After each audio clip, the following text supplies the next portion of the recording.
In the rivers, lakes and bayous of the American South live creatures that have been here since the dawn of time. Prehistoric-looking aquatic monsters that remain steeped in mystery. A giant fish, the alligator gar, has been measured at 8.5 feet, but lengths of 10 feet or 3 meters have been reported. Just how big do they get, and are accounts of them attacking people true? Monsters, major predators in this water, and a lot of people don't even know they're even gar that big in these waters. You tell them, they don't want to ski here anymore. You've heard of fishermen going out fishing, and not coming back, not finding a body, just poof, disappear. Wow, that is a fish.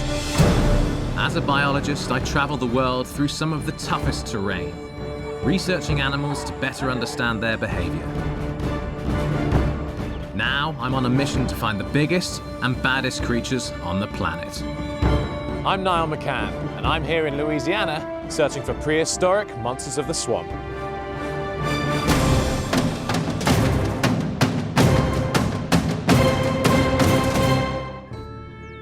You don't need to look far to find formidable monsters in the Louisiana swamps. Alligators are everywhere. But less-known giants, ancient fish and turtles, are also here, unchanged for over 50 million years. Since the 1930s, logging and construction of levees have reduced Louisiana's wetlands by more than 4,900 square kilometers, nearly half the size of Northern Ireland. Yet amazingly today, this prehistoric forest still guards secrets. So many of our myths of dangerous or scary animals are based around species that reside in swamps, either mythological species or real species. And a lot of the animals left here today are the types of animals that would have formed a lot of those myths that we hear about. And here in the USA, the Native American peoples told stories of strange prehistoric-looking creatures, stories that the white settlers found to be true. So I've come here to Louisiana, and with the help of local experts, I hope to find what is perhaps the most charismatic of all of these monsters of the swamp, an 8 to 10 foot giant, the alligator gar. And images of the monster fish, the alligator gar, flood the internet, as does speculation that they might just eat people. I want to separate fact from fiction. My search begins in the northern part of the state, where tributaries of the massive Mississippi River feed the bayous and wetlands of this area, providing a rich habitat for fish and other aquatic creatures. Also, favorite fishing grounds of local families who have depended upon this resource for centuries.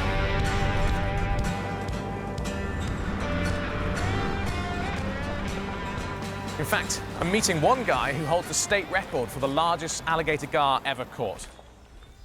Because that's pretty much my only way of catching these things. All of the people that live here in Louisiana, barely anyone knows that out there in the swamps live these prehistoric beasts, these alligator gar that reach enormous sizes. So the only way for me to get a big gar is to team up with the best fisherman in the whole state. That means state champ Brad Doughty and his fishing buddy, Sherman Foote. Coming with us? Don't think you're allowed, little man. Right, where are we off? Where are we headed? We're going to go down into the Ouachita River. We're going to go down about 2 miles. Been seeing a lot of big gator gar there roll, so we're going to go down there and see what we can do. Great, let's roll. The bayous here really remind me of some of the jungles that I've lived in, like Honduras and the Amazon. It's amazing to find this ancient landscape here in America. We've just started out when we come across an alien-looking life form. And do you know what this is? Are they eggs or what are they? No, it's not eggs. That is actually an organism, kind of like, similar to like a coral, or but it's a jelly substance that it just keeps growing and growing. It's massively parasitizing this. There's huge ones down here. Okay. The size of that. It's ridiculous. I've never seen anything like this. What on earth is that? That's one of the most bizarre things I've ever seen. It's just falling apart. Look at that. What a crazy, crazy substance. I'm absolutely covered in some kind of slime. There's tiny little nuclei here, so it's probably a combination of organisms which all come together, each of these being a single cell. That's really bizarre. I've never seen anything like this. It's common around here? Yes, you can find them this time of year pretty much everywhere. Further research reveals these to be bryozoans, which literally means mossy animals. It's so bizarre. This is a unique colony of tiny creatures. They're related to jellyfish and primitive invertebrates. Big one down here. They're green because of the algae that grows around them, and it's this relationship which gives them their name. Finding life forms 500 million years old makes me wonder what other prehistoric creatures might be living in these waters. For now, I have my sights set on a giant alligator gar. When they hunt, is it normally right at the bottom, or they come up to the surface to hunt?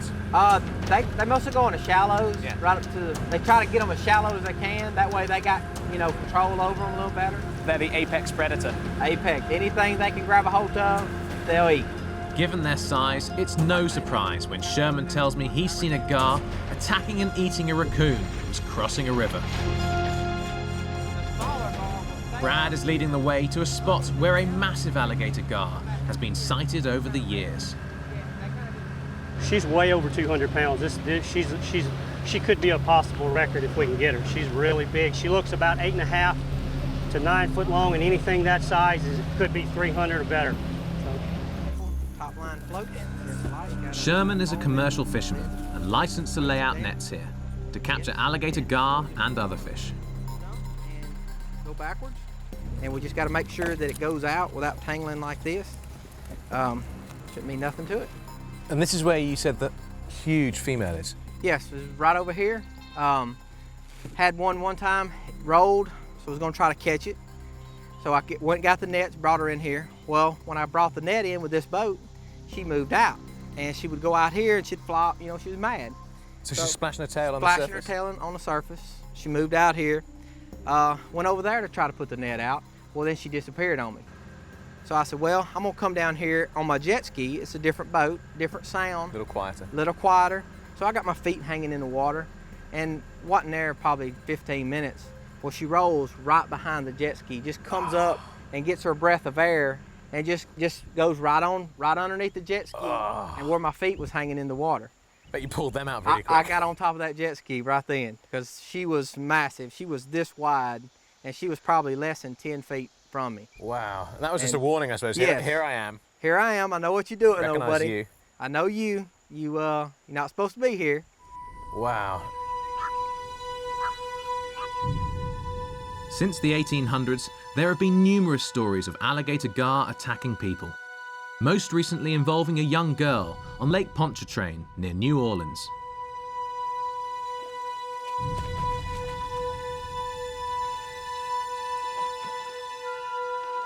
What I've heard, this young girl was on the dock dangling her feet in the water. Something just grabbed a hold of her foot and she was kicking and screaming, and she said she felt the fish jerking several times. She really didn't know what it was. And then when she come on the bank, there was these pencil-like gouges all in her heel and down her feet. And, her parents had taken her to the doctor and they're like, no, this isn't what an alligator would do. We don't know what it was. And what they figure when they got to talking with biologists and everything, that it had to be an alligator gar with the shape of the teeth marks through the feet. Over the next hour, we'll set the net and bait jug lines to try and capture, measure and release one of the big gar. But coming up, I get a surprise, face to face with one of America's deadliest snakes. I'm searching the waterways of Louisiana for a 50 million year old heavily armored fish with near impenetrable scales. These are very sharp. A lot of people think they're Native American arrowheads from the Indians. And, I tell them, no, this is a scale. This is their defense. This is why alligators and the alligator gar and the alligator snappers are the predators. Nothing penetrates this scale. I mean, you can with an arrow from a bow fishing bow, but anything else, not a chance. It's like a rock. Adapted for partial air breathing, no one really knows just how big they get. This photograph from the 1950s shows an amazing specimen said to be nearly 13 feet long. So we've got one of the most legendary fish on Earth living here exclusively in the southern United States, the alligator gar. It's legendary for lots of reasons. Obviously its appearance is just utterly insane. It looks like a cross between a prehistoric reptile and a fish. And they have these amazing mouths, these incredible amounts of teeth, and rumours, of course, of attacking people. Whether or not they're true, who am I to say at the moment? And what we're trying to do here is catch ourselves one of the gar using a huge net, 600 feet long. So we know it's here, we've heard it. As soon as we moved in, we could hear it splashing away at the surface, which is a sign that it's agitated. And the net's a great way to catch them. We've probably got only a few feet left. We're getting pretty close, so head into the shore. Run in. Perfect. Perfect. Great, so we're spread out right the way from here on this side of the swamp, all the way to the other, blocking off that entire mouth. So anything passing between should hit our nets. Here's hoping. While we wait for the gar to come around, Sherman shows me another favourite fishing spot. Once we get in here, it's probably how the river looked, you know, 200, 300 years ago back. It used to be. Yeah, when the Indians basically here, yeah.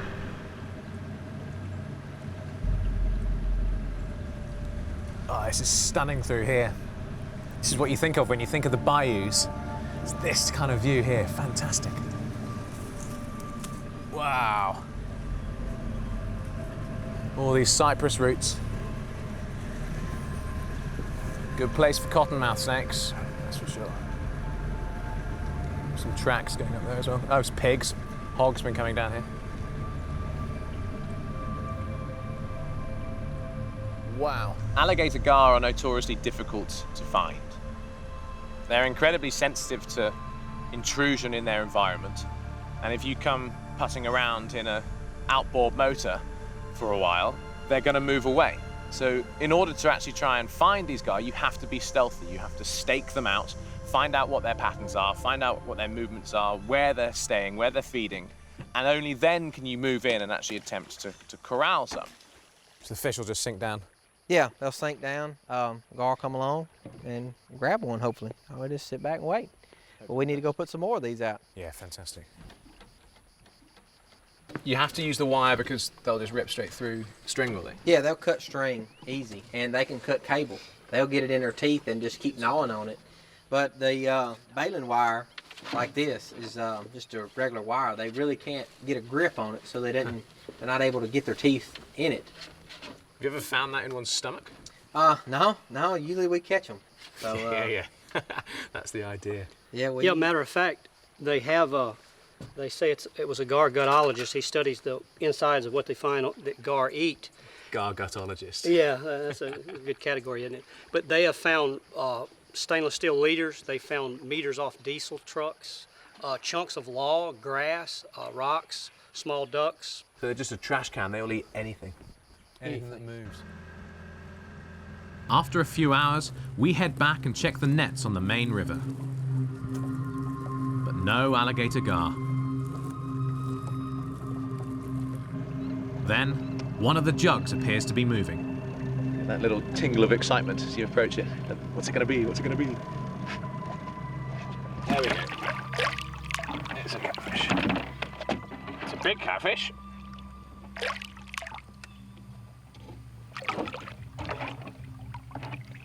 It's an impressive looking beast, but it's not a giant alligator gar. Stick this guy back, carry on our hunt for a monster gar. There you go, little man. And straight down to the bottom where he belongs. Things turn wet as we head back to camp. We'll return later tonight to check the baited lines.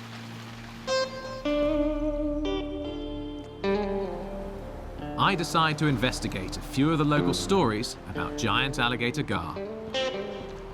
You've been fishing in the bayous of Louisiana for your whole life. What is it about the alligator gar that so terrifies you? Oh yes, it scares me to death. I mean, I've been on the river, Washita River, since I was knee-high to a bush. I started taking up slack skiing when I was 8 and have been out there forever and had heard stories, you know, but I'm just going, oh, it's just a myth, you know, it's just not real, not true, because I wanted to ski so bad. Well, you know, I'm skiing behind a boat one day and I look up and I see another wake, and it's not the boat and it's not my ski.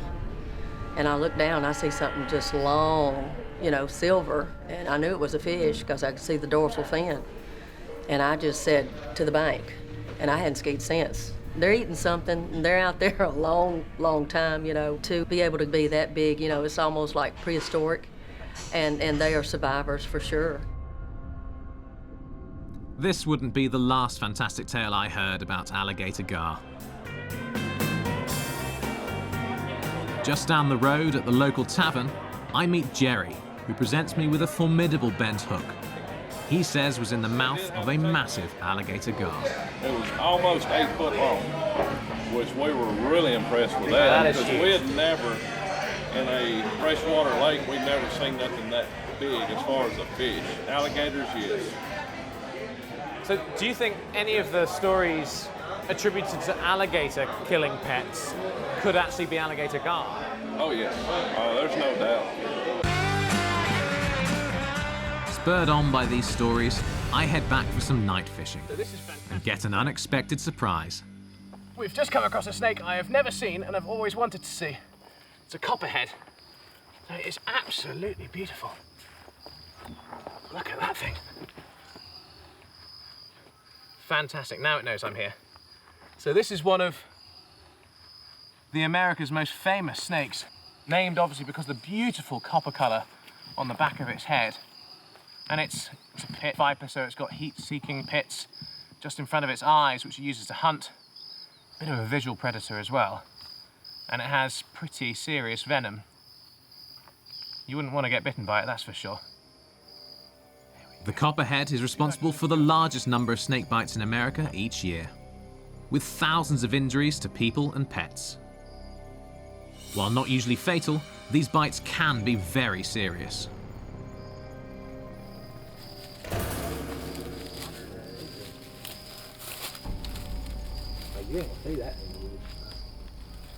So, I won't hold it for very long because I don't want to stress it out too much.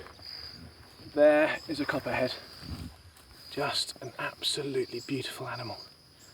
Wonderful. One of America's most famous venomous snakes. One of the world's most famous venomous snakes. Partially because it's got a fabulous name. Partially because it's absolutely beautiful. And of course, principally, because it is very, very venomous. What a wonderful animal. Excellent. Right, I'll let it go. You guys all ready? 3, 2, 1. And off it goes. Camouflage. Isn't that beautiful? Look at the camouflage. Just incredible. Next, we check our baited lines and find ourselves face to face with a prehistoric giant.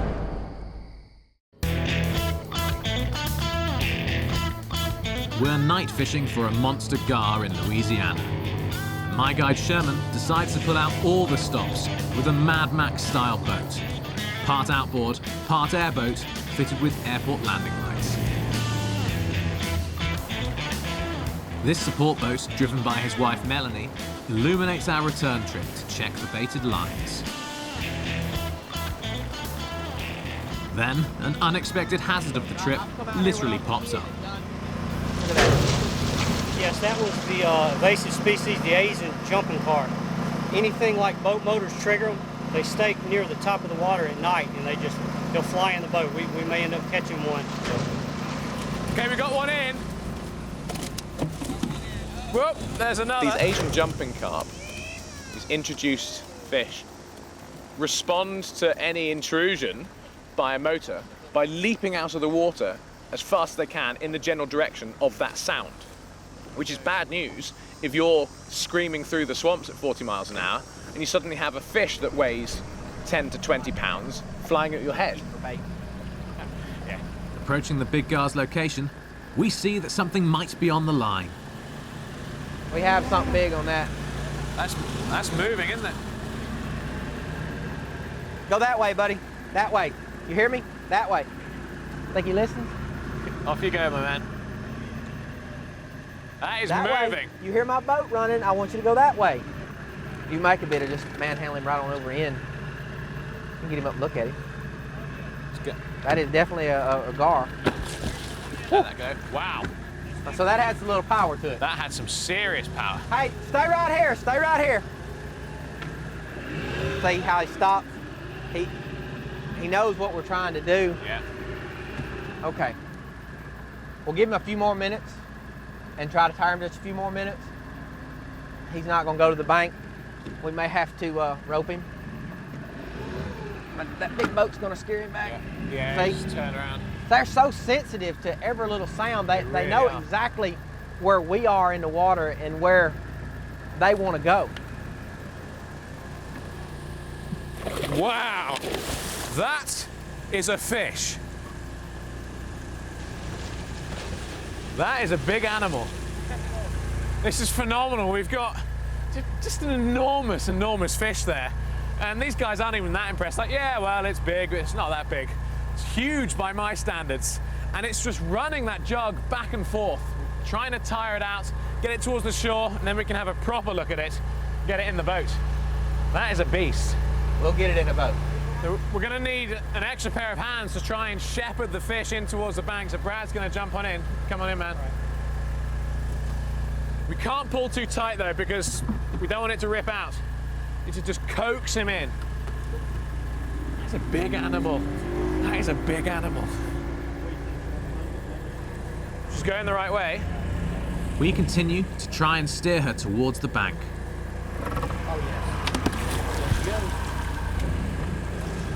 She's down there. She's gone towards the bank, so she's going the right way. If we can get her back over here. No, right there. Back up, back up, back up. I'll just get in with her.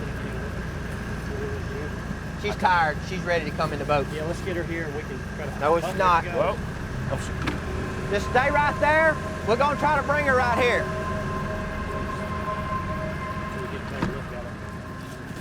Beautiful specimen. That is incredible animal. Oh, yes. Oh, yes. Wow. Look at that. Look at that. Look. And if something happens, she breaks loose, no big deal. We'll catch another one. Look at that. She broke loose. She broke loose. That was huge. Any alligator gar that reaches 6 or 7 or 8 feet long has incredible survival skills. It's only reached that size by running the gauntlet of an enormous number of incredibly dangerous animals that could have eaten it at any point. That was incredible. What an animal when you saw it up close. So the very individuals that we are trying to catch are by far the hardest individuals out there in the swamp. Nope. It's not even really had a nibble. We've been checking all the jugs to see whether any of the gar have latched on. That's 2 or 3 now that had nothing, so we'll keep on going, see whether we can find something. Let's hope that we see one moving around with a big alligator gar on the other end. Right, let's head back. But other gar remain elusive. So we pulled the whole net in, and obviously no gar went running into that part of the swamp with 2 buffalo carp, but that was about it. But still, for the first night, I'd say we've had a serious success. That fish was huge that was on the jug. Racing back to beat a looming thunderstorm, we're reminded to never let down our guard. The more we speed up, the more dangerous it is with these jumping carp. I've had 2 miss my ear by a matter of inches. And we know this part is packed with them.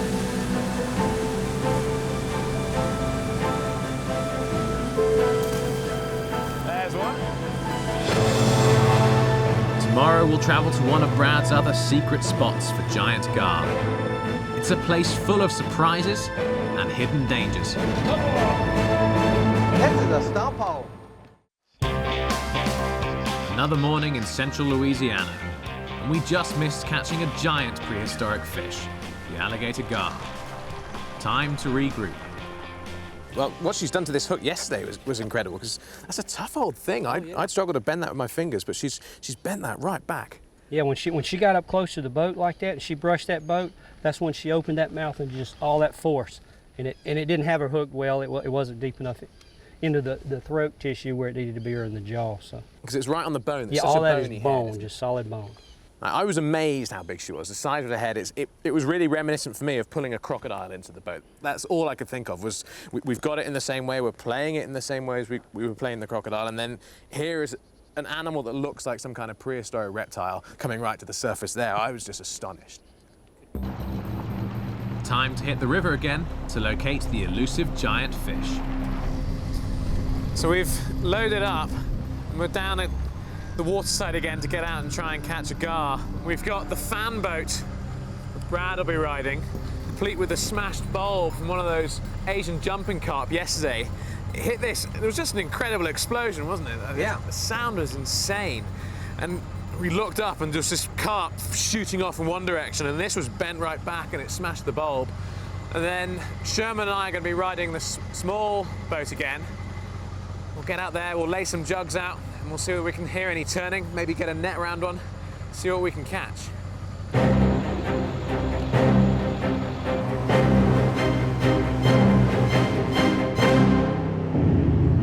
Moving along the shoreline, I spot another unique inhabitant. This is one of the coolest things I've ever seen. It's a soft shell turtle. As you can see here, the shell is totally soft. You can see the rib cage all the way down there, extending to here. The reason this is particularly exciting to me is because it's a perfect example of what people call an intermediate species. So if you look at this, look how wobbly that is. And all the blood vessels go all the way to the side of the shell. This is essentially halfway between a lizard and a turtle. It's a perfect example of evolution in action. What an amazing, amazing animal. And the guys were joking that the only thing that's hard about the soft-shell turtle is its teeth and his attitude. Those big alligator gar, they like to come in here, they spawn back in here. It'll run into an open basin we call Shinny Basin, and it's full of like young buffalo and carp, and they're bottom feeder fish, bait fish, and that's what they love to eat. The biggest here was 170 pounds, and I've seen bigger, so that's what we're at today. We're after the monsters. I mean, there's some in here that go over 200 pounds. I just saw a big one rise right over there. Okay, well let's try and get the jugs out just right here and let them drift in. Hopefully we'll hear them coming up for air. Yes, they should. Two hooks ready, and then the rest is going to be like 4 and 5/0 hooks.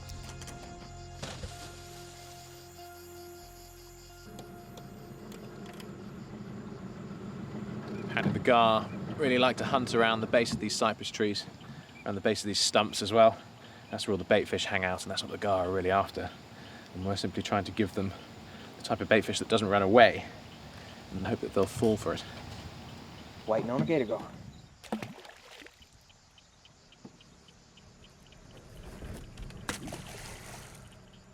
That's your spot right there. You hear them exhaling and then they inhale again to refill their swim bladder, which is what keeps them at the right level of buoyancy. It's not long before we start seeing jugs on the move. So, whoa, look at that go, look at that go. And something strong on the line. Oh yeah, what is that? Here it is. There we go. He's really covered out. Wow, now that is an amazing fish. But as far as alligator gar goes, this is not a big one by any means. We know that the big females reach, well, 10 feet, over 200, 300 pounds at the top. This is still incredible. And if we're able to have a look at those teeth, this is something else. I'm gonna lay it out here. Look at that, that is absolutely beautiful. Wow. Look at that, look at those teeth. Look at those teeth. Now, gar like this actually survive incredibly well out of the water. They're able to breathe air for a short amount of time. So this isn't too bad for it. They have these wonderful, wonderful scales, which shaped like arrowheads. And traditionally the Native American people who lived in these parts actually used them not only for jewelry and currency, but as weaponry. And then, as agriculturalists took over in this part of the world, the skin was seen as such a useful tool. It was actually used to line people's plows for ploughing furrows in the soil. It's incredibly tough, incredibly sharp, and readily available in the bayous and swamps of Louisiana.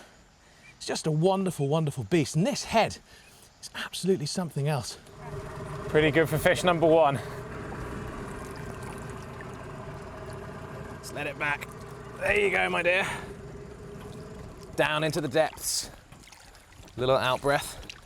Down it goes. That's a pretty amazing start. I'm just staggered at its features, at its general appearance, at everything about it. It's this incredibly prehistoric, primordial looking monster of the swamp, still living today in the 21st century. Just absolutely remarkable, and a privilege to be able to see one. Great work, guys. Really great work. Great work. Right, let's go check this net. With one less savvy juvenile caught, next we spot a huge gar rolling on the surface near our net. I think she tore through. I really do. Wow, is that the hole? We turned around as we saw the surface of the water start to boil, and then this absolutely monstrous beast came out of the water as we heard the net pop. But this net is designed to withhold an immense amount of strain, and we've just found a big hole down here that she has just ripped clean through. Absolutely beautiful. What we do find in the net is this amazing paddlefish, as ancient as the alligator gar and reaching similar sizes. Incredible, incredible beast. Superb. Don't go back in the net. Off you go. Wow, look at that. Go on, off you go. Off you go. Good on you. That's it, go the right way. Finally, I check the jug lines, and something's been eating our bait. If it's one of the big gar, it's being very crafty indeed. No, nothing. That was obviously a big one as well. Huh? That was a big one. It's a really big hook, so. Leave that where it is. Whoever it was, they robbed us, and now we're down a few traps. What it is, the gar, us being in here, they know we're here, they're getting agitated. You can tell because they're in the middle of the bayou rolling now. And what it is, we either want to get out of here and leave them alone, or we can come back in the morning.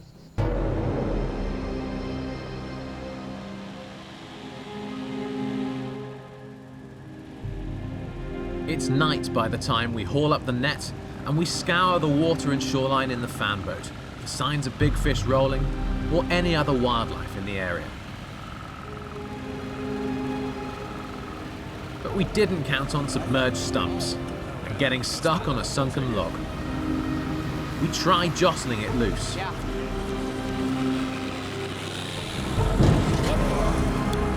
This is a stump hole. Just as we get free, we spot a nighttime visitor. It's a type of heron. It's a juvenile black-crowned night heron. Striated. It's amazing that it's so dazzled by the light that we can walk right up to it like this. We're 2 meters away from it.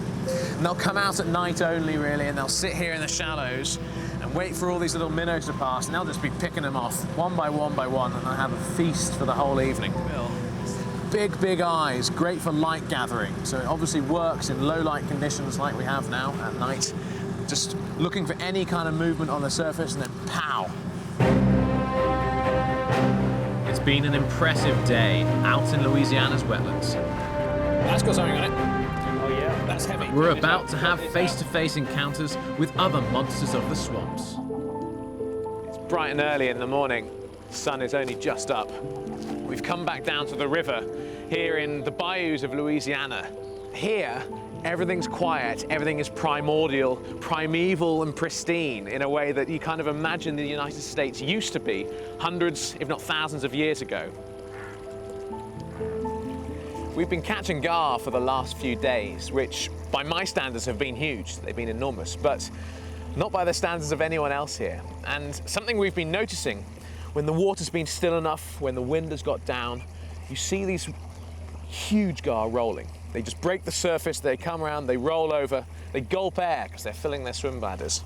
And you can see that they're huge. They're these enormous great things. But they seem to be according to the locals, according to Brad, according to Sherman, they're spotting us, they're watching for our patterns, and they're avoiding us on purpose.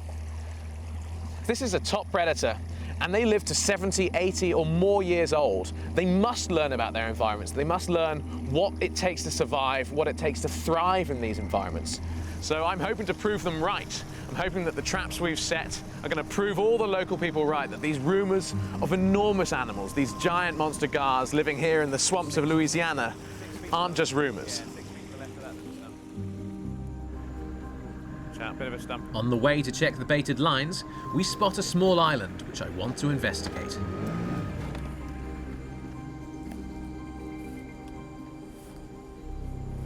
Check this out, check this out. Yes! Look at that. That is one of the most amazing animals I've ever seen. Alligator snapping turtle. That is a dinosaur. Look at those claws. Such power. Ooh, he's having a look around to try and get me. You do not want to get your hand in there. So they're ambush predators, much like the alligator gar. They sit right here on the water's edge, just underneath the water. And they've got this little worm-shaped tongue, which acts as a lure for fish. If something goes past, bang, with incredible speed, they snap it. And these turtles can exceed 100 kilos or 200 pounds in weight. More than a match for anything in these waters. I find it pretty hard to contain my excitement at times like this.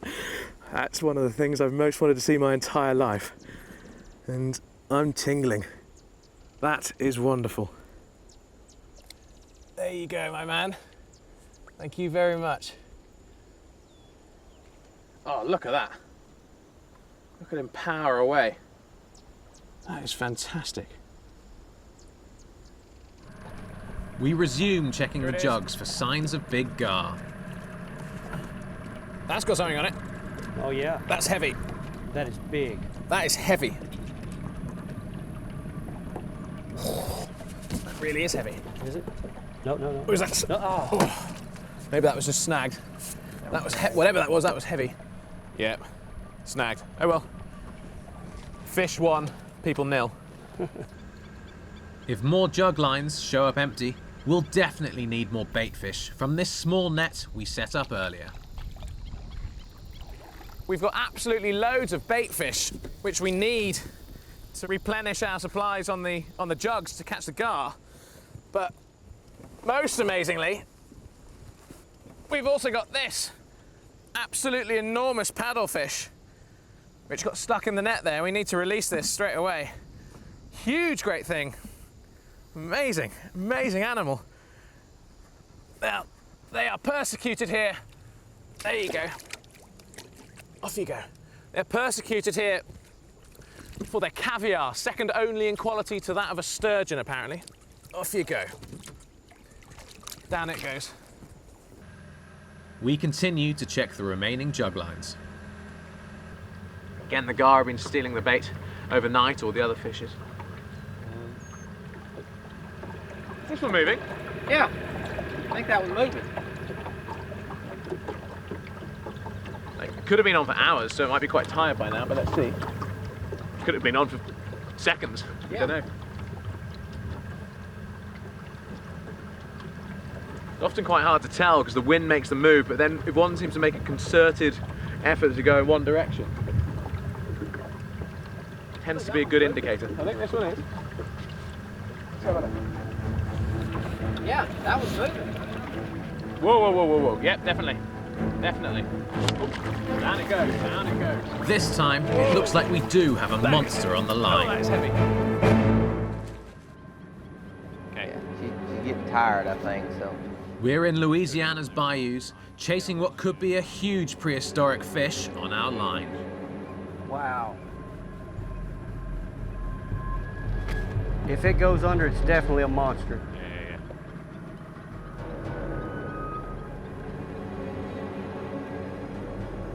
Look at it bubbling right there. Oh, she's gone. Oh. Whoa. That Oh, that is heavy. Just let her go. Let her go. Let her go. Yep, there she goes. All right, make a circle. Which way? Oh, See if back we can around. get She's back gone around. down again. She's gone under. Just go back under. You don't want to She's grab her. putting Oh, there she goes. That's got to be a huge fish. You got to put it around I'll, the jug. I'll do that in a minute. We'll try and... Oh, she's gone. She'll be up in a bit. Oh, there she is. Careful. Ease her on. Ease her on. Easy does it. Yeah, she You ready? just let her go if she wants to go now. No, she's okay. She's okay. No, there she... She went underneath the boat. She come up on this side, I think. Nope, she's in front of the boat. Yes, she is. She's going away from us. We need to get her on. There she goes. Whoa, that is heavy. Whoa, whoa. That felt really heavy, which is good. Starting to get excited about this. We finally get control of the big gar. Okay, take her in. Right up there, it's shallow. We'll better work with her on the bank. Get her on the bank good. This is enormous. Huge. She'll be basically in control with the Yeah. noose. It's like a puppy dog on a string. It's kind of more like a pit bull. Yeah, Some no, weird looking puppy dog. Yeah, more like a 8-foot pit bull. Something ridiculous. We got to watch her and keep her. Keep the noose on. Yeah, just Yeah, hold her. Okay. The noose is off, so we definitely don't want to. we want to make sure she's pointed toward the bank at all times so she'll run. Let's take her in. She is huge. There we go. Lift her Let's head up. lift her up. Yeah, lift her head up, make her get on the back. Wow! Look at that. That is insane. What an animal. Feel the Right. power of that thing. What do you reckon?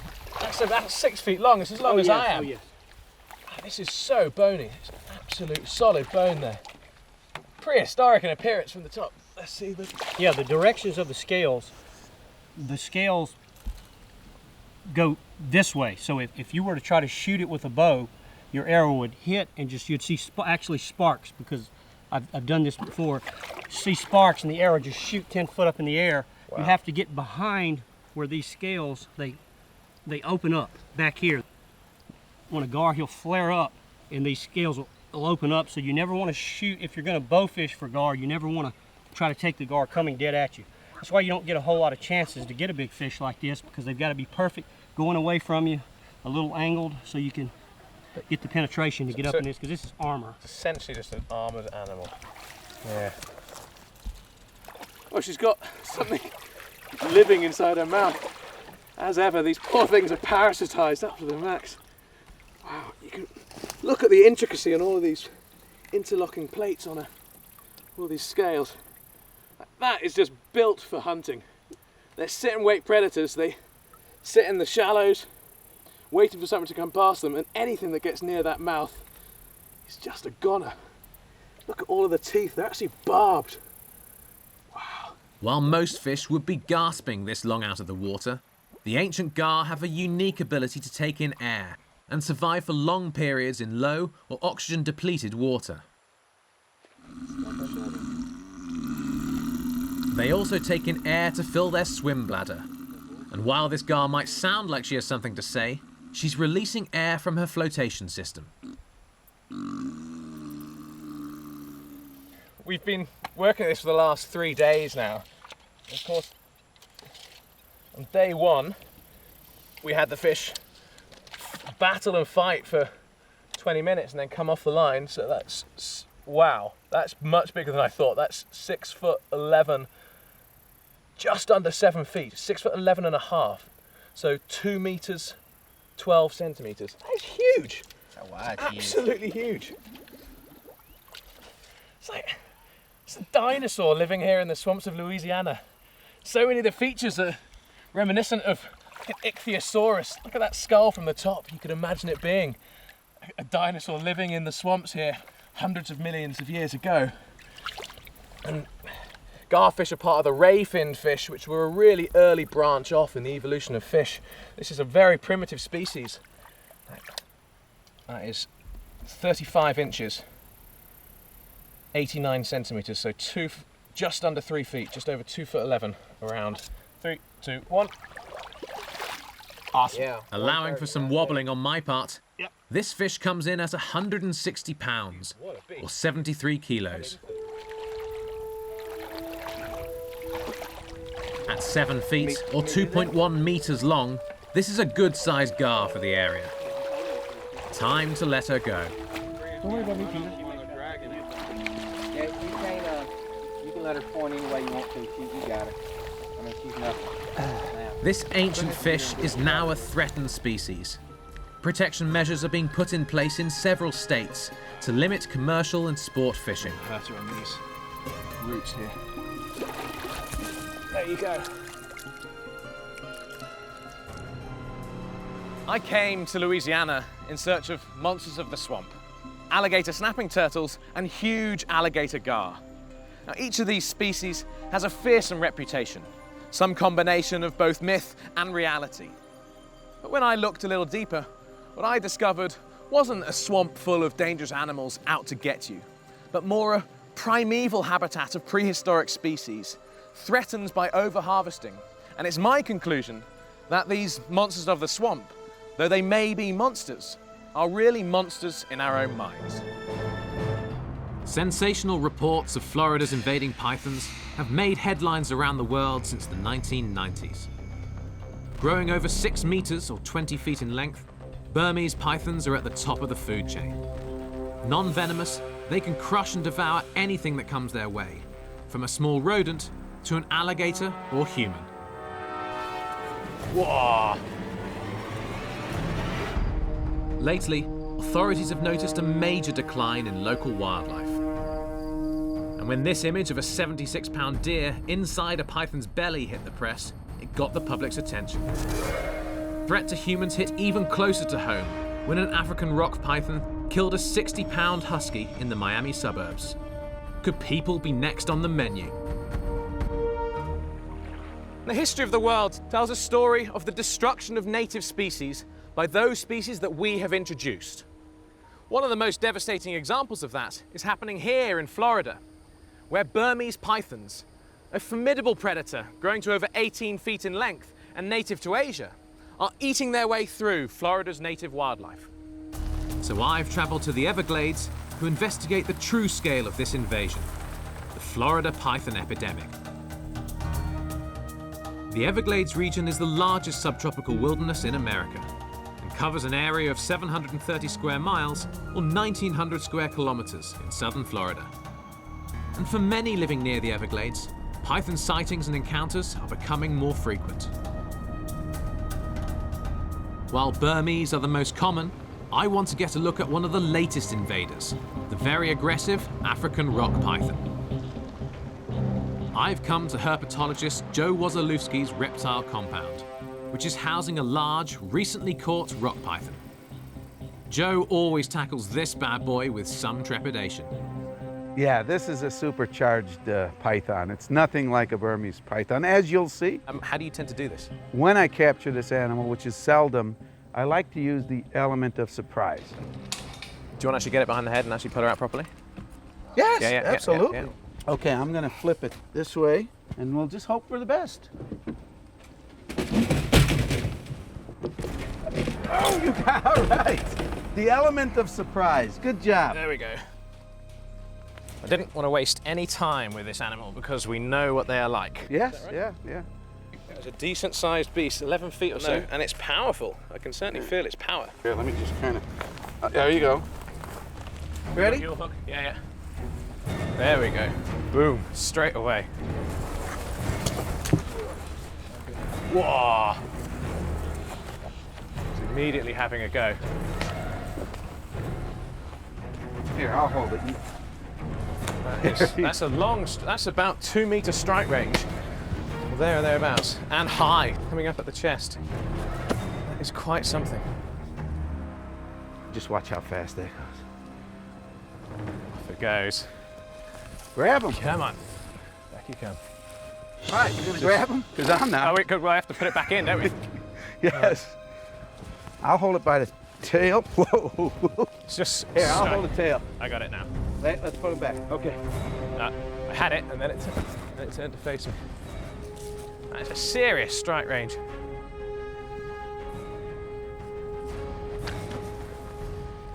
Okay, now.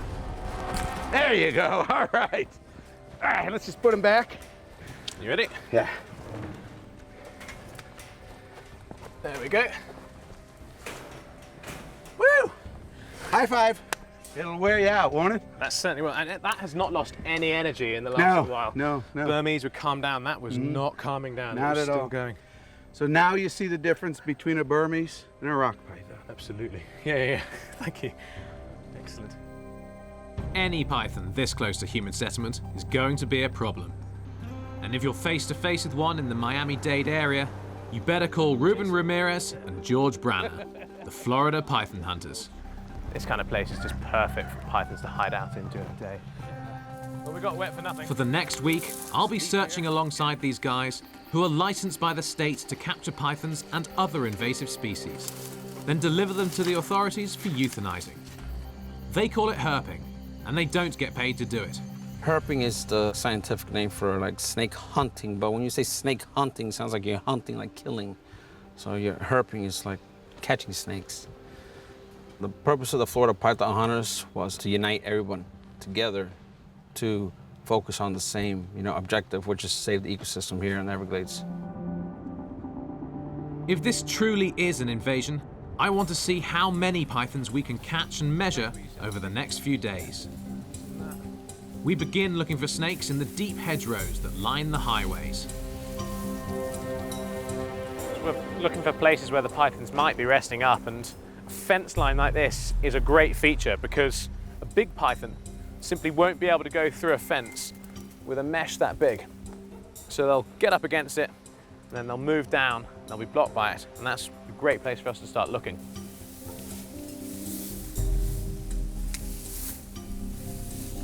You have to be a little bit wary of venomous snakes as well, so we're wearing almost knee-high snake boots, which if we do get hit, it's going to have to hit us a very long way up the leg.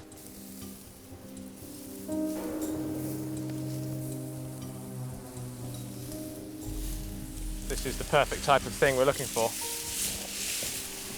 See where big snake or something has been sitting down here. Now we've been checking a load of these little grassy verges, and this one is by far the most promising so far. This one's been full of potential python sign.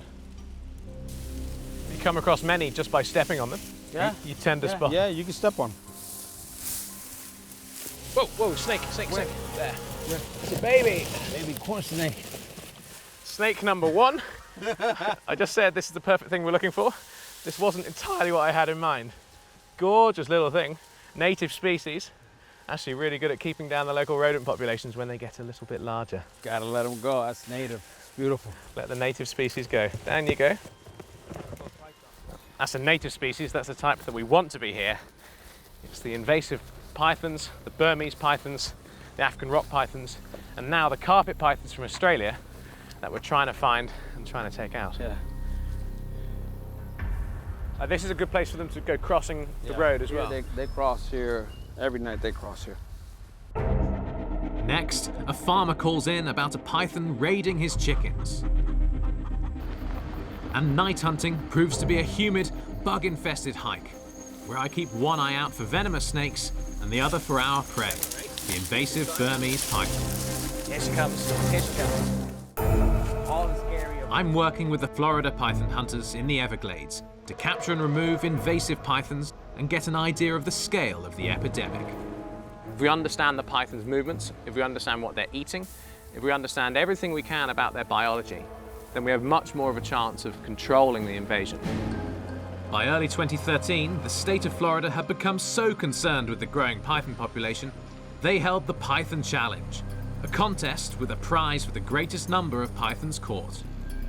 They came to hunt Burmese pythons in the Everglades, officials asking ordinary citizens to help find and kill an invasive species that's decimating wildlife. The Python Hunt Challenge, there was like 1,600 contestants that came here from all over the U.S. I mean, everybody thought they were going to just be walking and stumbling across them. The biggest problem facing those who want to eradicate the Burmese python is the sheer vastness of the region. More than half of the people who signed up just gave up. It takes a lot more than just coming out here, walking around and seeing a python. You need to really, really know what you're doing, focus and look for them and put the time into the field. Reuben and George won the challenge, catching nearly 1/3 of the 68 pythons caught by the 1,600 contestants.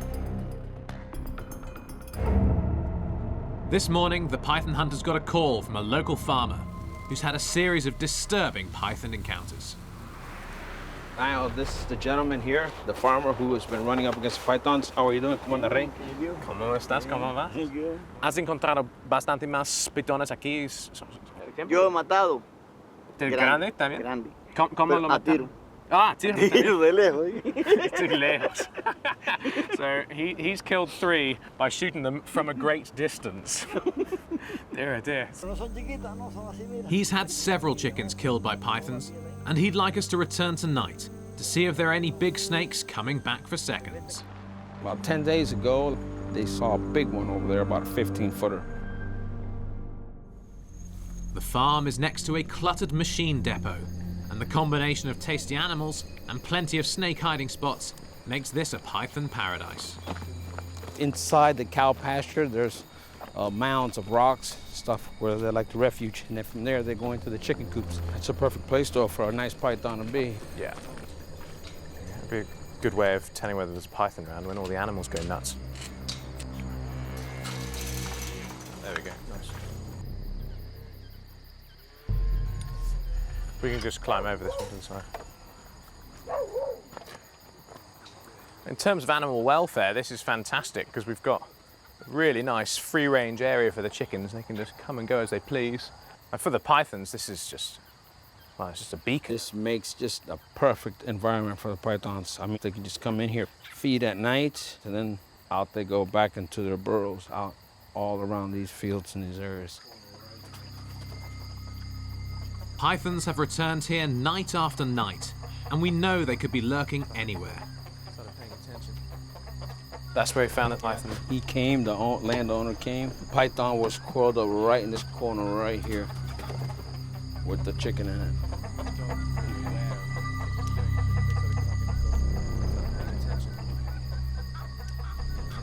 Climb back out this way. No snakes here tonight. But across Florida, pythons find the smell of caged birds irresistible. Chicken coops lure pythons in, bringing them into close contact with bigger farm animals, pets, and humans.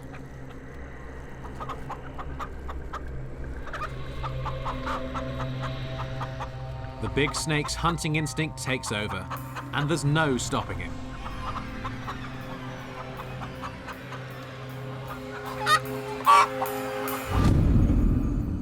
Back at the farm, I find another kind of invasive predator, originally brought over to control insects in sugarcane fields. Just come across what is one of the most infamous invasive species anywhere in the world. It's a cane toad. They're an absolute disaster for 2 main reasons. Firstly, they're voracious predators themselves. They eat eggs, they eat anything they can get their teeth on, basically. And secondly, they're highly toxic. These glands on the back of its head exude a nasty toxin, which is fatal to most species that ingest it. So they have no natural predators. There's almost no way of actually killing them in the wild. These guys are hell on earth. With no snakes at the farm, we head out to an Everglades highway, a python hotbed. The daytime temperatures here in Florida, even at this time of year, in the fall, the autumn, are still exceedingly high, and the pythons just lie up in the shade or down a hole somewhere hidden. And it's at night time when they come out to go hunt. We're heading off now to find an area of road where they cross between 2 parts of the Everglades National Park, which are apparently infested with pythons.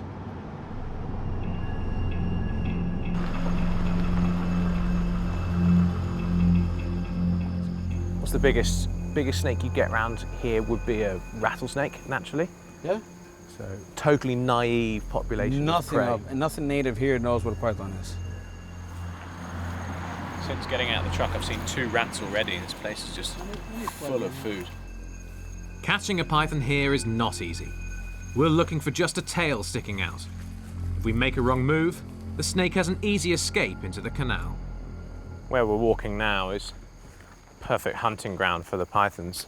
Exactly. So they come up to this ridge here, and they do their hunt, and then from here they just go back into the water, back into, see this Everglades sawgrass? Yeah. And that's where they go back into. Then we spot something. You can see her right there. Yeah, she's bigger than 6 feet. This is a decent sized animal. Here she comes. Here she comes. Look at that. Fantastic. Big Burmese python.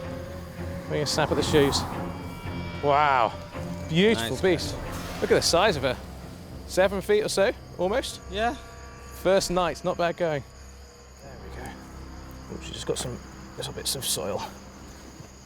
What a beautiful, beautiful beast. That is spectacular. As you and I were talking about, it's a really bittersweet moment, isn't it, this? It is a bittersweet moment. Unfortunately, it has to get put down, euthanized. The disaster is, in many cases, species that are invasive in one place are actually rare in their homeland. Exactly. And the Burmese python is a threatened species back in Asia. Yeah. So Unfortunately, just disastrous for the native species here in the United States. Okay, right now what I got to do on this python here is get the exact time, date, and longitude and latitude where it was captured. From there, Snakes are measured and GPS coordinates are taken for the official records. West 80. 80.765. 0.765. So where does the information that you collect get sent? I got to report it to FWC, give them all Florida data. Wildlife Commission. Yes, for their studies and do their stomach content and see how they're affecting the ecosystem. Well, she's shy 2 inches of 7 feet. Sadly, these snakes will be euthanized at a local university. What's the protocol? The protocol for this now, for the transport of the python, it's got to be double bagged. It's got to put in a container with double locks. And it's got to be, the box has got to be labeled dangerous reptiles. Here we are, here we are, here we are. No sooner do we have one in the bag when I come across a second python. That's a nice one. See, it's a male as well. The last one was a female. Yep. There we go. Measurements are taken on this 8-foot specimen. Then it's bagged for the night. 2 Burmese pythons caught just minutes apart. This is an invasion. Next, I hit the Everglades to scout the levees for big snakes hunting mammals. And we get a 911 call from a farmer who needs us to capture a python. Just in case.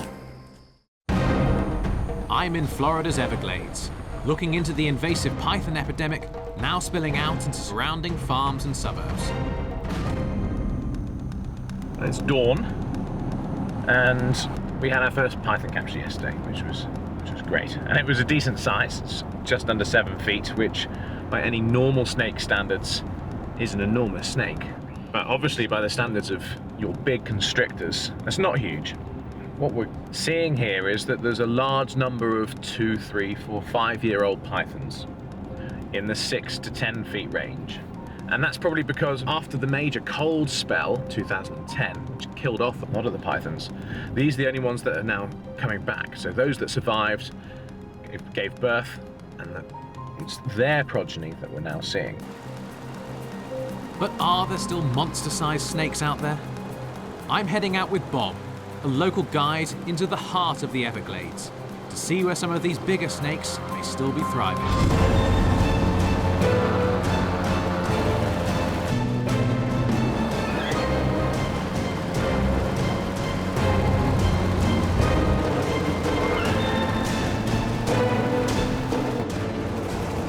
Well, we've just been scouting around the Everglades, looking for a spot where the pythons might possibly be residing. And basically, it's all marsh, it's all swamp, but there are a few levees which have been built which rise up above the swamps. They provide a bit of a refuge of dry land. With the area scouted out, my plan is to return here late tonight, when things cool down and the pythons come out to hunt. Back at base camp, airboat guide Bob Freer shows me a python specimen he collected a few years ago.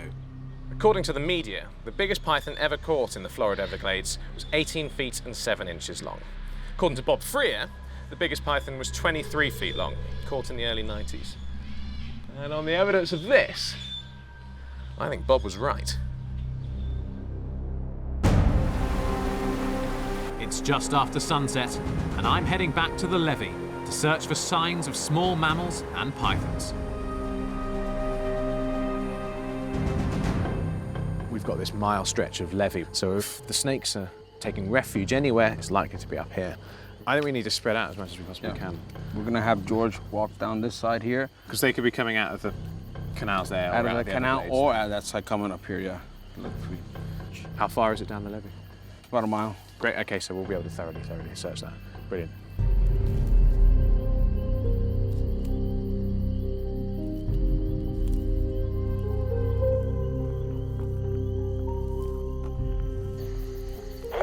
Up the road. We're coming up the road, what do you got? Tell him it's just a corn snake. Yeah. Oh yeah, fantastic. Well, I've smelled snake twice so far. A really distinctive smell on both occasions. On one of them I found a little corn snake, similar to the other one I found, just a tiny little thing. So I guess that was what was giving off the smell, but maybe not. Maybe a python had been there and had a tussle, had killed something. When I was a kid, I used to come out here. I mean, there was corn snakes all over the place. You see how it is now. No, you don't see, there's nothing. I mean, we haven't seen any kind of mammals, no rats, no raccoons, no possums. We haven't seen anything. So you think the pythons are now moving out into suburbia more and into the agricultural lands more because that's where the food is? Yeah, they've got agriculture. That's where the rats go to eat. We take a last look around for pythons at the end of the levee.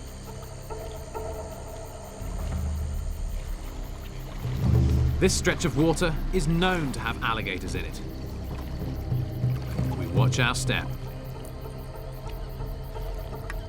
When I was a schoolboy in Australia, one of my brother's classmates got grabbed on the side of her head by a carpet python which had leant off the garage.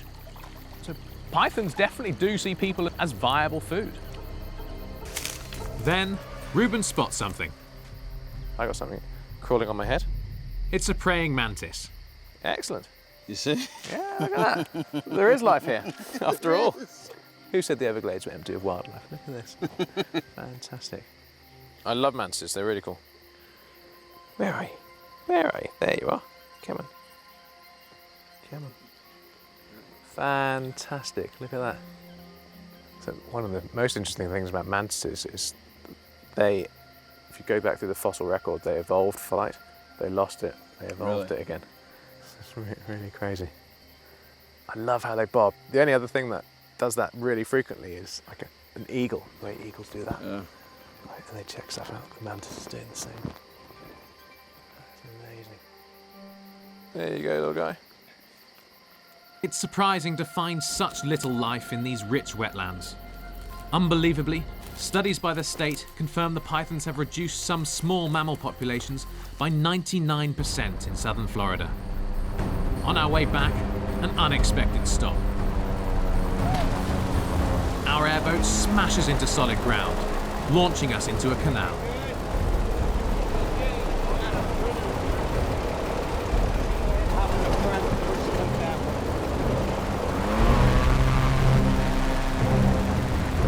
It's gonna take some muscle to get it off the bank. We're clear. Back on dry land, the python hunt continues. When Reuben gets an unexpected call. I think I got something for you. I got a little snake for you here, man. What's the coloration of it? I think it's a python. All right, we're on our way. Now? Yeah, we're on our way right now. I love the fact that the guys are on a speed dial to go and respond to any snake emergencies in the area. It's great that people are doing that as opposed to just killing anything they see. They're calling up the experts and asking the experts to deal with it. It's a good step in the right direction. So you've got the snake in a bucket? Yeah, I saw the snake under the golf cart, and she moved over and coiled up, and I put a bucket on top of it, and that's when I called you guys.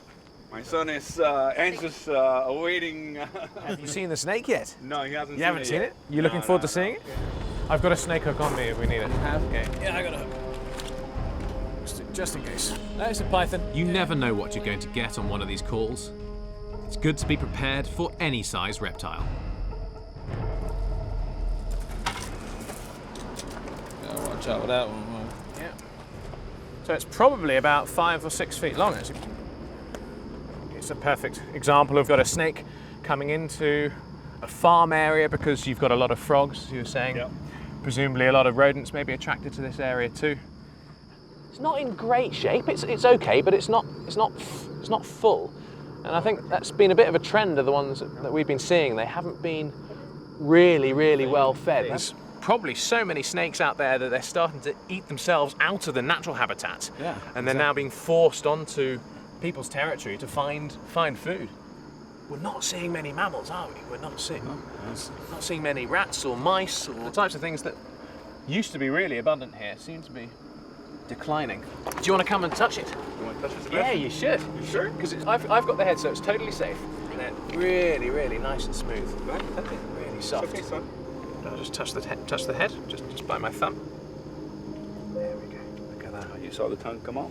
So it uses that to taste and then figure out where its food is and what's around. And they taste the air. I want people to know these pythons are not evil, but are adapting as best they can to the new environment they've been thrown into. The work Ruben and his team are doing is vital, not just removing a threat, but also improving the reptile's image.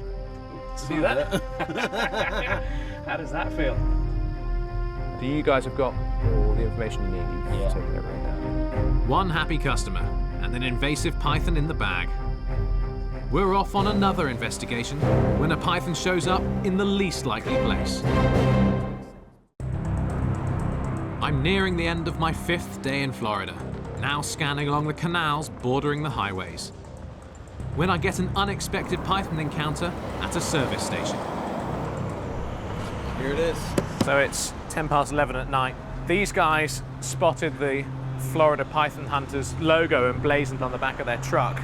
So in here, Burmese python. Like, so how did you come across this? Were you looking for it or? No, we were coming down a dirt road and it was laid right in the middle of the road. And we just reached out and grabbed it and threw it in the cooler and trying to figure out what we're gonna do with it.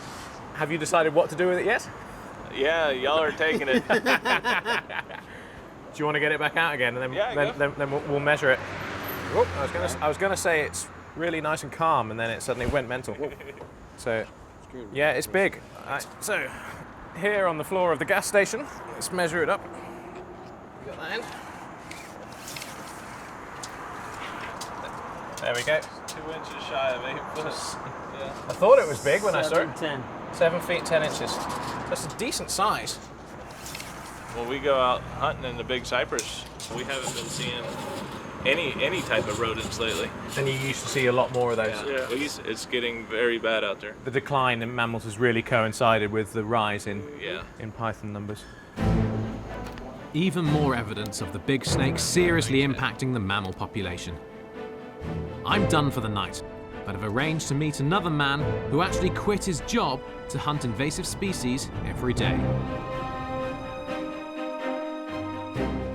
I'm visiting a friend of Ruben's, who's made a full-time job of catching feisty Argentinian lizards, the tegus.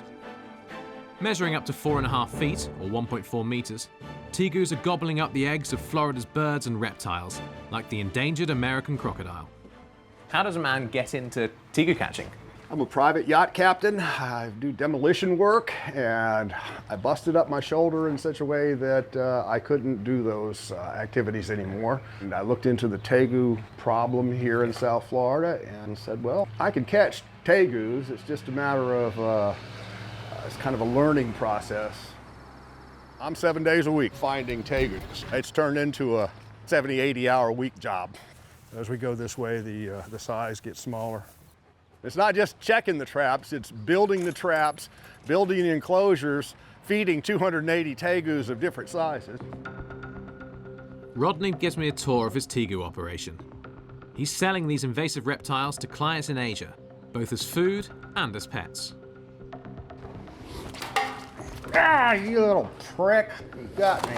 Now in the morning, you know, they're a little slower, but this time of day they'll be laying around like that, and because of the temperatures, they're ready to go right now. Just touch them and they're spring loaded. God, really has taken a chunk out of you. That was a quick bite. He bit and released. Sometimes, that big one that got me on the arm, he bit and hung on like an alligator. And every time I'd move, he would go for a better grip like an alligator does. I've got one hand here holding him and he's clumped onto the other arm. I'm thinking, how am I gonna get him off? But it's the back feet. Oh wow, it's able to bend Yeah, right see what I'm round. talking So about. it's trying to bend all the way Yeah, see, around. alligator can't do that. Yeah. And they are just incredibly quick, feeding on the young of other animals. Most of the time, they won't even see the tegu coming. It'll happen so fast. And they've got sharp claws on the back feet Very as well. sharp claws. Front are smaller, but these ones are big on the back. Here we go. I'm gonna hand them to you. This grip here, and then at the base of the tail. Anything goes south, just let go. And down here. Okay, and just apply pressure if it starts getting squirrely. This is kind of a different story. There was a large breeding operation, breeding tegus for the pet trade. And about 12 years ago, he released his animals into the wild. On purpose? On purpose. When that occurred, they had the absolute best habitat that you could ever imagine for a tegu. And they've discovered that, yeah, they can do real well here. This is basically continue what they were doing originally in Argentina.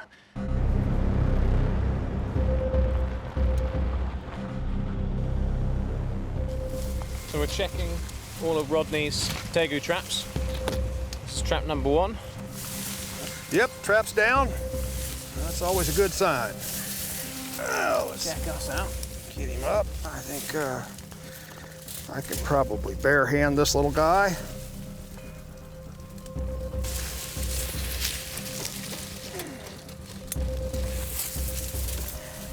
See?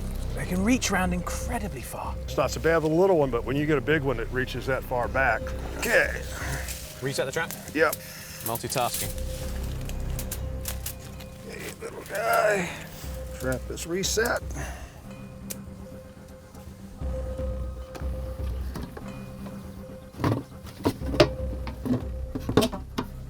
We'll be turning around, heading back that way. Check the next trap. Oh, yeah. Oh, look at the size of that. This one's all yours. I'd suggest 2 gloves on this guy. It's a really big one. 2 gloves. I'd suggest just pull the whole trap up. So that way? Yep. You can be ready because he's going to try to spin. Look at that.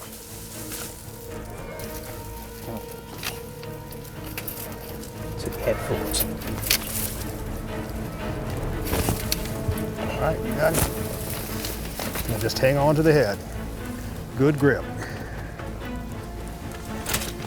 There we go, I got it. At this point, you own him.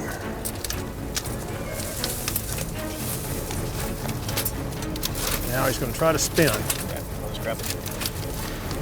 That is a strong animal. Yes, they are. Now he can't spin. A bit different from a crocodilian. Okay, let me open the trunk. Seriously strong. I feel that Rodney's doing an amazing service here. It's not just a commercial venture, although that's obviously a positive aside, but this is one of the most devastating invasive species we have here in America. And to be removing them at the rate that Rodney's removing them is doing wonders for the wildlife of the Everglades, and hopefully will go some way to preventing the extinction of critical and iconic species such as the American crocodile. Let's bag him up. It's getting squirrely. Yeah. There we go, I got him now. Okay. Good to go. Done. Nice work. Despite Rodney and Ruben's efforts, tegu numbers, like python numbers, just keep rising. Tomorrow, I'll follow up on some stories of a giant python eating livestock near a restaurant and pursue tales of snakes and escaped monkeys on a very mysterious island. Here she comes. Look at that. Fantastic big Burmese python. Working alongside the Florida python hunters, I'm now searching for the invasive snakes next to irrigated fields. This kind of time in the morning is the perfect time to find any snakes that are wanting to warm up. I'm going to be coming to the east bank to catch some morning sun. This is the best place to look. As the sun warms things up, start walking from here. Pythons crawl into the coolest places they can find to maintain their body temperature. They see pythons here all the time when they're passing the the grader. Yeah. To the fields. It's like a little island. It's like a little refuge. Yeah. So whatever gets scared, spooked, there's a good possibility that there could be one in there. So if we do this ridge and then head on over to that island? That's what I would do, yeah. Now let's check up under these rocks right here. See if there's anything. Now it's so hot, the only place they're going to be is somewhere in the shade. Nope, there's nothing there. Let's check. Ooh, massive ant's nest. Watch your hands. Nope, nothing. No sign of pythons near these fields today. Apparently, during Hurricane Andrew, a medical research facility was also demolished by the storm. And that pocket of forest over there is now populated by the monkeys that used to be in that research facility. So it's an absolute mess. Where you find infected lab monkeys, there might be pythons. I can't wait to get over to that ominous-looking island of trees. Here, we're hoping to find the kind of big snakes described by field workers. Now we have the added possibility of finding diseased monkeys said to inhabit this miniature jungle. Check some of the greener areas.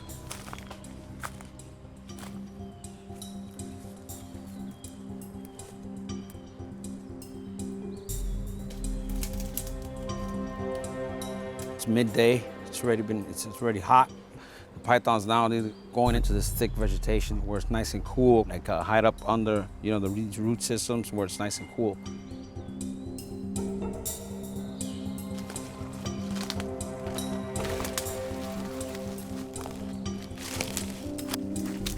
As we've seen, they can just disappear into absolute nothingness. They're amazing masters of stealth. Our senses are on full alert as we penetrate this dense habitat.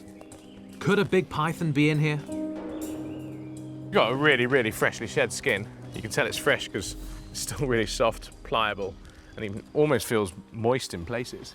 You've got all the way from the head, pretty much the most perfect shed I've ever seen. It's got all of the scales on the mouth and head. It's even got the eyes.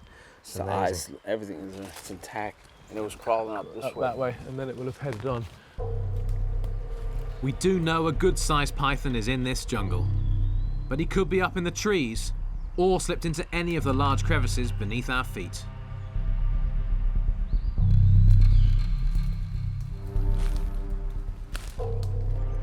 As for the monkeys, well, we did find some suspicious monkey scat. It could be wild pig, but possibly belongs to a primate. I'd expect monkey to be slightly more liquid. Tiny bits of fruit skin, but could be. Mystery scat. Next, Ruben gets a call from another python hunter team member, Jason, about recent sightings at a restaurant. You've heard the rumours about a very big python living here, either underneath the restaurant or somewhere around this lake, and coming in and eating the ducks and eating the goats. A month ago, a waitress that works here spotted a python going towards actually this building here, but there hasn't been any actual photographs or any actual proof that it has been coming here and eating and then going back under this building here itself. But we know that there are massive snakes very nearby. So a few months ago, Jason caught the largest snake that's been officially recorded in Florida. State of Florida, correct. In the state of Florida, just about a mile that way. Correct. Jason leads the way to the location where he went one-on-one with a huge python.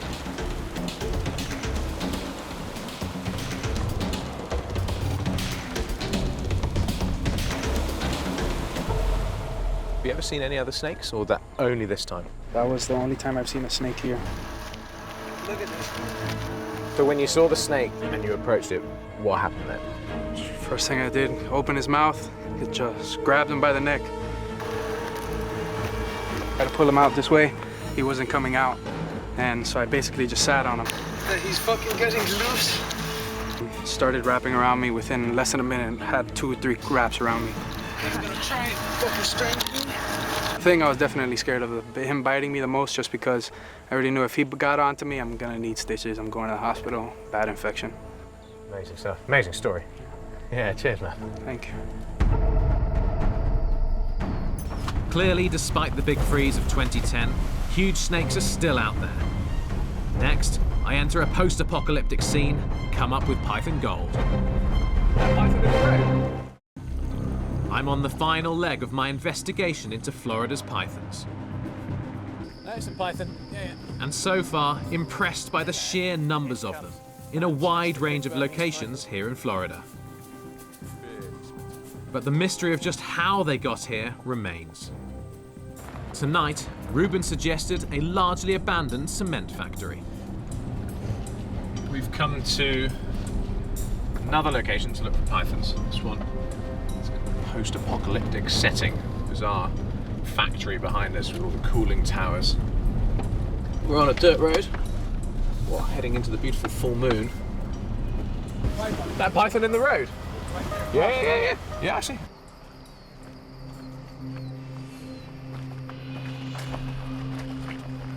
There we go. Excellent. Just amazing to see it on the road like that. Come on, little thing, you twisted yourself. And this is what they do. They have this amazing ability to wrap themselves up in knots and then try and pull their head through the knot they're making. But it's doing a good job of tying itself up. I always try and control the head because that's the bit with the sharp parts. It's actually coiled itself somehow through the button in my shirt. Do you mind just undoing that button? They always look for leverage, and the tail is what provides it. There we go. So I'll just unwind it.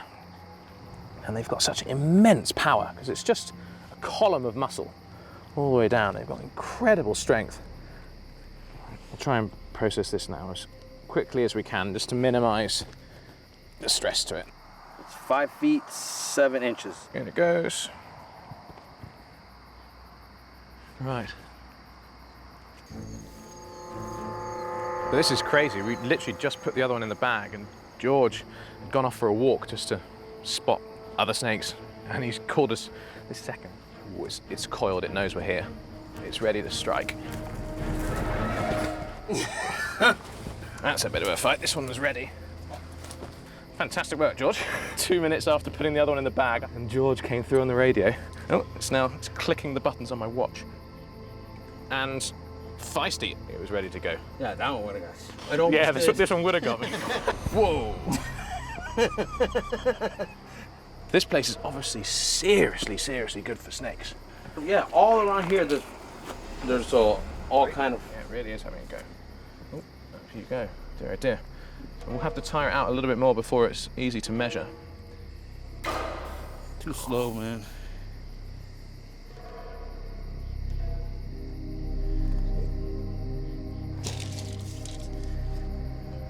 There we go. 5 feet 9 inches. 5 feet 9. Number one's gonna get bit here. Mm-hmm. That is a seriously feisty animal. Well Did it. Yeah, well done. I'm back at Joe's snake compound, searching for answers about the origin of the python invasion. And unlike most press reports, there's a bigger story here than just escaped pets. My theory is kind of a combination of everybody else's theory. People do buy small pythons as pets, and they get big, they get old, they don't want the snake anymore. The zoos won't take it, so people release them.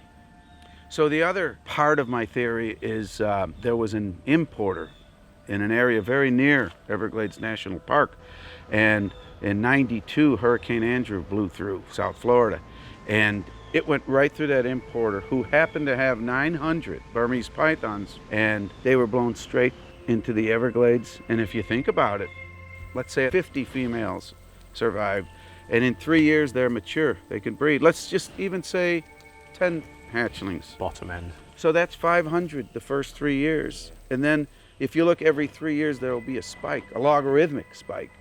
It would actually be quite easy to trace the origin of that first outburst using genetics. You could see whether it did indeed come from that importer. Or yes, the animals that are being captured now are traced back to the importer. When I came to the Florida Everglades, I expected to find pythons. But what I was shocked to find was that the Everglades, world famous for their abundance of wildlife, seem almost empty. All of the mammals that should be here appear to have vanished. And because of that, the pythons, whose numbers are still exploding, are now leaving the swamps and entering suburbia. The introduction of pythons to Florida, as with the introduction of any invasive species, from cane toads to feral hogs, was an ecological disaster of our own making. But it's only now that the pythons are coming onto our farms and into our homes and growing to the types of sizes where attacks on household pets and on people are a very real possibility, that the local people here are only beginning to understand the scale of the problem. In other words, once again, we have messed with nature, and once again, nature is biting back. For centuries, these Central African jungles have been slow to reveal their secrets, concealing mystery animals known only to local people. Mountain gorillas are a unique subspecies of the gorilla genus. Living at high elevation, their thick fur protects them against cool temperatures and the steady rain that falls onto the mountain slopes. Gorilla troops usually contain one mature male, the silverback, who can weigh 220 kilograms and stand 6 feet or close to 2 meters high. He protects the females and young from predators and other males seeking his mates. Protective charges by silverbacks can be frightening and potentially dangerous, but the work of researcher Diane Fossey in the 1970s allowed us to more fully understand these complex social primates. Ever since their sensational discovery in the mid-1800s, gorillas have been portrayed as savage and ferocious beasts, culminating in the film King Kong.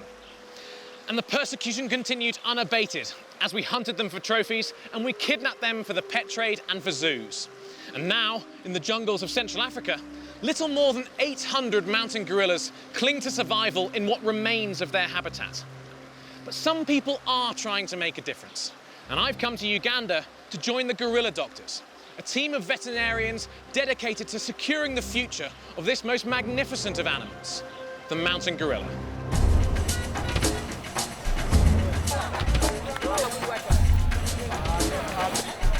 I start my journey down the rural roads leading from Uganda's capital, Kampala, heading west towards the Rwandan border, to the rainforest that is the domain of the mountain gorilla. I'm on my way to the brilliantly named Bwindi Impenetrable National Park in Uganda. One of my favourite things about driving through all of these villages is that I'm constantly smiling. Everywhere you go, someone wants to say hello. The warmest welcome anywhere on earth. Fantastic. Then I spot something bright green moving across the road. This is amazing. Come on, little guy. I've probably made it quite clear that I'm a fan of reptiles in general. And it's impossible not to love chameleons. This is a Johnston's, or three-horned chameleon, unique to Africa. You can see it's relaxed at the moment, he's just staying nice and green. When they get angry, they change colour, they go a much darker colour to express their displeasure. But I'm just being a part of his environment, I'm not grabbing him, I'm simply letting him walk on me. So he's feeling pretty casual. Fantastic, we'll let him go. And off he goes. What a colour! Absolutely wonderful colour. The reason they do that rocking motion is as camouflage, so it looks more like a leaf or a branch just rocking, much less likely to be seen by a predator.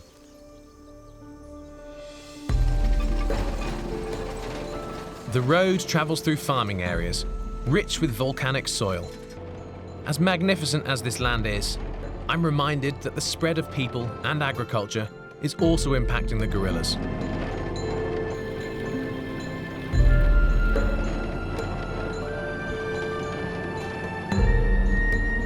One of the biggest problems facing the mountain gorillas in the two places where they still survive is the fact that the national parks where they remain are essentially islands of forest surrounded by people and agriculture. Nowhere is this more stark than right here.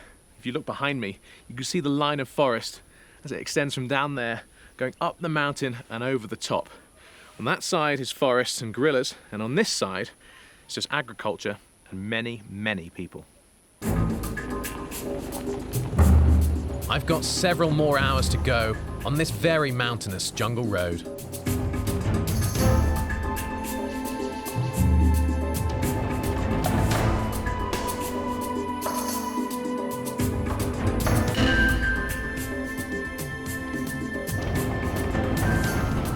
Meeting oncoming traffic here is always a challenge.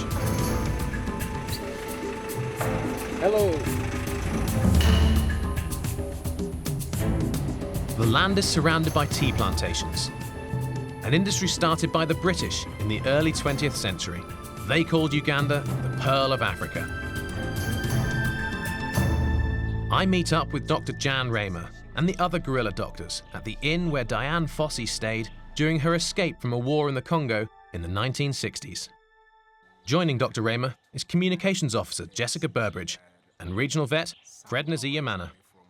So in 1985, right before Diane Fossey died, she was seeing gorillas, dying in snares and from human-induced trauma. And she said there needs to be a veterinarian there. Just a couple of months after, in 1986, the first gorilla doctor came over. His name was Jim Foster. And he set up a little clinic. And since then, it's been almost 30 years, and it's grown into an international team of vets. There's 14 vets that are working in the 3 countries. It's the greatest thing. It's the greatest thing ever. I mean, that's why we're here, is to help these animals. And when we can do an intervention and save a life, it's the greatest feeling. It really is. After my veterinary school, I always felt I needed to do something positive towards gorilla conservation. First up is a health check on a gorilla troop several hours away in Rushaga, where people have been living side by side with gorillas for decades. So they'll go and find another group and they'll raid and they'll capture a female. Today I'm trekking with local guide David and Dr. Fred. It's a climb of more than 1,000 meters through communal farmland and into the domain of the Rushaga Gorilla Group. To locate them, we must depend on up-to-date information provided by an advanced group of trackers. So when we get to the top of the hill, the trackers will be able to hear us much better.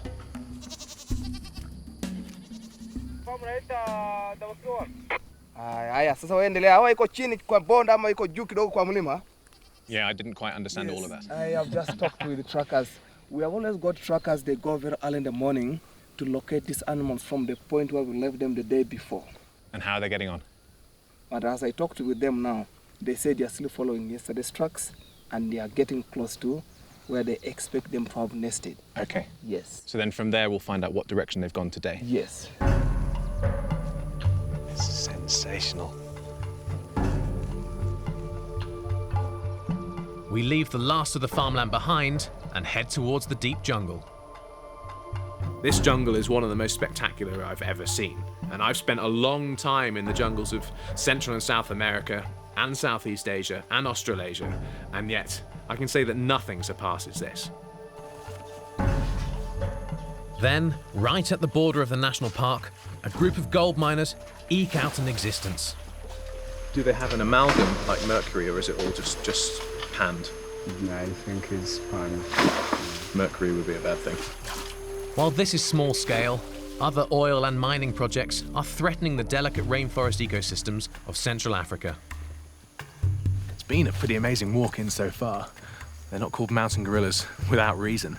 We've been climbing and descending and traversing across incredibly steep terrain, which is the last places where these gorillas survive, really. Anywhere in the lower lands are just filled with agricultural people, and of course, where people and animals coexist, animals tend to lose out.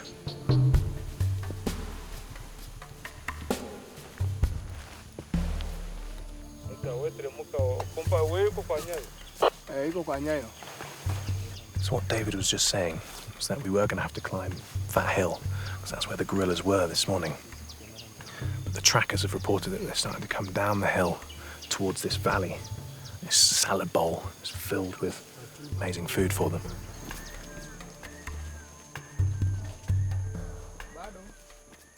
Briefly, the point where we are is going to be our preparation point. In case of anything like charging, running is not the best option. You are all advisable to stay and feel submissive. So you are advisable to stay still. Early explorers did not heed this warning and were terrified when silverbacks defending their troops charged them, even bending rifle barrels in half, adding to the monster myth. My goodness, there they are. Finally, the gorillas have been located in dense vegetation on a very steep slope.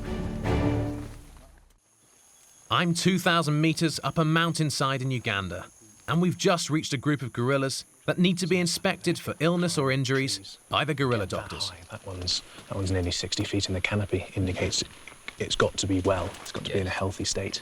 Yes, it is. We can even appreciate it from a distance.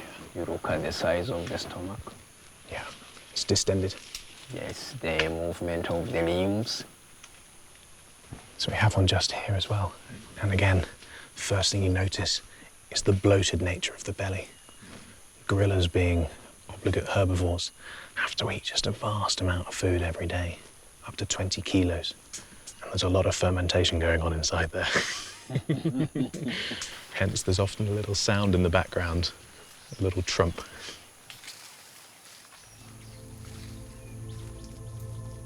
With all the females around, we know the big silverback must be nearby. The silverback is there. And he's absolutely enormous. This one is known for being a very successful predator on other groups. So he will raid other groups and steal their females. But he will raid by himself, even if the other group has 3 males. He's big, he's very strong, and he's got incredible bravado. A month ago, he stole a new female. So his group is now up to 9, and he looks very well indeed.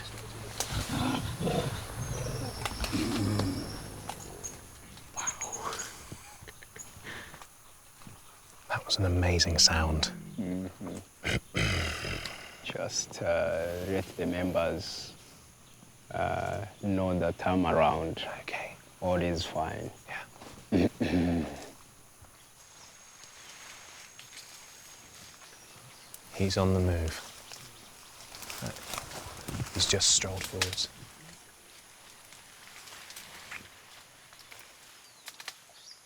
The reason we're keeping this distance is because we carry all kinds of diseases, even when we don't realize it.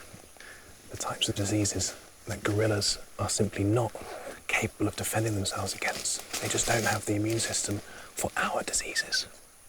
So this is why it is enforced to try and stay about 7 meters away from them, to minimize the chance of us either catching a disease from them or giving a disease to them. Where this becomes much more complicated is when gorillas come into contact with agricultural people around here. Then we have a real situation whereby agricultural animals, domestic animals, can transmit diseases to and from the gorillas.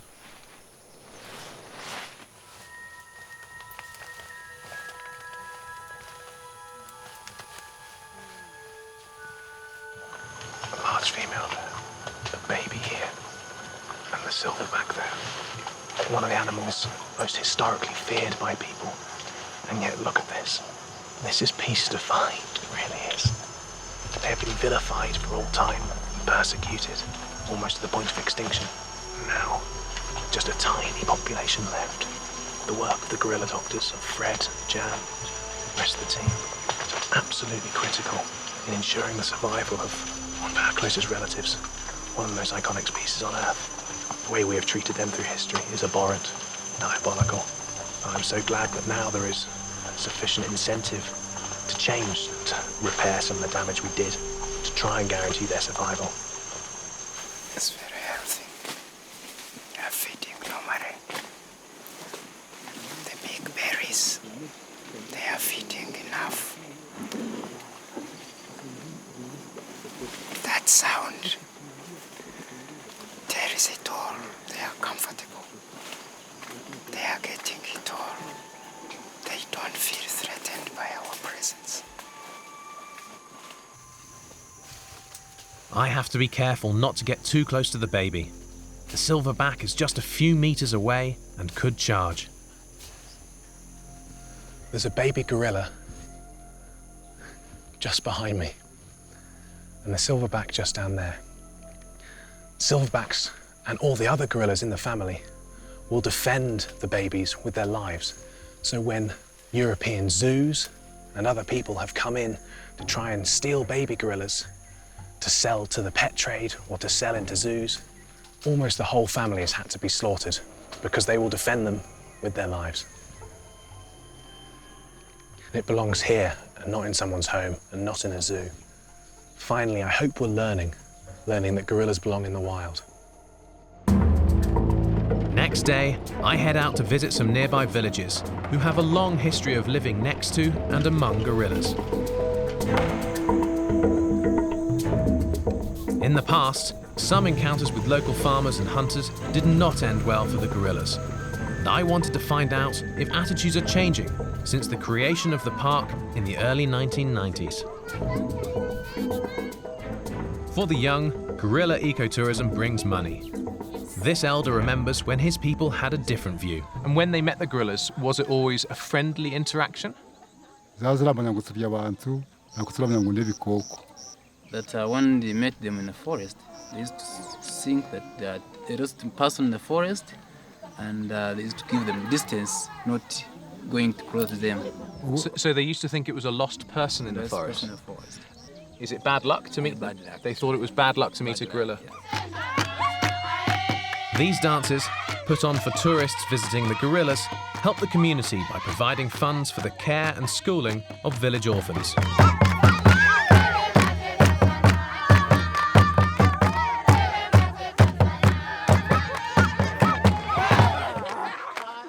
It's absolutely outstanding. They've obviously really just adopted the spirit of the gorillas into their community. The kids have a wildlife club where they learn about gorillas, and here they are dancing the gorilla dance. It's just somehow become this figure of, I don't know, collectiveness within the community, whereas they used to be seen obviously as a fearful figure, a figure of some form of bad luck. When they went into the forest, if they saw them, they would be terrified, whereas now clearly that's not the case. Clearly they revel in the fact that they have these incredible animals right here on their doorstep. Our next gorilla encounter proves to be much closer to home. And fresh wounds on a male tell us a marauding silverback is on the loose. Day 2, and we're told the gorillas are on the move and close to the communities. Dr. Fred, Dr. Jan and Jessica join me to locate the wandering gorilla troop. There we are, shaking a tree just there, just at 10 o'clock. Spotted one shaking a tree there, 10 yards from the hut. It's insanity. Like, there's the national park, but all of this stuff, the secondary growth, is so rich in nutrients, so tasty. Jan's just described it as a gorilla salad bowl. Very good description. There's a gorilla, amazingly, right here. But as Jan said, it's eating bamboo, which has been planted by people. One of the things they're trying to do with local communities is to encourage them to plant the types of plants that gorillas simply don't like in the buffer zone. So right here we are with the blackback Karembezi. At the moment he's comfortably feeding. One good thing to note, as a habituated gorilla, he's already aware of our presence, but he's not disturbed. He's behaving normally, and that's what we like to see. Well, here is a perfect example of the problem we're facing. Here's a gorilla strolling along a man-made path and helping himself to the plants that people have planted. You can't blame the gorillas. They're here to get some good food. They're here to get nourishment, and there's fantastic nourishment in these plants here. It brings them into conflict with people. And one of the big problems is that people carry diseases that gorillas are, I suppose, physiologically naive to, medically naive to. They haven't come across the types of viruses that we carry. On our data sheet, we record everything that we can. So if we don't see locomotion, we saw everything else, but we didn't see locomotion. And then that goes into a computer program, spits out a report at the end of the month, which helps us understand disease, injury, and the progression of that in these animals.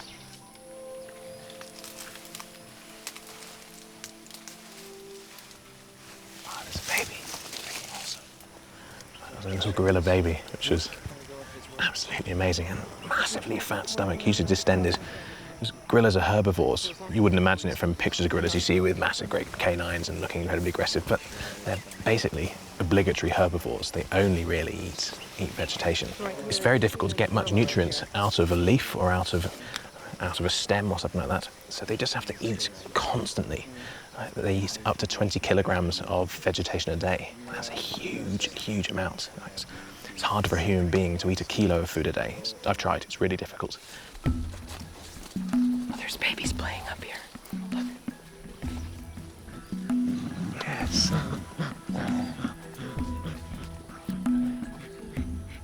Just got such amazing comical looks on their faces. Yeah. I think it's having a brilliant time. It's like, love wrestling.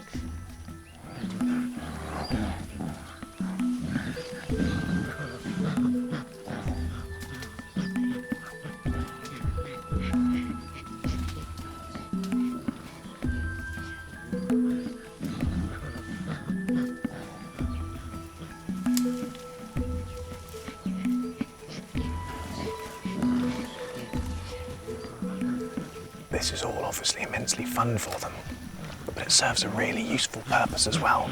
It prepares them for real battles when they're much older, when these young male baby gorillas are going to be fighting for their own groups. It's looked like a bit of playtime, and it is, but it's preparing them for life as an adult.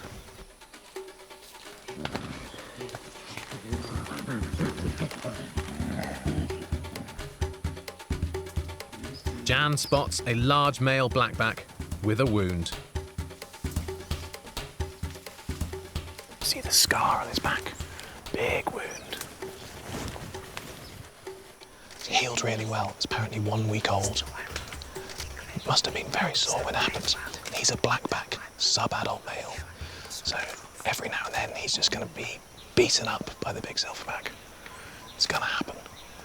Life is tough as a gorilla. This playtime is preparing them for a life of battling for their own group. And sometimes they get seriously injured. I just spoke to Jan. She said that, according to Fred, the silverback that attacked the blackback we've just seen, the one with the big scar, was the same silverback that attacked one of the groups up in the mountain. There's obviously a marauding lone silverback. Maybe trying to steal females to start his own group. It's just something they do. They come into existing groups. They beat everyone up and they try and steal females for themselves, set themselves up as a harem leader.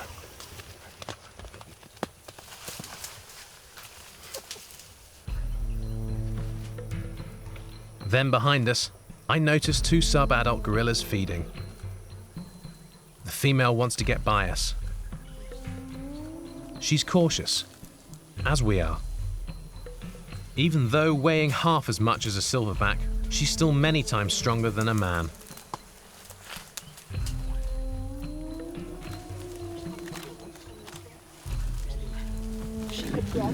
Reassuring gorilla feeding grunts are given.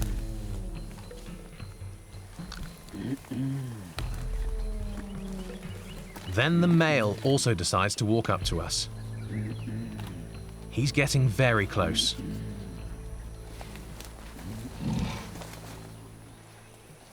So as the male walked past, just as he was about to go, gave a little nudge towards Fred, which, as Fred has just explained, was playful. If he was aggressive, you would have noticed it in his face and in his demeanour. It was just a little nudge, just to say, hello, have a little look at this. And these gorillas actually identify people individually. They know the trackers who work with them every single day, and they see the trackers as their friends. So when we are with the trackers, that means the gorillas are relaxed because they know that their friends are here. They know they're not under any form of threat whatsoever.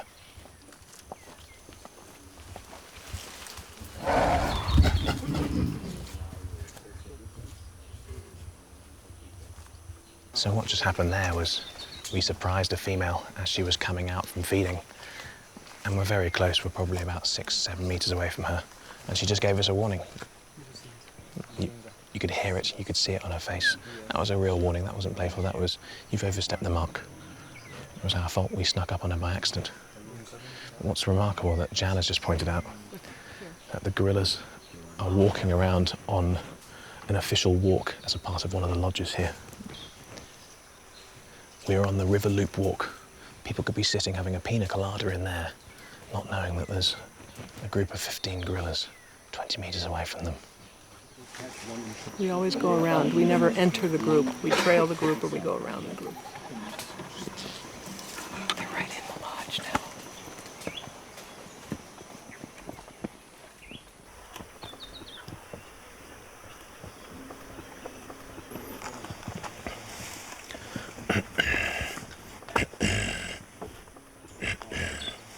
To avoid a potential confrontation, I step back to give this blackback male some space.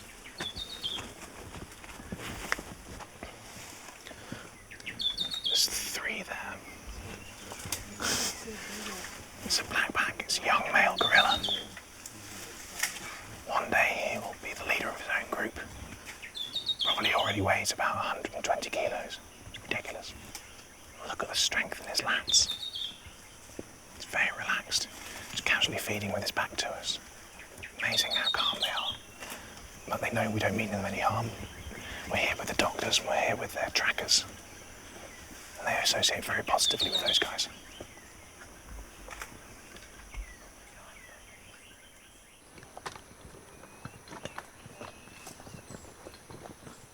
Yeah, I think we can stop from here because the group is like going further and further towards the people.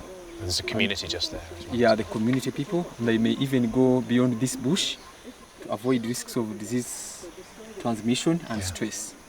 So will the trackers now encourage the gorillas to go back towards the forest? Yeah, sure. The trackers will begin now chasing them, pushing them back to their habitat, to the forest. We have trained the trackers on the best way to handle that of pushing the gorillas back to the forest. Passively, presumably. It's passive. It's been an amazing experience. Obviously, I've witnessed some of the things I never thought I'd have the privilege to see. But it's just been made all the more pertinent by the fact that we are here in a tourist lodge. There's a sign for a massage just down there, and a gorilla walks straight past it, and there's a tourist just wandered up there. It shows the real problem that's happening here. It's human-animal conflict, and the gorillas are the losers. Next, I get an ape's eye view of the park, and news of the marauding silverback comes in. He's injured another silverback, and the team springs into action. Back at the park, we're waiting for any emergency health reports from trackers in gorilla territory.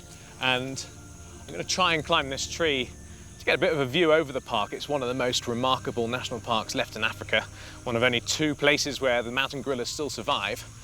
And what better way to have a look at the park and view what remains of the gorilla's habitat than by getting high up into the canopy. Too high.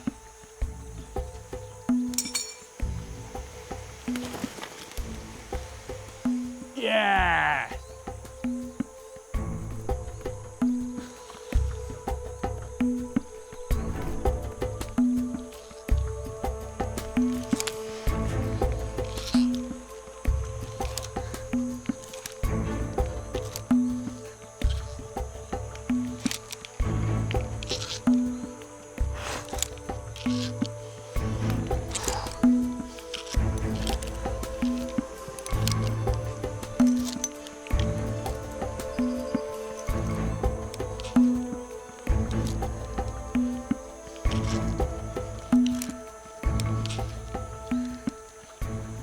Yeah. Fair way up a tree here. And I've got a view over the valley on the far side. So the proximity of these groups of gorillas which live all around me to those massive communities of people that live just over there is genuinely a concern, and something that the gorilla doctors are really working hard to try and mitigate against.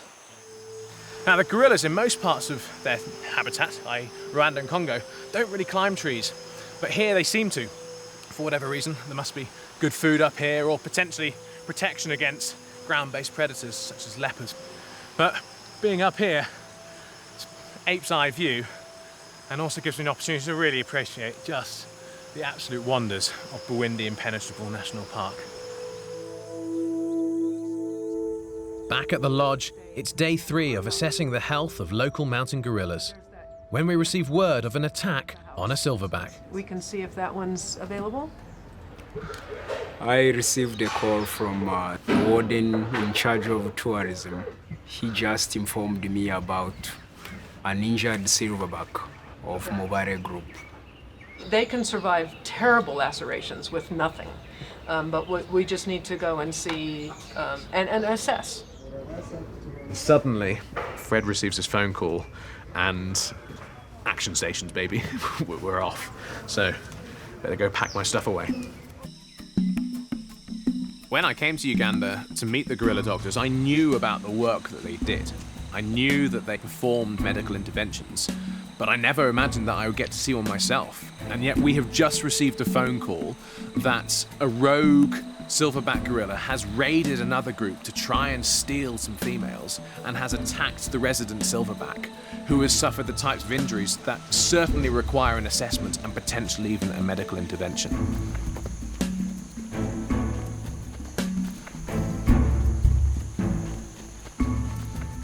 It's been many hours since the injured gorilla was seen, and so the trackers have to find the group again. This could take several hours of searching at an elevation of 2,000 meters.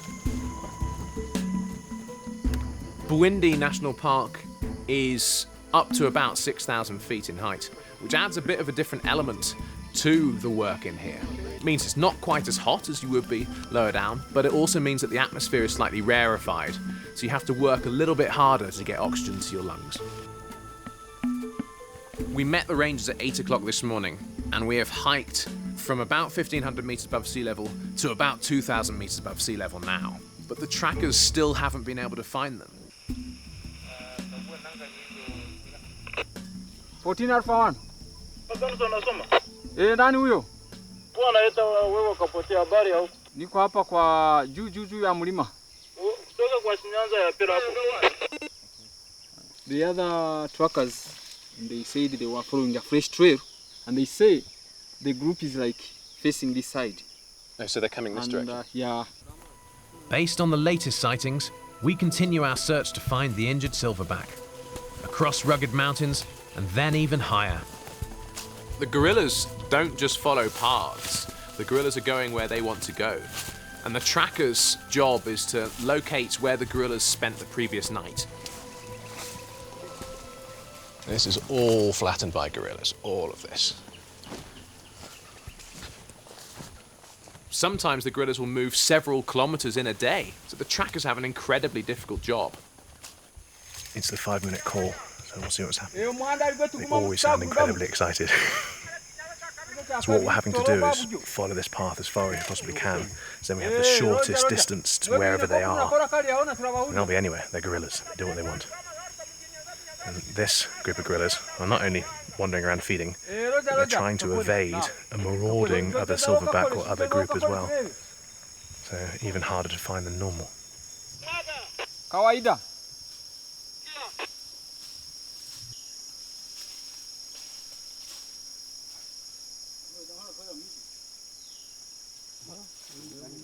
No.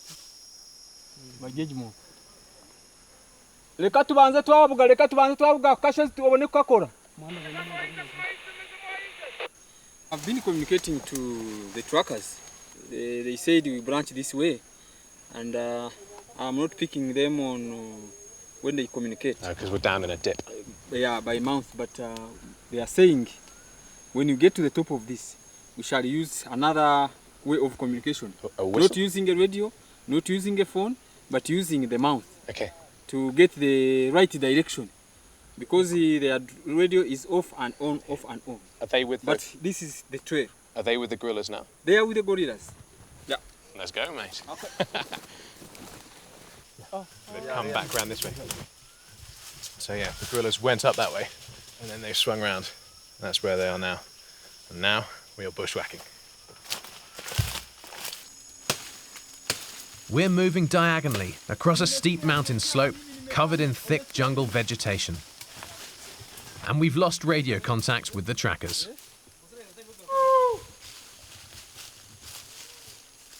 There they are. We're getting close enough that we can now hear them within 150 meters.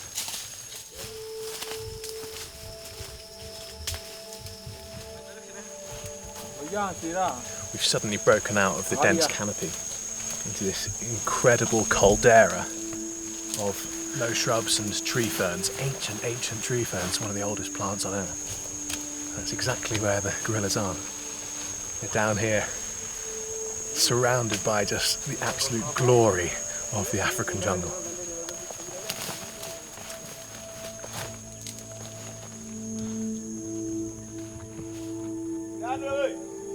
This group of gorillas that was attacked is essentially fleeing from the marauding silverback that attacked them. And as a result, they are proving incredibly difficult to find. Just up there. Just one last push up this hill.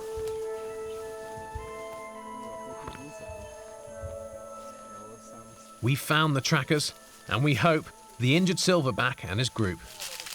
The trackers are here. Exactly as we thought. So the trackers were tracking a wild group, which just kept on going.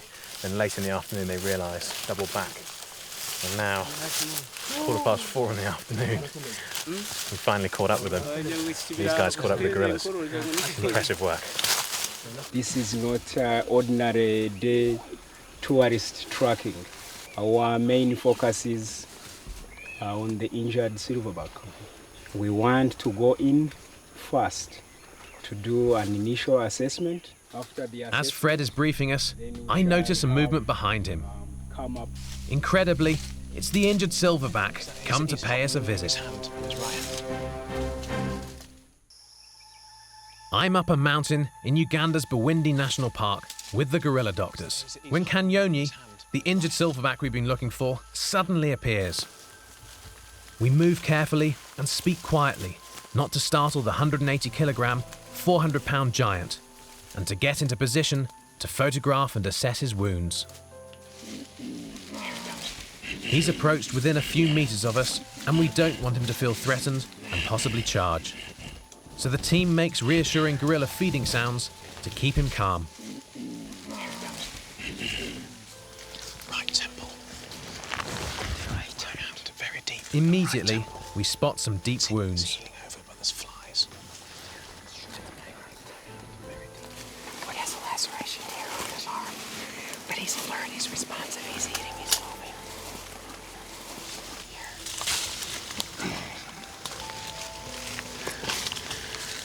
This is one of the rarest animals on Earth. Left wrist. It's one of our closest relatives. Right wrist, right shoulder, right arm. And at the moment, it's an injured silverback. Left wrist as well. They have been written about and filmed as being violent and aggressive. And yet look at him. He's sat within 3 meters of us. Do you see his wrist? It seems like he wants to show us his wounds. He has a cut on his temple. Here, he's very deep. On his shoulder and deep on his wrist. He's making relaxing sounds. Is that a picture of violence or is that a picture of peace? So he's got here. Jess has just got a couple of photographs of the injuries on his wrist. Very, very deep. He was really beaten up. Worried about his right hand. you see that? Yeah. Well, his left hand has some lacerations, but the right hand was the one he was limping on. Yeah, the left hand I'm not too worried about. It's pretty deep. It's very deep on the right hand. I would be more comfortable if he had antibiotics, but I don't know if we have time. What do you think? I would be comfortable to give a shot. Okay. Antibiotics. Look, you got his right hand. It's serious. It's serious. Yeah. I agree. So we're trying to photograph the wounds so that Jan can make a good call about whether or not to intervene.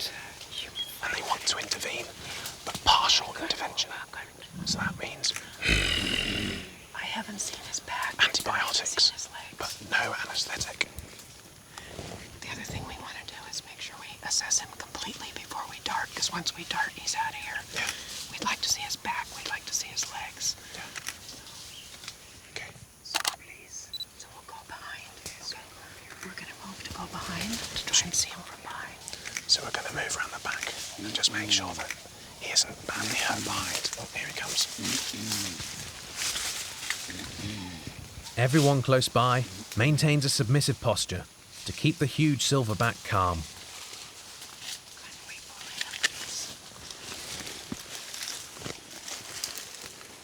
After you, Jess. We'd like to take a shot as soon as we can. Yeah, of course. As soon as we do, everybody's going to run. That's fine. So they're going to go and prepare the dart gun with some antibiotics because the wound on his wrist seems to be getting necrotic. We've taken photographs of the wound on his face, his shoulder, and they all look fine. But the one on his wrist, the flies were around it and it was going a funny colour. So they're going to dart him with antibiotics and then the gorillas will go. We're here to try and make sure that there's any of these left. It's mind-blowing being next to an animal like that I've dreamed of my entire life. And you see images of them being like savage, domineering, violent beasts. He walked to us, lay down, and chewed on a leaf. That is a picture of peace. Their betrayal is completely unjust and must have contributed to their demise. Next, the doctors take their best shot. I think it would be better we'll just drop the... To treat a badly injured silverback, the vets prepare the dart system that will deliver the antibiotic. Jan's just charged the dart so that the antibiotics in the solution is right up the tip of the dart, so when it hits the gorilla, it's all going to go into him. It could get dicey. Of course. But hopefully he'll just run away. But you never know. Brace yourself. Yeah. So he knows what the gun is and doesn't like the gun, so we have to keep it hidden. And what will be, will be. Everybody knows that if he charges, you should stand your ground and try not to pee your pants. Noted. It's never happened before, but there's a first time for everything. Dr. Fred charges the dart gun. A female gorilla watches nearby.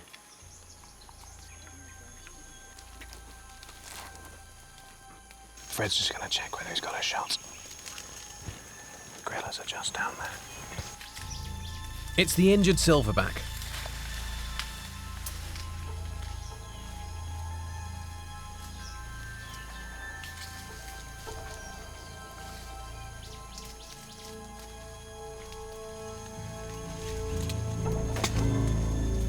No. Get it down.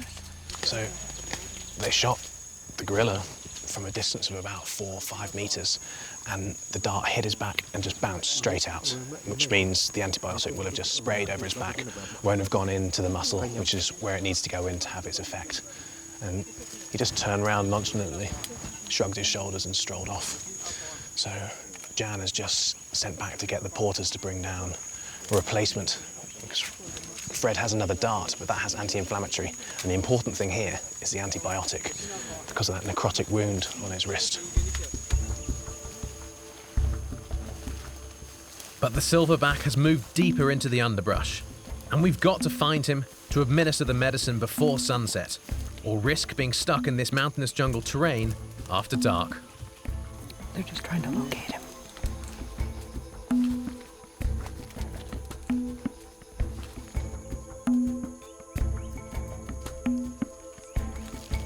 He's close. The dart is kept hidden from view. Searching for the silverback, we come across a female who warns us about moving too far into her space. Then we find the silverback, and he's relaxed. Time for Fred to take his shot.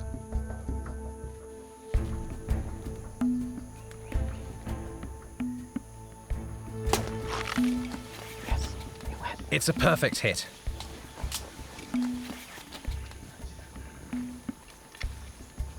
It went in. So they've just retrieved the dart and the sleeve has come back, so they know it's gone in, which means they know the antibiotics are in him, which means he's gonna be all right.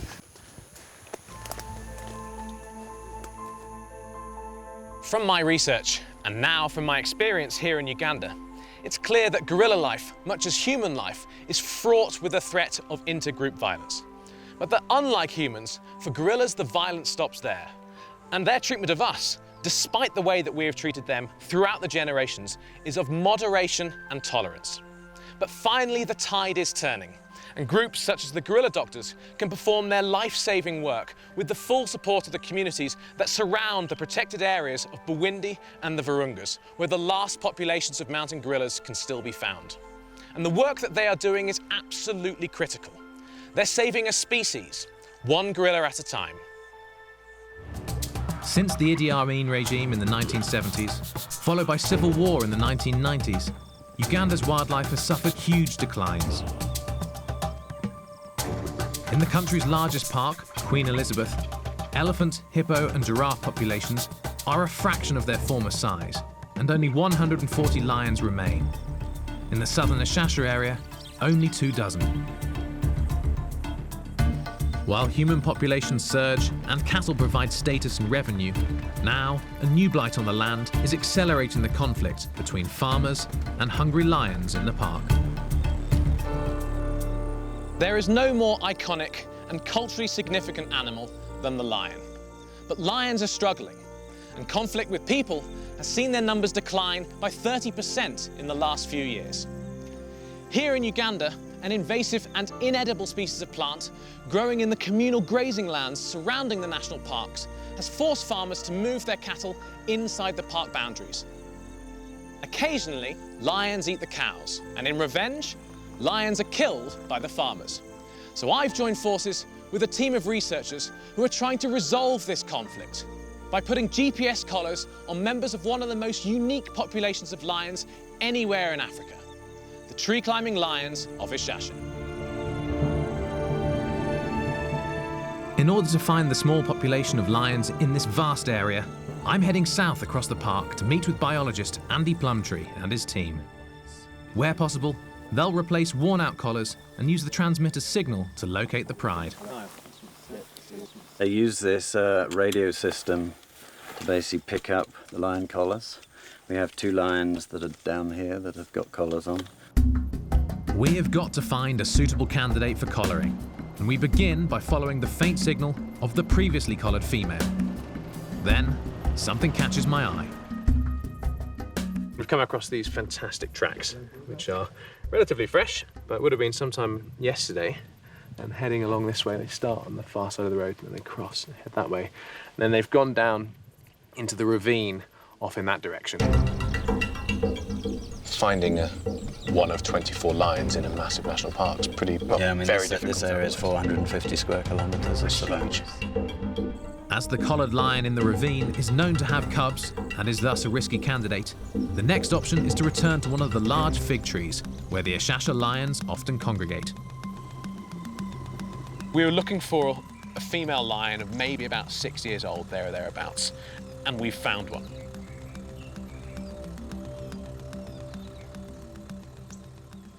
Would this one be a candidate for putting a radio collar on? Yeah, she's an adult female, or pretty much adult. She's just going from sub-adult to adult, and we're looking for a female that's likely to stay in the pride and not move elsewhere. So she would be a prime candidate, because she's going to probably live several years, and the collar will last about 3 years, so... The females live 10 to 15 years out in the wild? Yeah, about that. Andy has a number of theories about why these lions climb trees.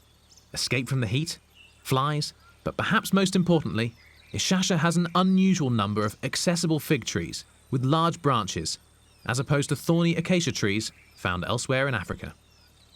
Lions just find them comfortable. What we want to do with the colouring is set up something called experiential tourism, which is basically tourists will pay extra to go out in a special vehicle to get up close to the lions.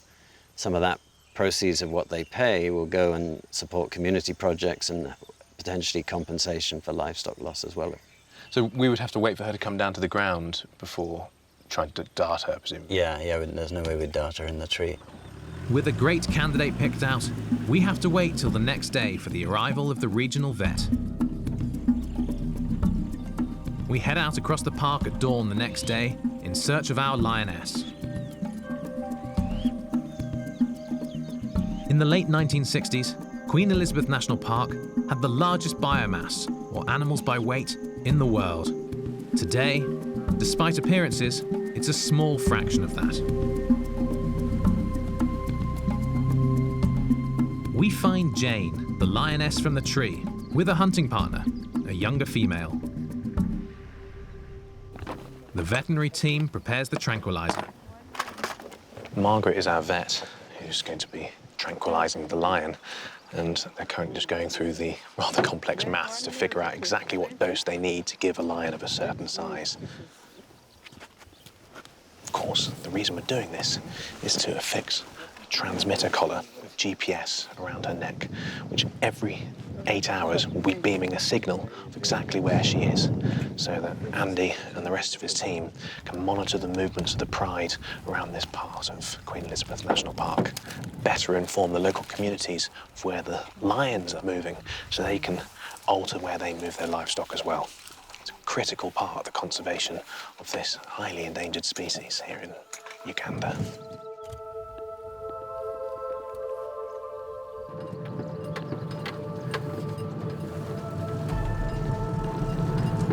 Heading towards the lion now. It's just down there.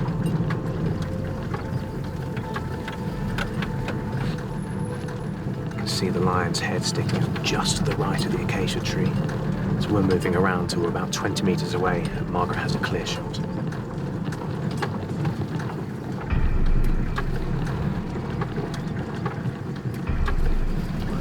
The lion just yawned, massive teeth like that. There's two, and we're aiming for the one on the right, which is slightly older. It has to get up. You have to get it up. So the lioness is lying down. It can easily deflate. We just need her to sit up, and then Margaret will be able to get the dart straight into the muscular part of her thigh, hopefully.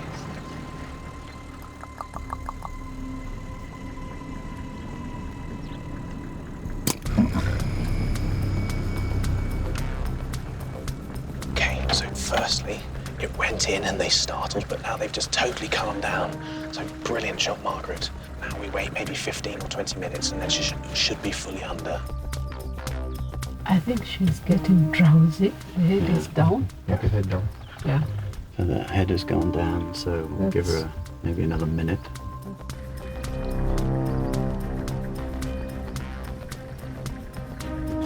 Using the truck, we have to isolate the lion to be collared, as the younger one may rush in to defend her downed partner.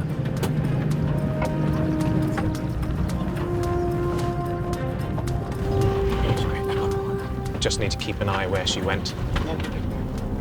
Here's the stick, Margaret. Yeah. Now we have to see if the downed lion is really sedated. So Andy's just going to poke her to make sure she doesn't respond.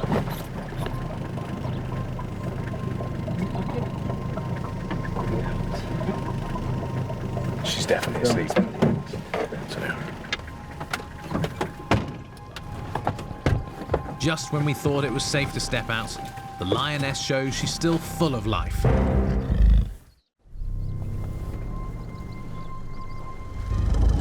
We're attempting to sedate and put a GPS collar on an endangered lion in Uganda's Queen Elizabeth Park. So we have this vehicle just to make sure that the other lioness stays away. So we chased her out that way, but she banked round, and the last thing we want is her coming back. So we've got some of the park rangers just going that way to make sure that she stays away, so we can do everything with this lioness in total safety. It's wise to be cautious, since the second lion could sprint in defensively in seconds. Margaret's making sure that the cat can't swallow its tongue. The tongue's out, so she can't possibly choke on it, so she's not going to have any problems while she's under the anaesthetic. It's a big, healthy female.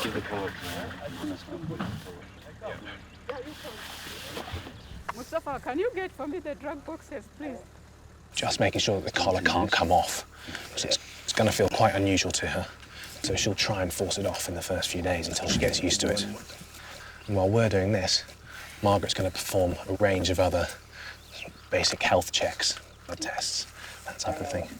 Temperature, take a blood sample, general assessment of condition. Even ticks are removed to ensure the good health of the lioness. Rangers continue to stand guard, alert to the possibility of a lion charge.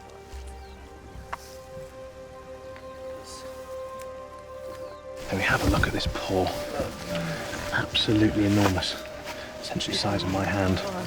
And like most cats, they have retractable claws, like these. So they tend to keep them up, kept within the rest of the paw, but when they're attacking, they evert those claws and then they're put into action. It's incredibly sharp, about 1 inch long. So we've just given her a bit of iodine because she's got a wound inside here. And iodine's an incredibly good disinfectant. It kills basically everything. She's missing a couple of incisors. Just broken off a couple of incisors. Nothing serious. Otherwise, dentition looks really healthy. You want to get her getting up. It seems the lioness is beginning to wake, while guards remain alert for the other one. The park guard's been watching where the other lioness is and just moving to make sure that they stay between us and the lioness so it doesn't come here and cause us any problems. Right, so now we have to get back into the car. Margaret's administering the reversal agent and that will take effect pretty quickly. And then we monitor the lioness. And that was incredibly quick, incredibly efficient. It's been 26 minutes precisely. Collar is on. Job done. Fantastic.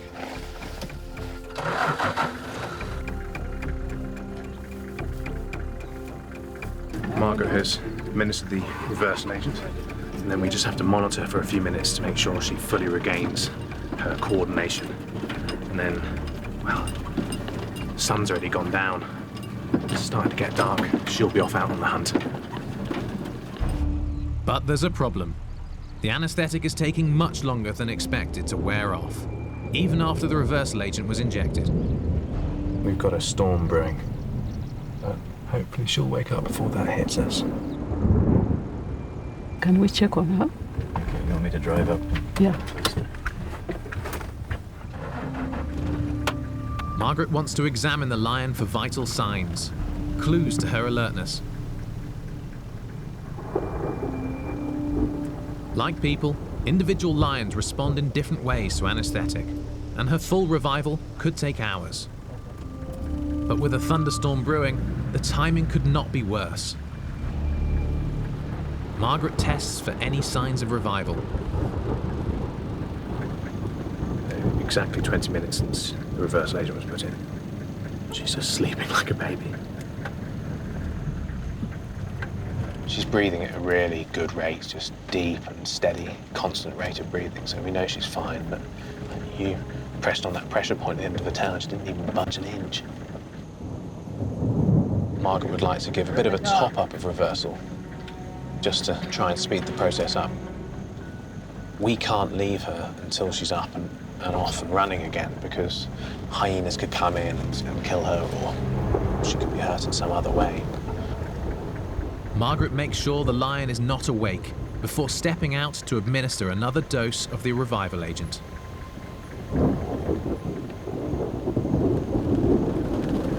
Whoa, wow, look at that. Finally, she comes around, looking healthy. Behind us. Well, she's very relaxed. We'll just leave her be now, and she's got a radio collar on, so we'll come back in the morning and find her and just make sure she's doing as well as we hope she is. And she's totally calm now anyway. Next, I head north to hear of big cat attacks and a very noxious weed that is affecting the future of the park and the remaining lions.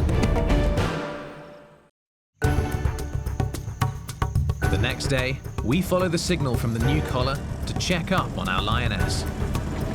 So we've been looking for this radio-collared lioness for 3¼ hours, and it turns out we've been chasing a reflection of the radio signal, which Andy had predicted all along. And what she's done is head off into a ravine, so the signal was easily lost and must be bouncing off various other things, sending us on a merry dance around the park.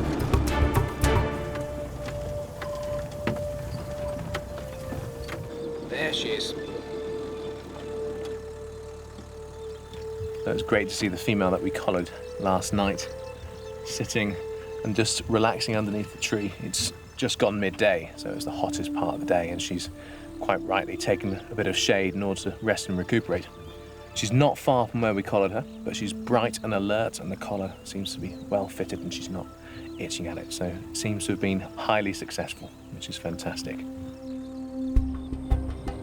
Heading back across the southern Ishasha region of the park, I come across a different kind of formidable creature. So although I'm here in the savannas of Uganda looking for what is largely regarded as one of the most dangerous animals in the whole world, the lion, in reality, these things are almost as bad. So these are African army ants. The reputation that these have is absolutely fearsome.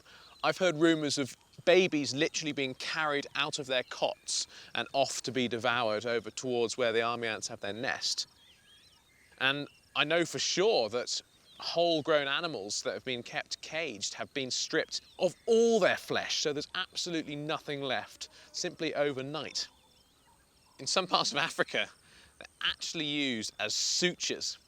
So if you have a wound, like a gash down your head, you can hold these soldiers up to the wound and they'll just clamp on. They'll clamp onto anything that's in front of them. It's a bit of grass and it's nailed that. And they'll clamp on and they'll pin your wound so well together that it acts in exactly the same way as a stitch would. If you have a long wound, simply use half a dozen ants and then let your wound heal as it would after a visit to the doctor. My journey to understand the human-lion conflict takes me north. Some of the pastoralist communities live right on the edge of the park boundary itself. And it's these communities that are suffering the greatest loss of their livestock as a result of predation by the lions, but also these communities that are most heavily persecuting the lions in revenge. Raising cattle is part of the fabric of these communities, and I want to find out how these pastoralists are coping with lions in their midst, even as an invasive plant is only making matters worse.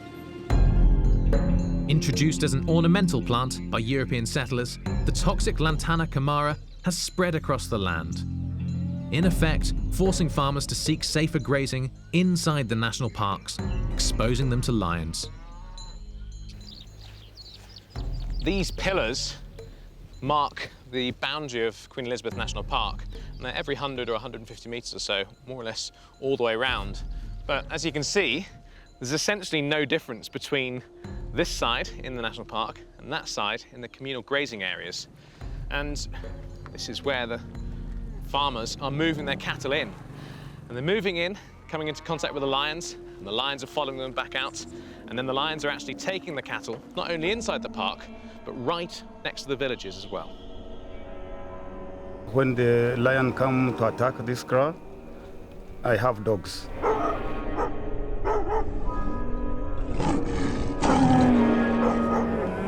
So when the dogs bark, they make noise, then I wake up. I just chase the lion with my dog.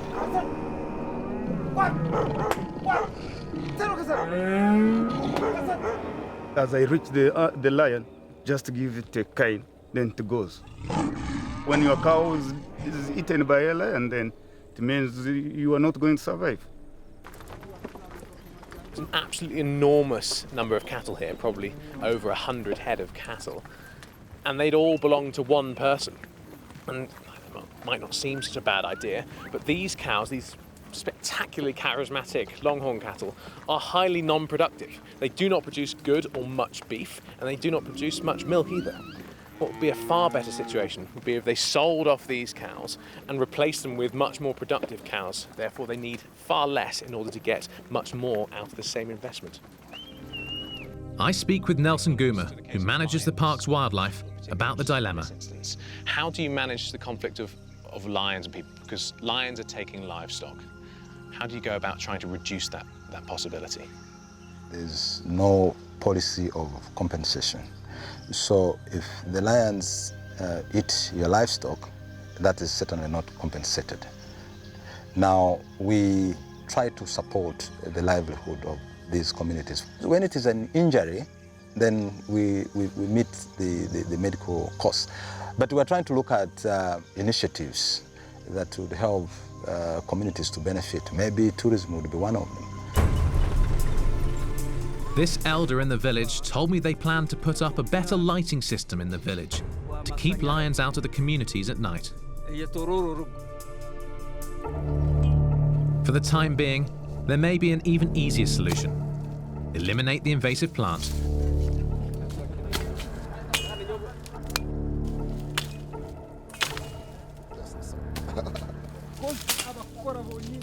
Benjamin, part of the Wildlife Conservation Society team, is supporting local initiatives to remove the toxic lantana from traditional grazing areas around the park. How much of an issue is the lantana? Does it cover a large area of the grazing land? Yeah, it was 2/3 of their land was covered by lantana kama in this community, 2/3. At least now they are going at least less than that. With fewer plants deadly to grazing cattle, it's hoped that the locals will keep their herds outside of the park and away from the lions. When I head back south to Ashasha to resume the lion collaring, I come across a massive python with a nasty temper. It's day 4 of our lion study in Uganda's Queen Elizabeth National Park. Heading out this morning, I get 2 surprises. First, we're stopped dead in our tracks by a herd of very territorial elephants.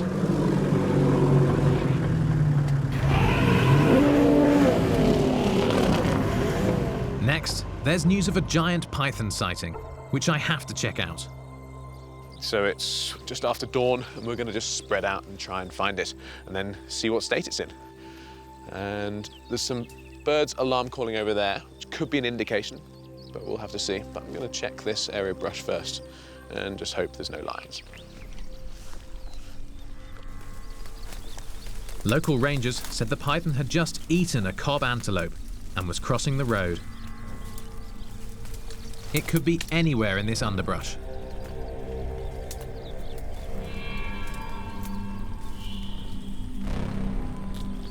A small hole there, too small for it to have got into.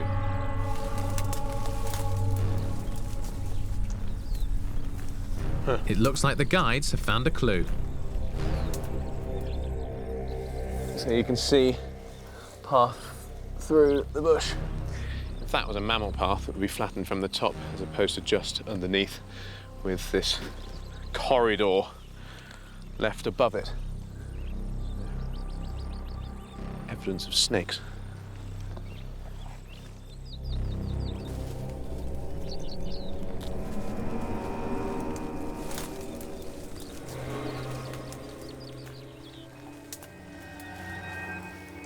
Well, I found it.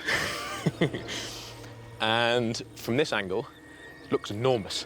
So now you get that kind of sense in your stomach of the butterflies starting, and you just don't know what's going to happen. Right, you can see where it's eaten. Tail here. Here is the head. It's big, so based on its head size, I would say it's probably around 11 to 12 feet. So what I'm going to do is just try and encourage it out without actually having to manhandle it out. Then we can have a good look at it. So here it comes. Hello. These guys are notoriously aggressive. Just maniac, lunatic, aggressive, that type of thing. But, as well as that, they have just an incredible strike length. Here she comes. Oh, whoa! I don't want to handle it too roughly because it's eaten and I don't want it to regurgitate its food. So ideally I can just kind of encourage it out so we can get a good look.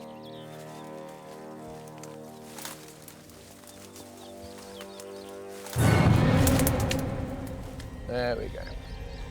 Leave the cameraman alone. Oh, get that stick out of your mouth. There we go. Yeah, so its strike distance is to about a foot away from me at the moment. It's probably best it stays that way, but I'll try and encourage her out if I can. They'll strike anywhere at the body. I know of people that have been bitten around the legs and even the torso by these. And with something like a cob, as soon as it's got it fixed, basically the cob's dead. And then once the cob has actually been asphyxiated, it will be swallowed head first. And it's amazing, you can actually see all of the different lumps of the cob's body. You can see where its head is, which is only about a metre back from the tip of the tail of the snake. It's swallowed it pretty quickly. Helps that they've got an enormous stomach. Well, it's an amazing encounter. I've been incredibly lucky to have seen her. And because she's so full, I don't want to stress her out any more than I already have, just by moving this around and getting a good glimpse of her. I'm just going to have to guess, based on her enormous size, that she is a pretty full-grown female. Probably 20 years old, there or thereabouts. Probably has another 10 years worth of picking off the cob around this national park in her. Excellent, we'll leave you alone.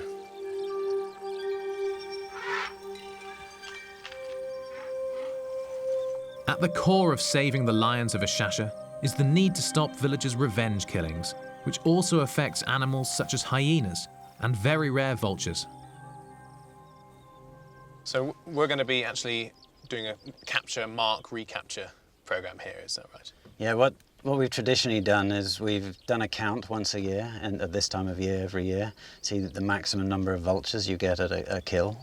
And now what we're trying to do is actually capture some of those and do a proper capture, mark, recapture analysis to see how it compares to the counts we get at a killed cow.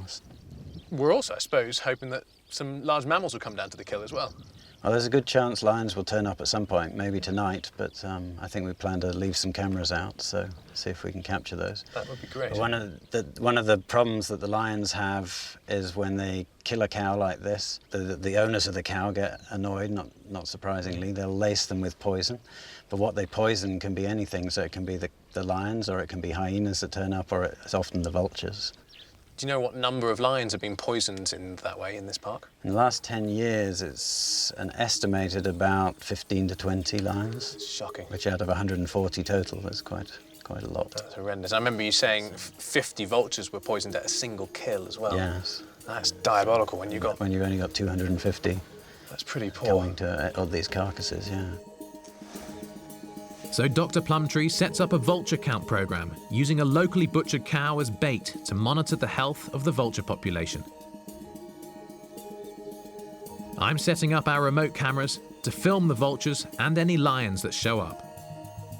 We wait several hours, but no groups of vultures appear to feed.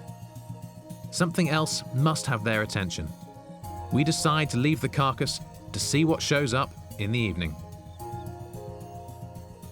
It's Janet, the mother with cubs, wearing an old radio collar. About 20 minutes before the sun's about to go down, one of the collared lionesses has just come to the cow, which is pretty fantastic.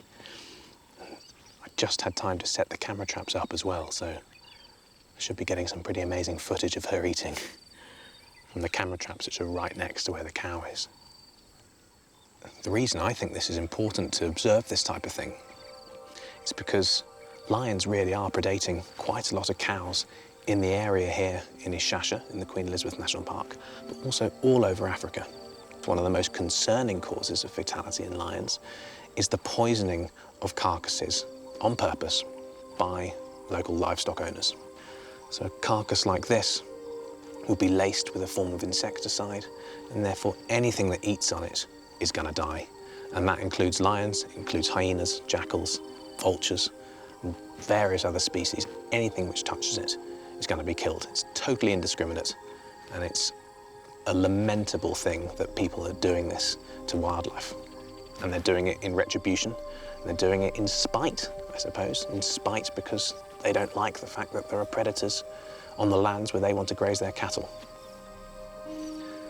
But the national parks and the wildlife that lives inside the national parks in Africa and everywhere in the world are really the most valuable things that are still left on this earth.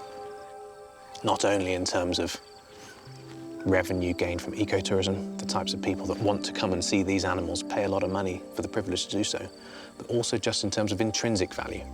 What is the world without its wild places and its wild animals? Then Jane, the lioness we collared, shows up to feed at the carcass. We leave the cameras, hoping some vultures might show up by morning. It's day 5 in Uganda's Queen Elizabeth Park, and rangers have just told us about an elephant killed by poachers nearby. A meal this big may have fed the vultures for a week and explain why none came to the cow carcass last night. That's incredibly sad. Elephants are hugely intelligent and have very complex social groups and tight family networks. And the loss of an individual like this would be keenly felt by all of its family members and members of the herd. Made even more tragic because it's simply so that some loser can have an ivory carving on his desk. I'd like to meet the man.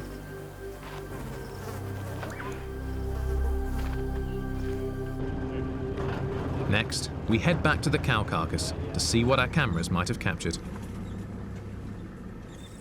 There's not much left of it, and there's just tiny, tiny little bits of the cow over here.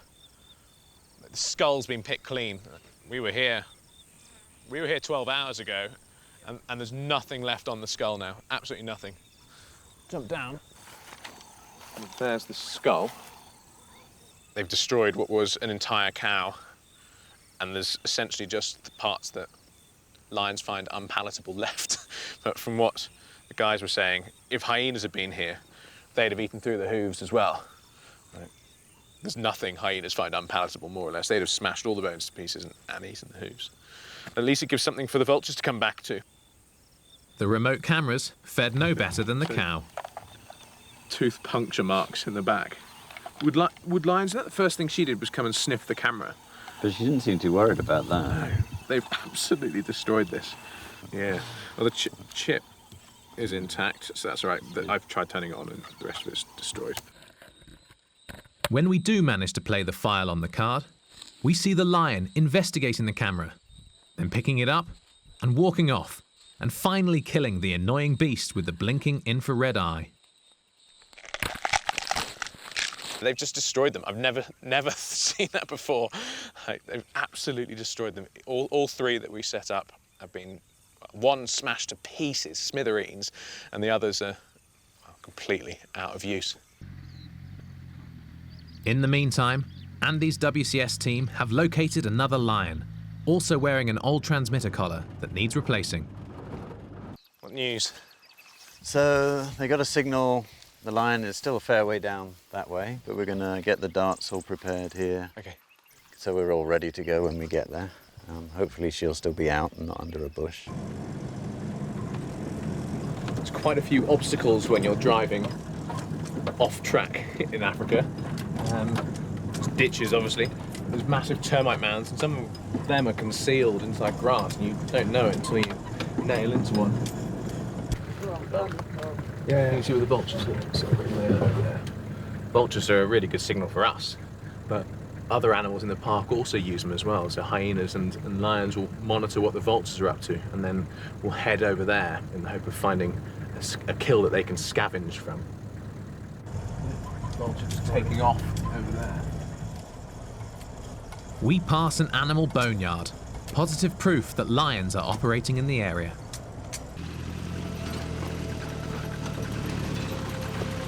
So she's definitely in the middle of the swamp.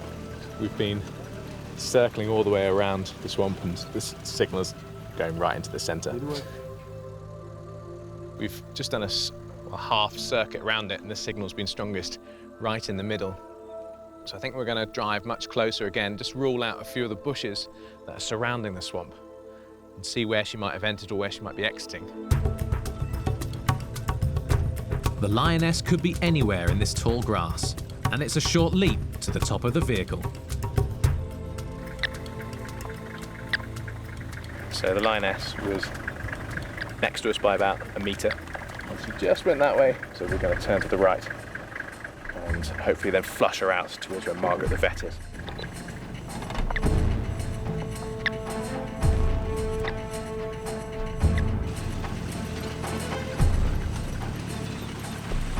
Now she seems to be in this bit of grass just in front of us to the right, and then between us and the bush. There she is, there she is.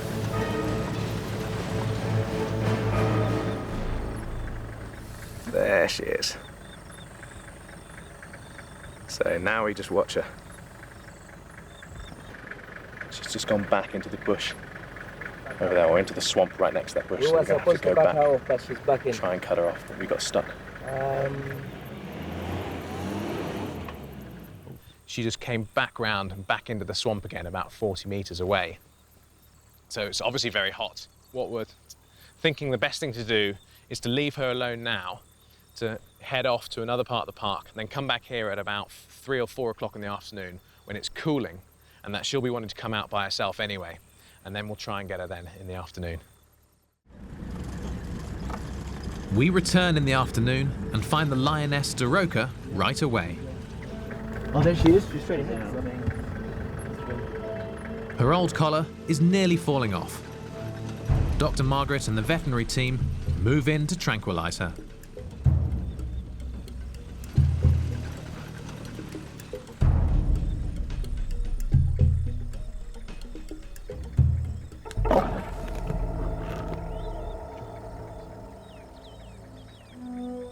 So the dart went in, but then I saw it bounce out. And the lion just picked the dart up. It's gone that way with it in her mouth. We'd have to see the dart in order to be able to tell when the little plastic sleeve has gone down. So the lioness has the dart in her mouth. She's obviously identified that as being something that bit her, and she's keeping hold of it.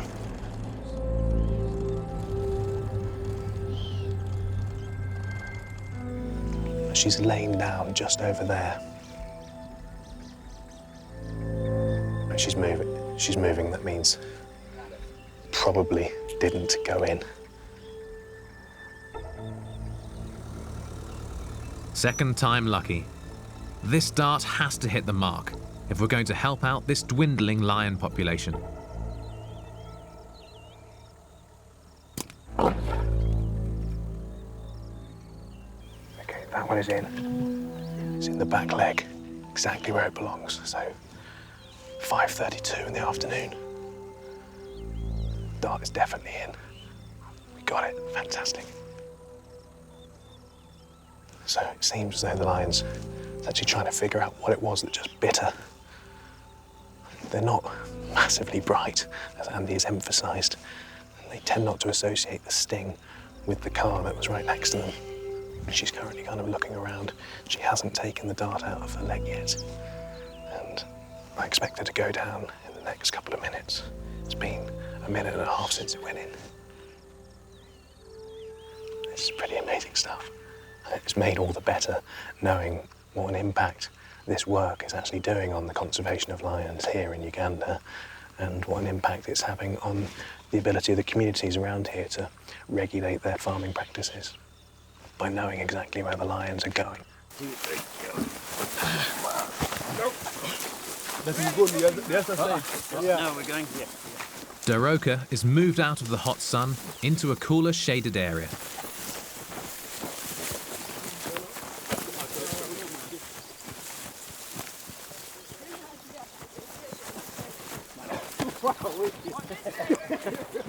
Okay, down.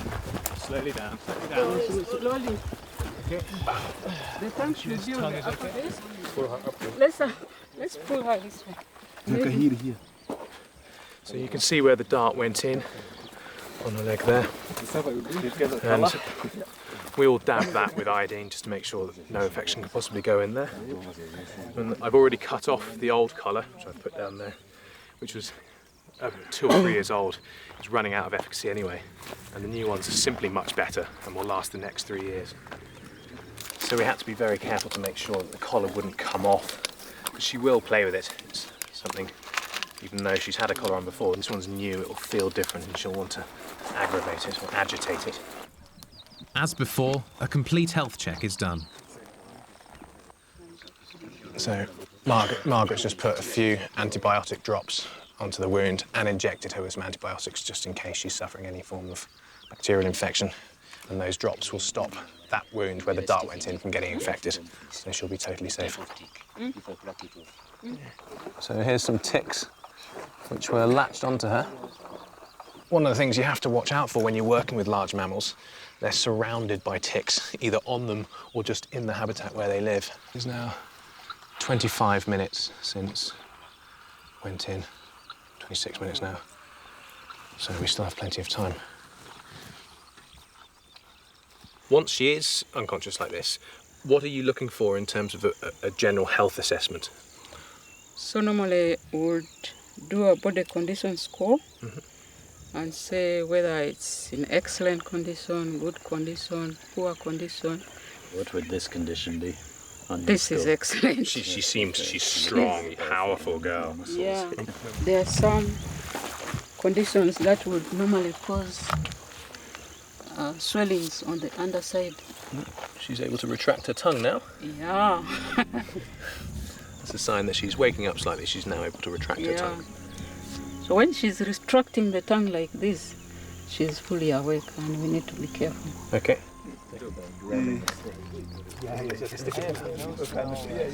So Margaret's just doused her with water a little bit, basically just to cool her down, because they can overheat when they're under anaesthetic, because they can't thermoregulate as well as they can when they're awake. So the last thing to happen is that Margaret's going to put in the reversal agent. At the moment she's probably quite conscious, she just is paralysed at the moment, so the reversal agent will reverse the effect of the anaesthetic and she'll be able to move on her way. Based on the previous lion, I'm expecting a slow recovery. Can we get people into the cars? I don't want anyone who's not essential out here because it is dangerous. They can wake up much quicker than sometimes they can be up in 10, 15 minutes. So we've got to get people out of here. Okay, let's go.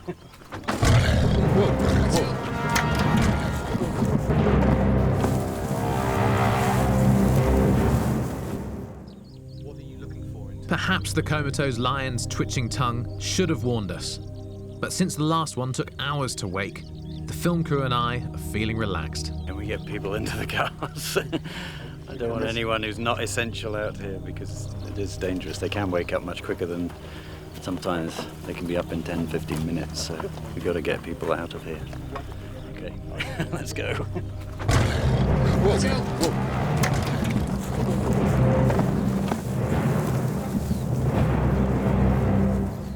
Well, that was pretty amazing. Just stopped my watch now, 1 minute 52, so it was under 1 minute. So under a minute after the reversal agent went in, she was able to sprint. Lucky for us, she sprinted that way. Just everyone scattered. That was pretty amazing. She's just there, but she's watching us very closely. That'll get the heart racing. I'm amazed how coordinated she is that quickly. That was quite something. There she is. On a final sweep of the region, we find Jane, whom we first collared, standing in the open.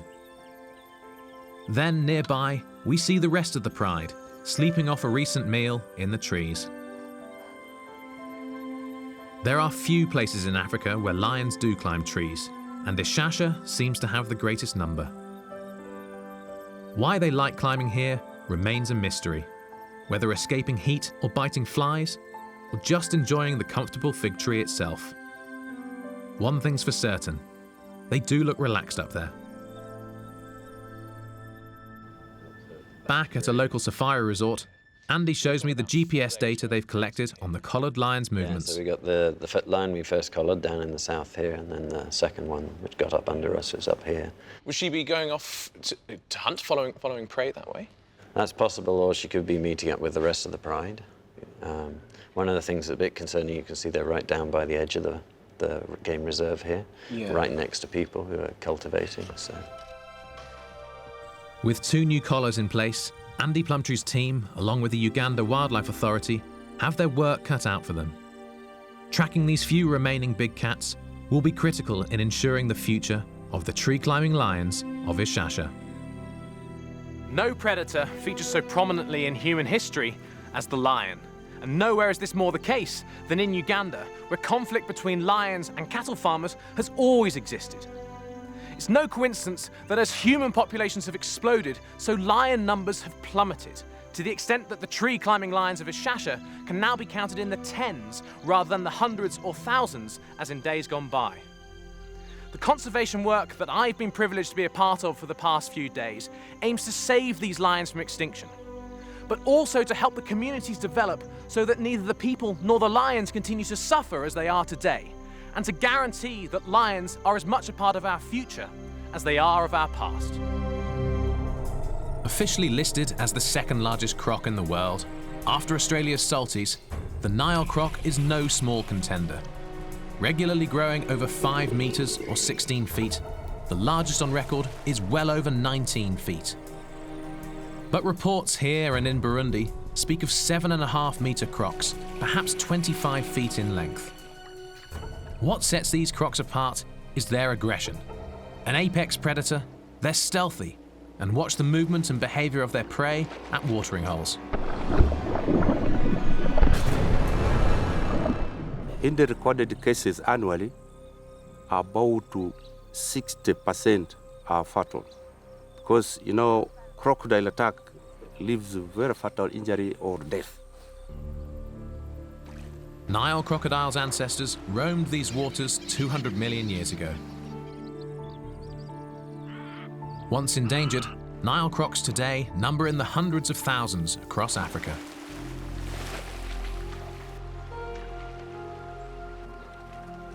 And for many living near the water, the spectre of giant man-eating crocodiles is all too real. Recently, a 1-ton animal was pulled from Uganda's Lake Victoria.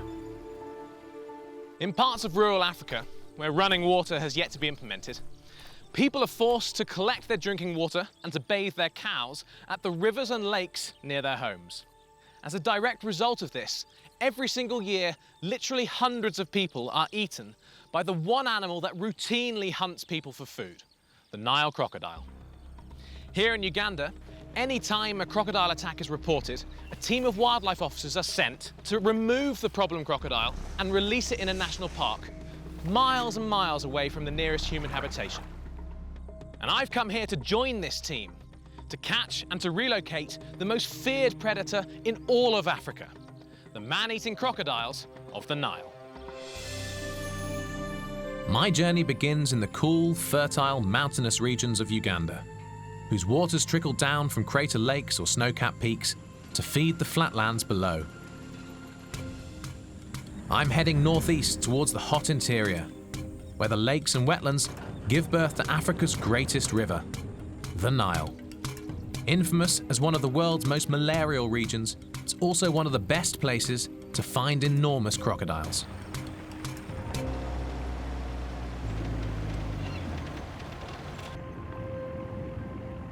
So I've come down from the lush tropical forests of southwestern Uganda into the hot, dry centre of the country via what must be one of the dustiest roads in all of Africa. And I finally arrived at the greatest source of life in the entire continent, the River Nile, which flows all the way from Lake Victoria to the south to the Mediterranean over 2,000 miles north of here.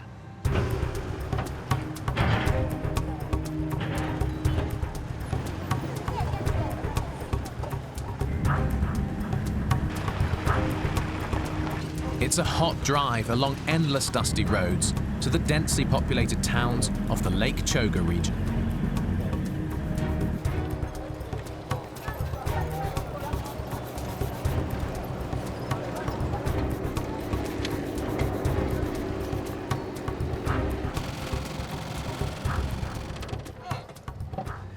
I'm in the town of Apache, which is quite a bustling metropolis actually. There's mobile phone masts everywhere and people wearing suits and shirts and that type of thing. But if you go literally 200 meters either side of this bit of paved road, you're out into really, really rural Uganda, where people are living in round mud huts with straw roofs. And this part of the world, rural central Uganda, has pretty much the highest birth rate anywhere on Earth. And all of those people need water. Those mud huts do not have running water. They don't even have electricity. They have basically nothing but the most basic provisions. So in order to get their water, they're going down to the rivers. And what's waiting for them in the rivers is, again, one of the highest populations of crocodiles anywhere on Earth. And that is creating a really serious issue where literally hundreds of people are being eaten by crocodiles every single year. There have been 2 recent crocodile attacks on humans here in the last year, and both the crocs remain at large. First, we're investigating an incident involving a young girl, and we're collecting the clues that will allow us to track down the killer croc and remove it from the area. I traveled to meet the young girl's family and discover that 2 cows were also recently taken by crocs. Well, very pleased to meet you, and thank you so much for agreeing to speak to us. It's incredibly good of you, and lovely to meet you too, madam. I'm joined by Uganda Wildlife Authority Ranger Caesar and Samson, a local croc trapper. Female, they're laying eggs on the ground. Yeah. So you set the traps just near there? Yeah. Sometimes during daytime, like this time, they are watering their cows. So that's when crocodiles comes and grabs the animals. So we have to go down at Then the we time? have to go down where cows are watering. So there's just been these attacks in the last couple of days, and the team, Caesar and Samson and the team, have been called in specifically by these local communities who said they've got a crocodile is taking cattle. So they come with a load of nooses that they use, and they bait the nooses, and the crocodiles hopefully go for the bait and then are caught in the noose. But there was one person we hadn't heard from, the one closest to the attacking crocodile. This child survived a crocodile attack. Hello, nice to meet you. She was sent to bring some cows just here to water. Now, when Caesar explains that Penina, the young girl, came down to the river to water her calves, as she does every day. Small, shallow channels cut through the papyrus grass and make for easy access to the water's edge.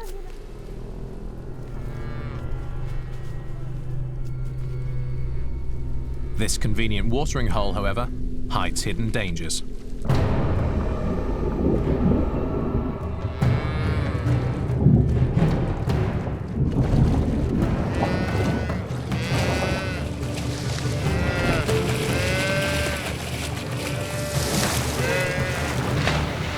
The croc just missed Penina, but devoured her calf.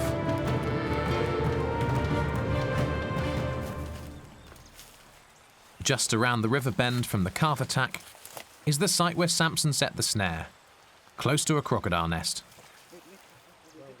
So we've just found the crocodile nest. Was this very, very recently? So recent. So this egg have been eaten.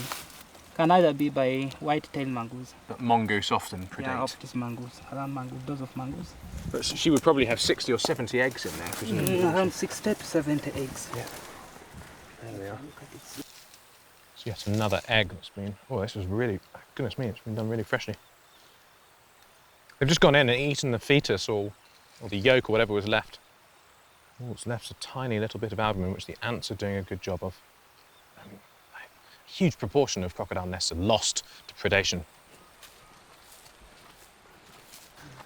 Now, we know that the female crocodile was near here very recently because Samson's just set his traps. So no sooner did we arrive than we had a proper scan around, because there's very little as fierce as a female crocodile defending a nest. We go into the croc-infested marsh to check for anything in the snare. So they've got the noose. The bait is gone, but no crocodile. So she's eaten the prey? Yeah, it does eat the bait. Oh, goodness, yeah. Well, she's definitely here. So she's taken the bait, smashed the wire a bit. Let me have a look at the snare. See little dents in it throughout. Goodness me. This was only set a few hours ago. Yeah, now's a good idea to get out, because not only are we very near just a crocodile's territory, but we're incredibly near a nest. And there's loads of hippo tracks. As if crocodiles weren't enough. Nothing on it. We'll rebait the trap, put it back in the water there. And we know it likes this spot. The UWA team resets the snare, and tomorrow we'll investigate a second recent cattle attack and a tragic human-croc encounter. Man-eating Nile crocodiles are on the loose in Uganda's Lake Choga region. So this is where the crocodile was yesterday? Yeah, the crocodile was here yesterday. I'm visiting a second location, near the town of Apache, where there have been vicious crocodile attacks on cattle and people. You can see they've been feeding their cattle here. I'm joined by Uganda Wildlife Authority's croc expert, Peter Ogwang, and his team, to remove at least 2 of these problem crocs and relocate them. Now, we have the ropes and we have the snares. Are we going to set a series along the bank, or where would you best want to set them? Peter and his team are seen as heroes, come to stop the monster. Today, nearly the whole village has shown up to present us with a list of names of attack victims, including this community leader's son, who was killed by a croc.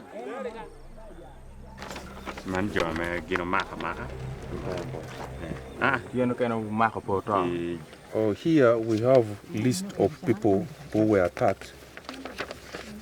Those who survived and those who died. So 5 survivors. These are the survivors. My child. That's your son. I'm so sorry. It's called Okao. They were 3. And was this recently? When did this happen? Last year. Last year. Yeah. So these are people who were attacked at this point. Just at this point. Just this point. The chairman asked me, who lost his son last year, was one of the children that was killed, asked me earlier, what are you going to do to help? And I said, well, we're here with the UWA, specifically trying to target problem crocodiles, because like with many animals that prey on people, it's often actually just a small proportion of the population that start to target people as food. Crocodiles are one of the only species of animal anywhere on the earth that actually looks at people specifically as food. So if we're able to remove those individuals that are causing the majority of the attacks and relocate those to Murchison, then hopefully the frequency of attacks will drop hugely and we won't see the types of tragedies that this village has been seeing for the last 3 years. Then we meet Jacqueline, a young woman who barely escaped alive from a croc's jaws. When she came, she entered in water to fetch water, but before she filled the jerrycan, the crocodile grabbed her and put her underwater. Then the jerrycan remained floating. The crocodile left her underwater, came and grabbed the jerrycan, went with the jerrycan.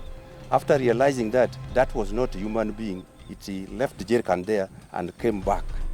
By which time she'd escaped? Looking for her, but that time she was already pulled out of water. That's insane. So the crocodile missed her. From that time, she has never come back to fetch water from this place. Permanent damage to her arm is only one of the injuries she sustained. The crocodile had her legs and torso fully in its mouth, with devastating results.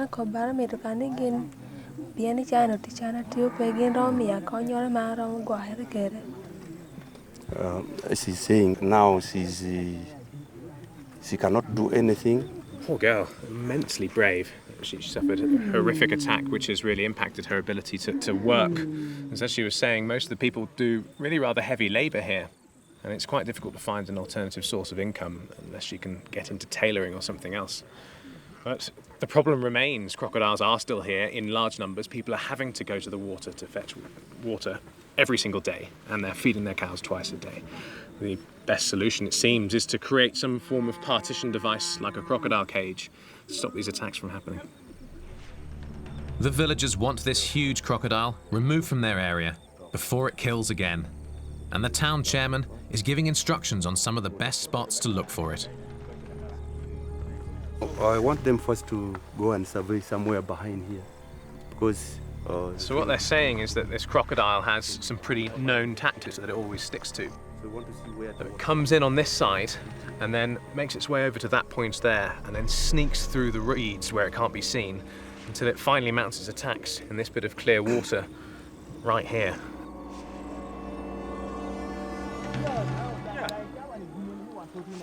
Next, we're going to set baited snares in several key locations where the croc is hunting. Do you always use lung?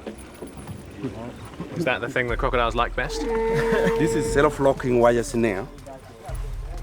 It is self-locking in such a way that when it moves, it cannot come back.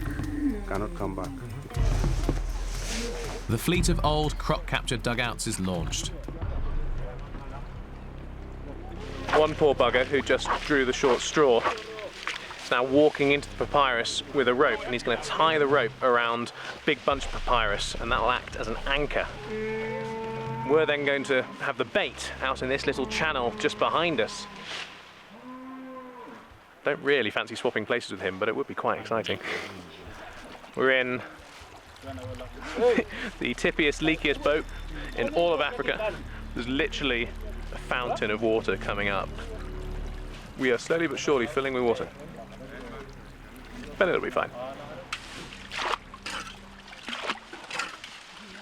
Crocodiles are creatures of habit, and if something is odd in their environment, they're unlikely to go towards it. This is why it's so difficult to trap crocodiles unless you really disguise the traps as something natural. So in this instance, they're disguising the floater by wrapping it in more of that cow's lung material. So the crocodile's much more likely to take the bait. This is just the first of the traps. Getting in and out of these croc-infested papyrus islands definitely keeps the heart racing. So let's hope as soon as we clear out, croc goes in.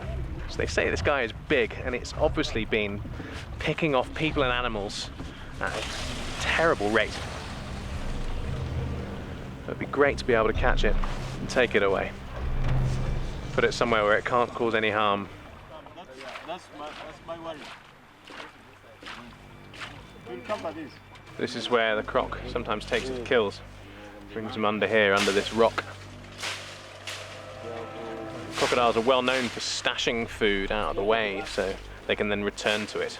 But they're able to eat literally hundreds of kilos worth of food essentially at one time. They can eat about half their own body weight, which is a ridiculous thought. So if a crocodile would weigh a ton, that means it could essentially put away a 500 kilo cow in a single sitting. Crossing the Nile River in these leaky dugouts is in itself a sketchy prospect. Now add the fact that giant crocs could be waiting inside any of these floating reed mats. It's enough to keep everyone on edge. Now we're going to find a decent place to stick the third snare. Did you say there was a better place behind the papyrus, Peter? So these crocodiles burst behind the papyrus there. Yeah, we are going to set the snare here where it comes out from. So that when it comes out, it will feel the smell of the bait, the meat, and will eat and will be trapped. The chance of catching it is very, very high. Possibly you can even get 2. We're here for a week. Let's hope in that week we can catch this marauding crocodile. With multiple traps set for the 2 man-eaters, we're going to leave them overnight and see if one of the dangerous crocodiles shows up in a snare by morning. So we've come upriver to check on the snares that were put out by Samson. So we've got one of the snares here, but it's not been touched. It's just there. So we can see the rope, but we can't see the bait. I'm just going to paddle over, give it a little tug, see whether something pulls at the other end. The bait's gone, but no croc. The trap is reset and tied down.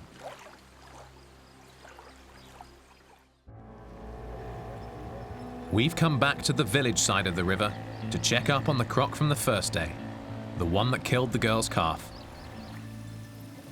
So we've come into land, and now we're just going to have to walk along the bank for 200 or 300 meters to where the snare is set, somewhere down there, then wade out into the papyrus and hope that there's a crocodile at the end of the rope.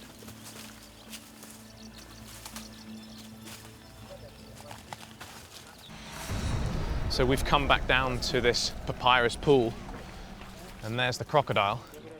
The marauding female has been trapped, but securing her proves to be more than a handful. This croc is furious and ready to take on all comers. I'm in central Uganda, capturing man-eating crocodiles, then transporting them to a park far away from people. Once again, the village has assembled to see the monster that has been attacking and eating their cattle and any human near the water.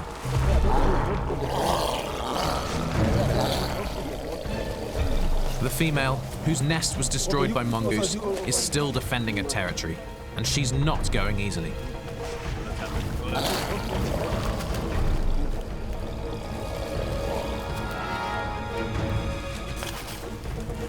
We have to keep an eye out, not only for her jaws, but for her formidable slashing tail.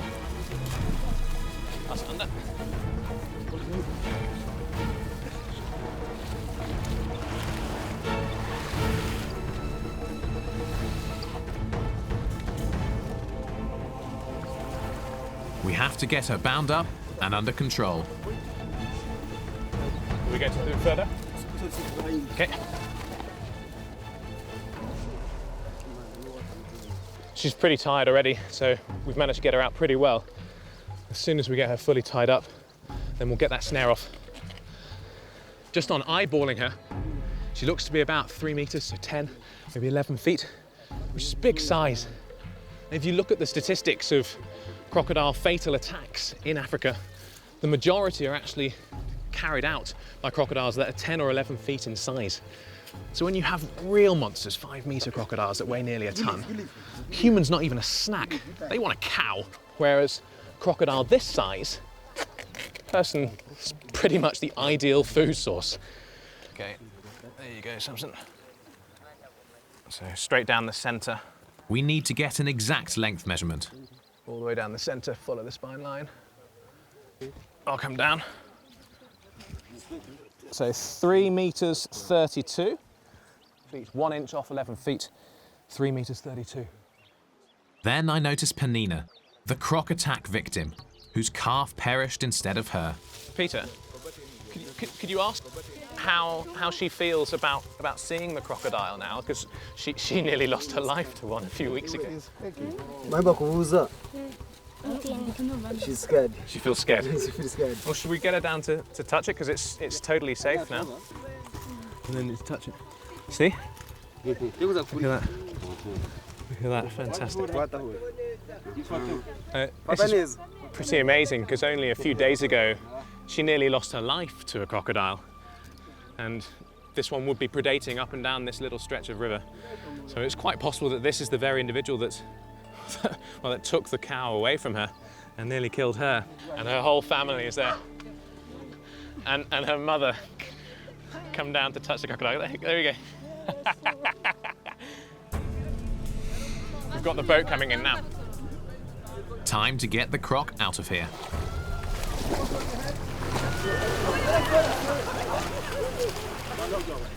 Going through this croc-infested floating reed swamp just seems nuts, but it's the only way to get the captured female into the waiting canoe.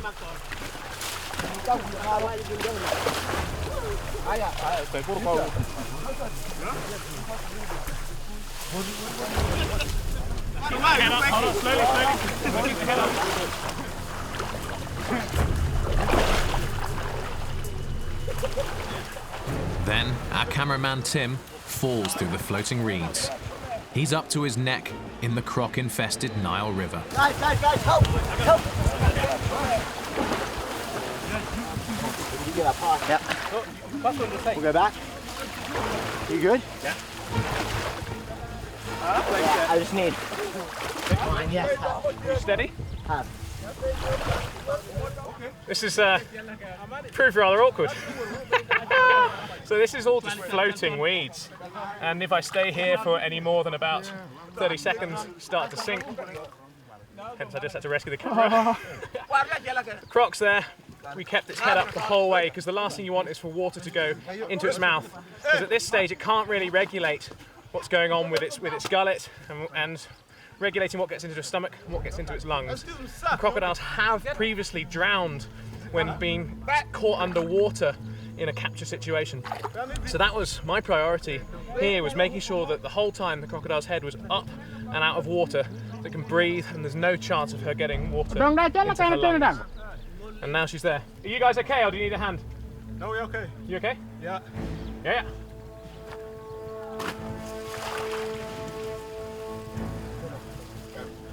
Now all that's left is to get myself onto that waiting canoe, full of people, next to an angry croc. But the Nile River has other plans for me.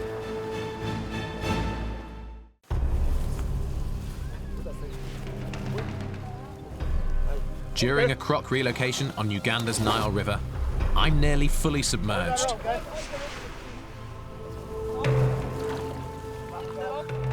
Now it's vital to get the croc to shore. Put it in the middle of the boat. Left. Okay. And now just getting her steady so her head's up and that no part is constricted. When you reach, you wait for us to arrive and then you land. Back near the ferry landing, a huge crowd has gathered to witness the 350-kilogram, 750-pound monster coming in. Clearly, every man-eater brought in alive has turned Peter Ogwang and the UWA team into hometown heroes who take it in their stride. In the end, of course, both the crocodiles and the people benefit.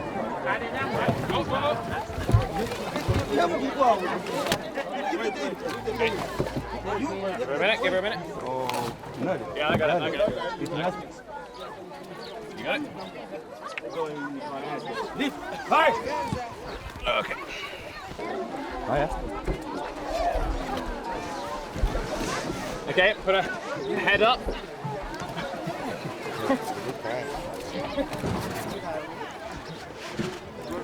Okay, so we've got her in the truck and we've got her head up at the front. I'm just going to retie the back legs so that she's secure. Another thing we want to ensure is that her tail doesn't bend too much, because you can cut off the circulation and that could cause some real problems, obviously. But they seem pretty jubilant, they seem pretty happy, because of course, as I've mentioned, every single one of these people's lives are affected by crocodiles on a daily basis. So we've just given her a bit of a bath to cool her down. And she'll need to stay cool for the rough drive ahead.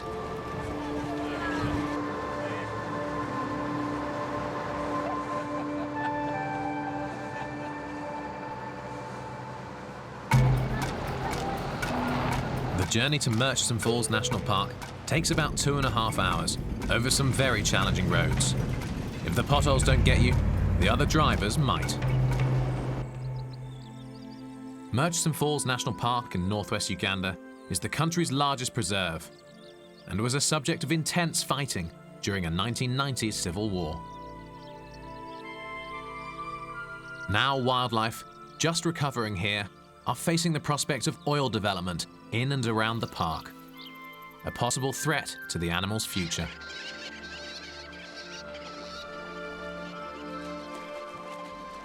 For now, wild locations like this lagoon on the Nile River, teeming with life, are an ideal location for the release of our female crocodile.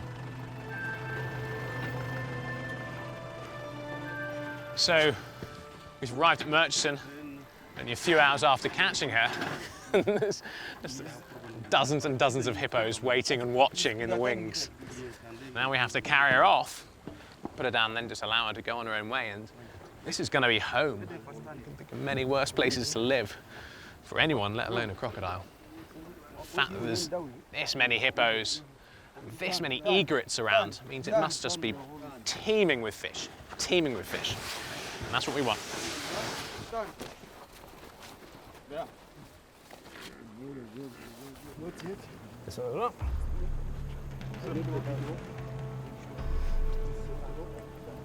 You lift that rope. Okay? Now I'm going to count 3 and 1, 2, 3, go! Come on, come this side. Come this side. This is the amazing moment when it will take her a little while to realize that she's free again. And of course, she's got to get back some energy. We caught her probably about 4.5 hours ago. We've traveled 100 kilometers in the afternoon to get her here to what is going to be a pretty magnificent place to live. And the story will have a happy ending. There she goes, there she goes. Fantastic. Fantastic. Great work, man. Great work, guys. Great work, Caesar. Brilliant. And what an amazing ending. There she goes, bang, and she is gone. This is an incredible thing that they're doing here in Uganda. They are allowing these crocodiles to go and live their life somewhere as magnificent as this, as opposed to killing them. It's such a brilliant attitude to take to your predators. You don't get much more serious a predator than that. So she's actually penned in by 2 sets of massive waterfalls, one several miles that way and one several miles that way. So there's no way that she can actually go either up or downstream back to where communities are. You know, many people could not believe that a man-eater crocodile can be captured and released alive. But many times we have done, and people have seen it, and people have appreciated it. It's very interesting. We do this because we want to save lives of the communities and lives of the crocodile. We must balance both. So when the crocodile is causing havoc in the community, we have to capture it and bring it back to the protected area where they are supposed to be. Back at the village, we've been told that the bait set for the second croc seems to have been taken, and we rush back to check the snare. So we're back down at the jetty because we've got ourselves a crocodile. It's on the north bank, which means it's going to be in the reeds. So we're going to have to drive the boat up to where it is, secure it next to the boat, and then pull it to the other side, which is where the land is. And that's where the fun will start. You might remember that we found a trap the other day which had the bait taken by a monitor lizard. We reset it, and then Caesar and Samson moved it just a few meters yesterday, and that's the trap that's caught it, the one that we reset. So we're coming up now. When we get to the trap, we discover a creature much, much bigger than any of us expected. Moving this monster will be extremely dangerous. Now we've got it. So we just need to untie the other rope and then drag it all the way.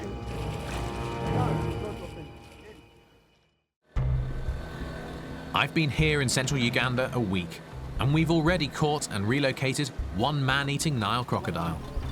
And now we have another on the line, and locals tell me it seems much bigger than the first.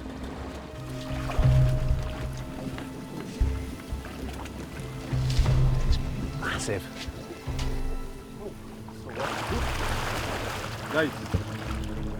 Its mouth is shut, it won't open its mouth, so we're going to get a rope underneath its chest and then pull it in. You've seen the size of that thing's head. This thing is huge. It's not in English. Nice. Now we've got it. So we just need to untie the other rope and then drag it all the way. No!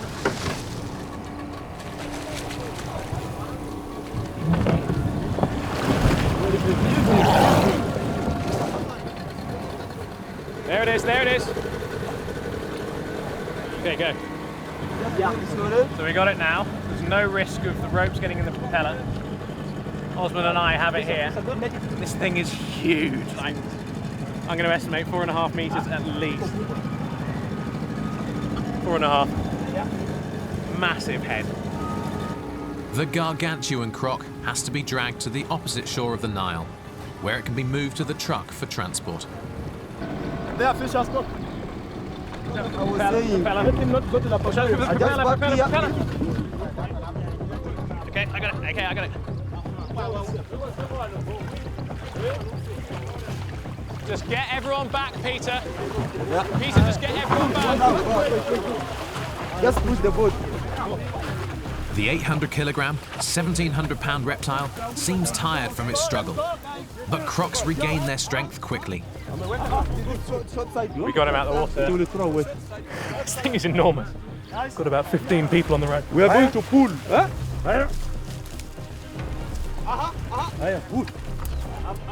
Extra ropes are attached, but the jaws can still open. And with a burst of energy, the croc could send us flying and slice through this group like butter.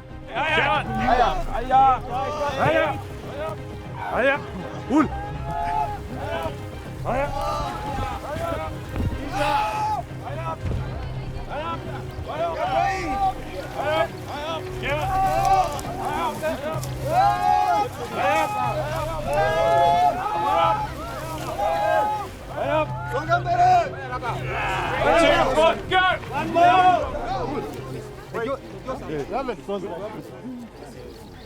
It's just massive. Utterly massive. That's where the power comes from there. The small ropes holding him are not doing much at this point, so we have to pin him down and properly bind and secure him.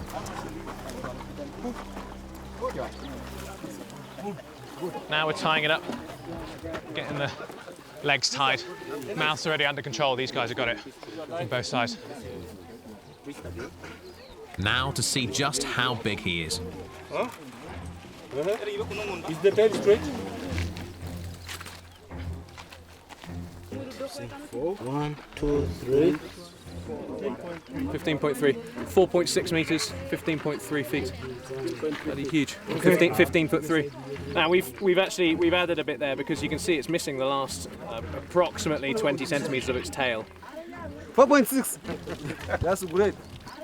So it was 4.42 right to the tip of where it's got, but in some battle with some other male or female somewhere along the line of this gargantuan beast's incredibly long life, it's lost the tip of its tail. And to be honest, it's amazing it hasn't lost more. These things are constantly at war with each other. Look at that big wound there by my finger. If you look at crocodile teeth, they're not designed to cut, they're designed to puncture and stay in. They're blunt, they're round. When those things go in, they are sticking. Nothing's coming out of that unless it lets go. I'll get in with Peter. Lifting a beast weighing close to a ton will take some manpower.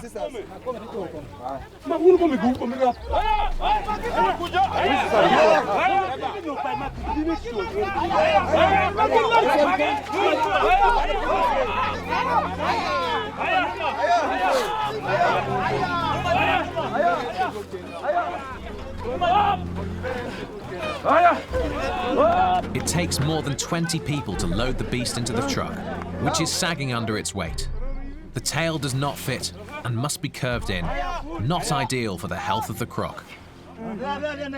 The trip to Murchison is hours away, and this giant must be constantly moved to avoid circulation problems and possible death. We're gonna need a bigger truck. I'm in central Uganda, transporting a giant man-eating crocodile back to the national park. Enormous, that's an incredibly long crocodile. But what I'm amazed about in this one is its mass, its girth. Osman reckons at least 800 kilos. That's truly, truly enormous.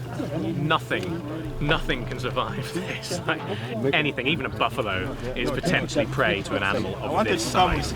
Just insane. Sensational.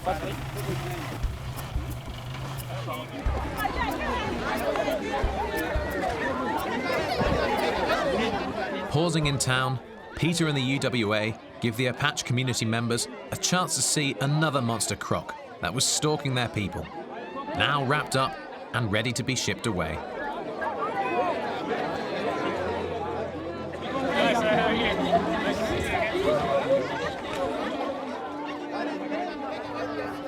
The father of Penina, the young girl whose calf was snatched by a croc, comes by to show his respect to Peter and the team. WUA is sensitizing the communities on the behaviors of crocodiles and how they can avoid being attacked. That is by not standing in water or going to fetch water after darkness, and to avoid also fishing in fish breeding areas. Most of the attack on fishermen are when they are fishing in a breeding area. And that's where crocodile also goes to get easy catch. So when it fails to get fish and it sees a human being around, thinks it's the human being who is finishing its food. So the only thing is to attack that one and eat because he's not getting anything.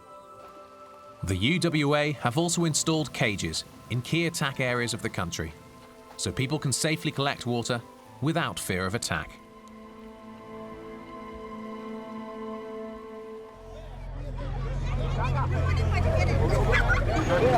Making a bit of a splash in this community, it appears.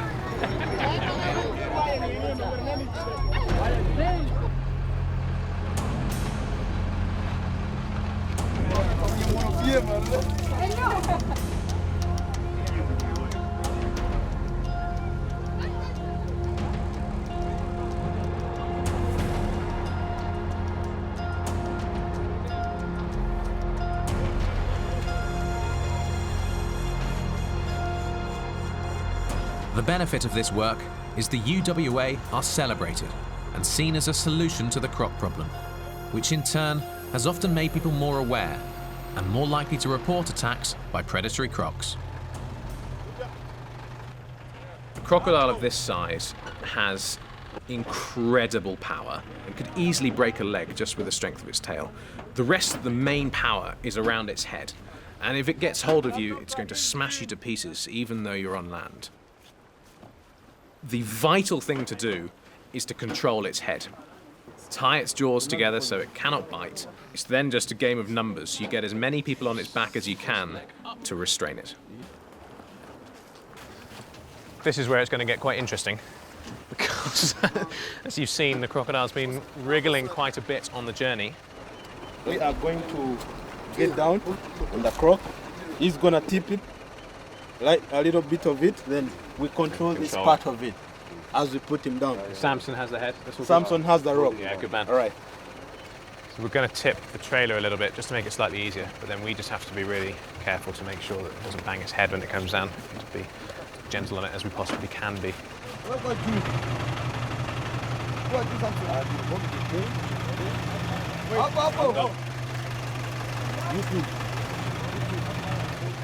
it.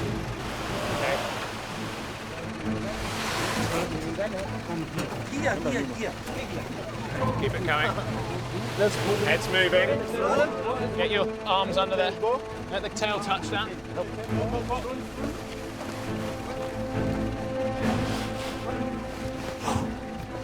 Okay. Robert, okay, go ahead. You can drive forward. Okay, I have it. Yeah. Okay. Go. Go. Okay. Press him down.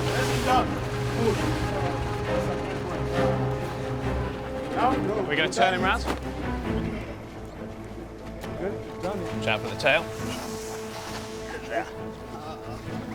Remove those and put them back on the water.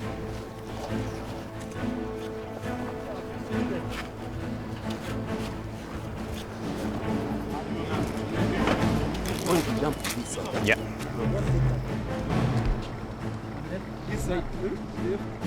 One, two, three, go! Okay. Move forwards. Down. Yeah.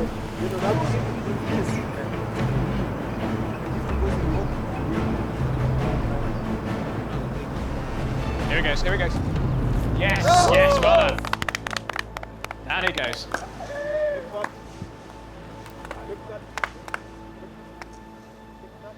Fantastic. Brilliant. Off he goes. This is your new home, my man. There he goes. Look at that. Look at the power of that. Finally, the big croc slips into his new home, far away from the communities he was plaguing.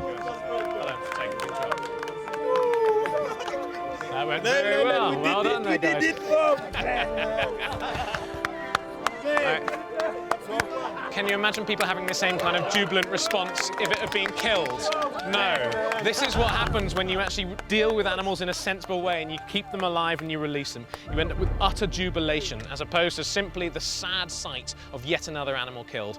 This is conservation in action. Well done, Uganda, and well done, the Ugandan Wildlife Authority. Well done, my men. Well done, my men. Well done, guys. Today, we have done a wonderful job because we have got the biggest and the baddest crocodile in the village of Ibuje. It's been an absolute dream come true to work with Nile crocodiles. The 4.6 metre crocodile was the 10th crocodile that I have ever caught, made all the better by the fact that we released it again into the wild.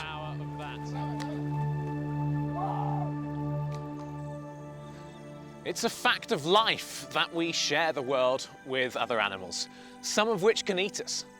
And as long as people continue to collect water from rivers and lakes inhabited by crocodiles, crocodiles will continue to hunt us for food. And in most cases, those crocodiles in turn will be hunted and killed in retribution. But here in Uganda, they do things a little differently. And for me, the enormous thrill of catching huge crocodiles was completely surpassed by the buzz, the elation of releasing them again into the wild, where they belong. This is real conservation, providing a life-saving service for the communities without actually harming the crocodiles at all, as they have just as much a right to life as we do. While South America's mammals are largely mild-mannered herbivores, various venomous or toxic creatures found in the savannas and jungles demand attention. Snakes like the infamous fer de lance and the tropical rattler possess highly potent venom that affect not only your blood and nervous system, but can actually destroy human tissue, often resulting in amputation. The bushmaster possesses equally toxic venom and can grow to lengths of 14 feet or over 4 meters. It's attracted to heat sources and is known to chase people in the forest. One of the most painful stings known to man is only a branch away, should your hand touch a bullet ant by accident. From the comfort of our homes in the cities, the idea of these exotic animals living far away in the jungles is almost romantic. But what about the people that live here? So I've travelled far from the city to the remote Gran Savannah region in Venezuela to learn about the realities of living with such dangerous species and to separate the fact from the fiction of Venezuela's most venomous. Buenos dias, amigos. My journey starts in central Venezuela, where I hitch a ride in a Cessna to a small native Pimon community nestled amongst the Tepuy Plateaus near the border of Guyana.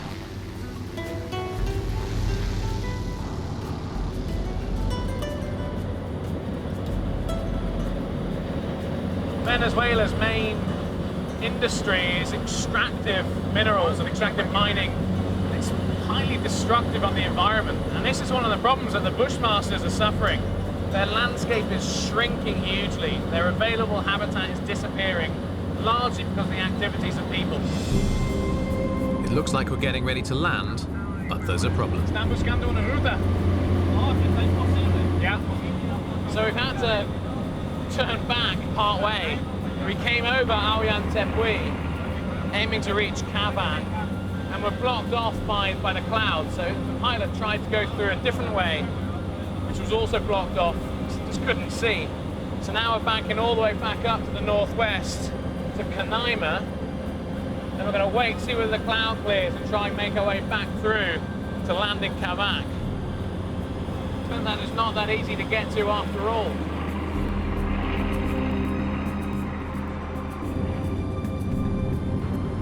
Finally, there's a break in the clouds and the weather clears. We're landing on a very small dirt track.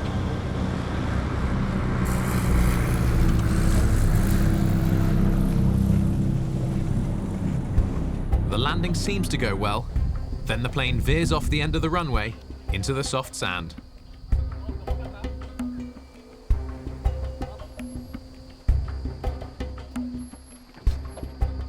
I've arrived here in Kavak, home of the Pimon Indians, where I'm going to spend the next 2 weeks or so living. This is the type of place where I have the best chance of encountering fer-de-lance, of encountering bushmasters, of encountering bird-eating spiders. It's the places where people are not, that species like this still exist in high enough numbers to have a good chance of seeing them. Great to see you, man. How was your flight? Yeah, it was good. I meet my old friend and guide, Juan Carlos Ramirez. He has a good plan for finding snakes and just heard about a bushmaster sighting from a local. You're coming. Fantastic, let's go meet the guy. Yeah. Yeah, superb. What a backdrop. Mountains, waterfalls. Eva. Aquí está Niall. Hola, Juan. ¿Cómo te va? Bien, gracias. ¿Cómo estás? Todo Quería bien. presentarte Niall. Le pasé encima la bicicleta y inmediatamente empecé a pedalear, pues, o sea, por miedo, no que, o sea, me volteé. So it's just 3 weeks ago, he was cycling back from the village just down there, came around a corner and saw what he said was this massive snake. So it's the bushmaster, and he said it was about 1.5 meters to 2 meters long, which is huge and thick like that as well. And quite rightly, he's afraid of it, as you can understand. So instead of trying to touch it, instead of trying to kill it, he just bombed it back to the village, got back and told the story. I lived, I survived, I saw one and I survived. But the great thing is, I know that these snakes don't move around very much. They find themselves somewhere that they're waiting to ambush a prey, a mammal normally, and they will just sit and wait until one goes. So the fact that he's seen one recently, within 3 weeks, could still be there. So that's the first place we're going to go. It's not only snakes that terrify. Towering over the village is the plateau named Aoyan Tepui, meaning Devil Mountain. And for centuries, the Pemon refused to ascend its slopes. It's one of the beliefs that gave rise to legends of dinosaurs at the top, which eventually reached the ears of Arthur Conan Doyle, whose book The Lost World in 1912 paved the way for King Kong and Jurassic Park. JC's just spotted some carnivorous plants called sundews. It's a whole little colony here. It's a great one. I suppose it's like a little club with a load of spikes all covered in a droplet of really sticky fluid. And when a very unfortunate insect touches that, they get bound and adhered to that fluid. And then it's a protease, which means it's a protein digestive enzyme, and the plant just digests the very unfortunate insect while it's out there stuck on these little bulb heads. Amazing little thing. There's masses of these sundews. You don't think about plants as being your mega predators, and yet sometimes plants get the upper hand. Look at the colours. The search for the venomous bushmaster snake sighted by Eduardo continues. It's always hard to try and find things like snakes. Snakes and people do not coexist very well anywhere where they live. And as a consequence, it's difficult to find these animals. So my best chance of finding any of the snakes I want to see is through the help of local people. If that fails, then you have to go back to good old graft. Get out in the field, hike around, turn over every rock and every fallen log and look under everything. Spend as much time as you can searching, and that's the best way to find these types of animals.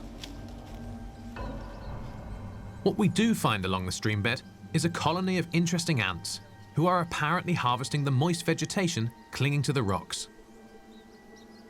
In a mostly dry and inhospitable land, water is a gift from the tepuis, and ants take advantage of the moisture and nutrients when they can. JC and I have just been chatting, and the gorge gets really narrow just ahead, so there's basically no point us both being there, because one of us can cover both sides looking for snakes. So we think it's probably sensible to split up here. So what do you reckon? Yeah, I would say you go to the gorge, I'll check out the ridges, and we'll meet back here in a while. Right, an hour or so? An hour or so. Okay, great. Fine. Yeah, see you in an hour. Yeah, cheers, man, you too. Don't do anything I wouldn't do. The damp ledges along the edges of streams are one of the best places to look for bushmasters and fer-de-lance vipers.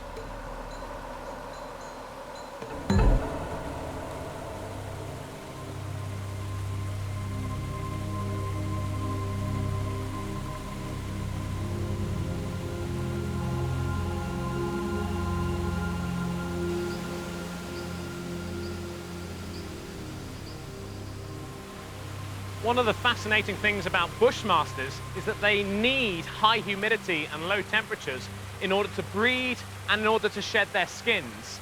Now they spend 80% underground because it's cold and it's humid. And that's why I've come up here, because in these caves, the humidity is going to be high and the temperature is going to be low. Now I've had a look around and there's nothing here, but I'd really like to have a look at some of the other terraces just a little bit further up the waterfall as well. Just see whether a bushmaster might be lurking in one of the caves to the side of the fall. It's too dangerous for me to climb upwards, but I could always abseil down. Next, my trip to the top of the falls reveals proof that vipers are up here, and I descend to explore the ledges and caverns below. It's my second day in Venezuela's Grand Savannah region, looking for venomous creatures that people here live with every day. Before returning to the falls, I make a quick search along the swollen riverbed for any other clues. One thing I most wanted to see here that lives in holes in banks, I have now put in my snake tube, is that. That is a Goliath bird-eating spider, Theraphosa, one of the coolest animals on Earth. Can we see its fangs? If I lift this way, yes, look at that. Massive pair of fangs under there, which inject protein digesting venom into anything that's small enough for that to eat, which is a lot of things. That includes rats, mice, other insects. Of course, this is an arachnid. All manner of things. If a small bird were to go past, of course, it would live up to its name as the bird-eating spider as well. There we go. There we go. That is absolutely superb. That's huge. Massive abdomen. These tarantulas are ambush predators. They wait in their silk-lined den for unsuspecting victims to stray nearby. Once they've pounced, they inject a paralyzing venom and an enzyme that also begins to pre-digest the body of the insect or frog, turning it into liquid. To ward off other predators while it's eating, this bird-eating spider uses a spinnerets on its abdomen to lay down a ground web that will hold and discourage others from interfering with its meal.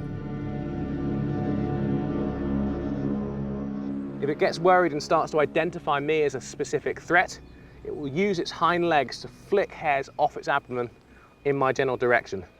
And those can be really unpleasant. If I breathe deeply, if I inhale deeply, I can get them into my throat, and it's very unpleasant. I've done it before.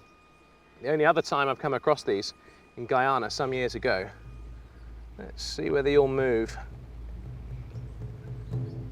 You just wanted to stay steady. There we go. There we go. That. Oh, it's got its front legs raised. That means it's a little bit aggravated. Fantastic. That is one of my favorite animals on Earth. The Goliath bird-eating spider. These fangs are huge. Absolutely huge. They're tucked up underneath its head and they start all the way out the front. Those fangs are at least 1.5 centimeters long and thick. God, just the puncture wound itself would cause a serious injury, let alone the protein digesting venom that they pump into their prey. I return the spider to the forest, and JC and I resume our search for venomous snakes. We leave the village far below and head to the top of the waterfall.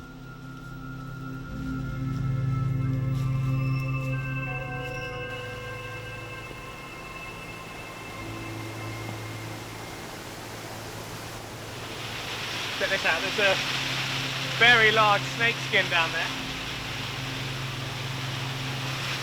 That's a tiny part of it. It is huge. It means that that snake lives here somewhere, so careful where you put your feet and your hands. as it might be under one of these rocks. We've just got to bear that in mind. Yes, absolutely. And secondly, it means that there may actually be some snakes on the ledges further down, which is why we came here in the first place. So we should be able to rig a rope up to those trees, go off the edge, and there's about 3 ledges further down the waterfall that I haven't been able to visit from the bottom up. May well be being used by snakes to come and drink and to shed.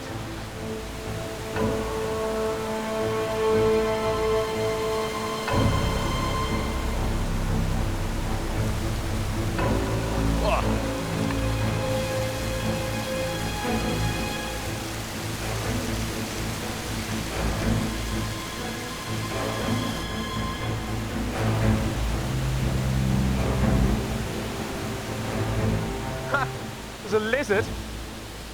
A little lizard just ran that way. There's a little channel, like a ledge. It's really earthy. There's loads of trees.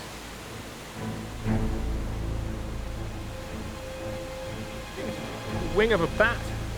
Where you find bats, you find snakes. They absolutely love eating bats.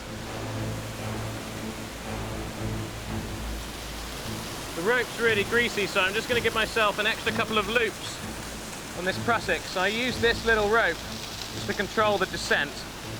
And it also means if I get hit by a rock that knocks me out and I can no longer control my abseil, that will jam in my belay device, my ATC, and I'll be left hanging as opposed to plummeting.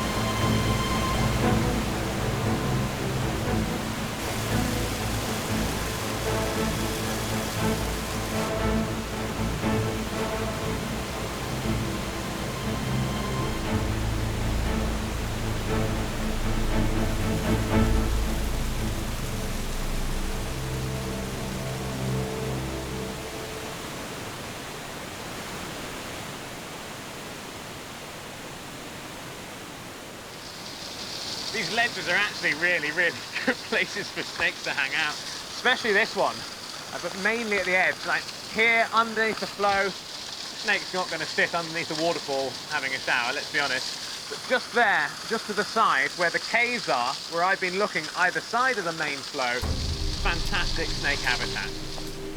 Despite checking many ledges, rock cracks, and even spotting some mammal trails, I've had no luck here. The snakes just aren't showing themselves. Which means I'll have to check back with JC and the Pemon guides in the village about any recent sightings. But first, I have to get out of this gorge, and it's not going to be easy. I have just come down a massive waterfall in Venezuela on a search for venomous snakes. Now my only way out and back to camp is through this.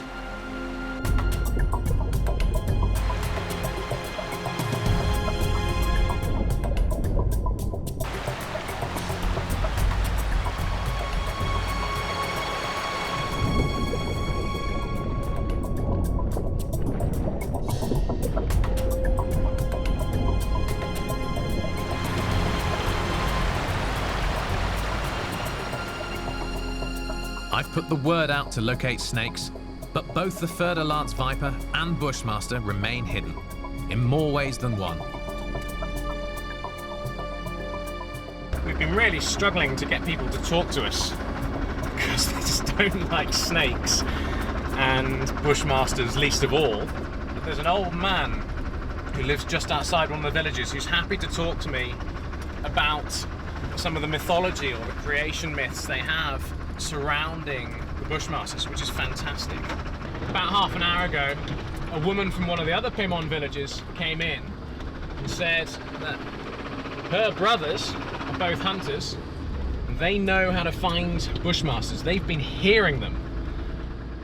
They shouldn't make a sound, but I've heard rumours from various Indian groups, various indigenous groups, that they do make sounds, so I'm really interested in this. And if they reckon they can find them, then fantastic. Imu rundasa lawata mo carike pe baby. Mapanare sí se esconde debajo, siempre. Sí, es diferente. Puede traducir. Es fascinating story. He said he always used to go to the forest with his father, and they would go hunting and fishing out high up, the higher altitudes deep in the forest. And at night only, they would hear this sound, and it would travel around the camp, or they would search different areas. They'd always hear this sound. And whenever they managed to locate the sound, they never actually saw the snake making it, but they located the sound, they would always find a Quaimabina, the bushmaster, in an area that it had cleared. So a clear area just coiled up. And even more stories are told throughout the Americas of bushmasters' attraction to heat sources such as campfires, then attacking the people next to them.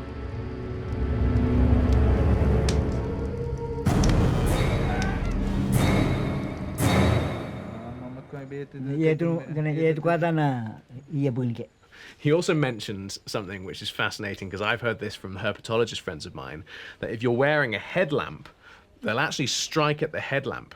So if you're walking at night in the forest, he implores you not to wear a headlamp, but to carry it in your hand instead, just in case it happens to strike at you, because it might even knock your torch out of your hand, which is quite a thought. Myth or fact, I decide to test this theory by wearing the headlamp and pursuing the bushmaster and other venomous creatures in the nighttime jungle.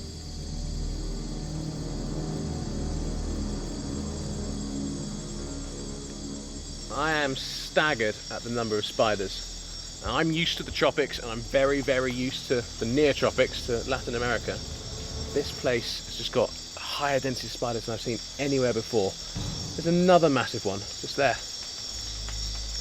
This place is insane. Ah, and then there's a load of ants eating something up here. That was one of the winged, that'd be a winged termite. There was a huge swarm of winged termites came out earlier. That'd be one of the queens, because it's so much bigger. And it's being chomped on by ants. Big spider down there. They're just absolutely everywhere. Whoa! That spider obviously feels that this little bit of moss is its property. Didn't want me to touch it. Sorry, little man. That was quite something. Yeah. First time I've been attacked by a spider this trip.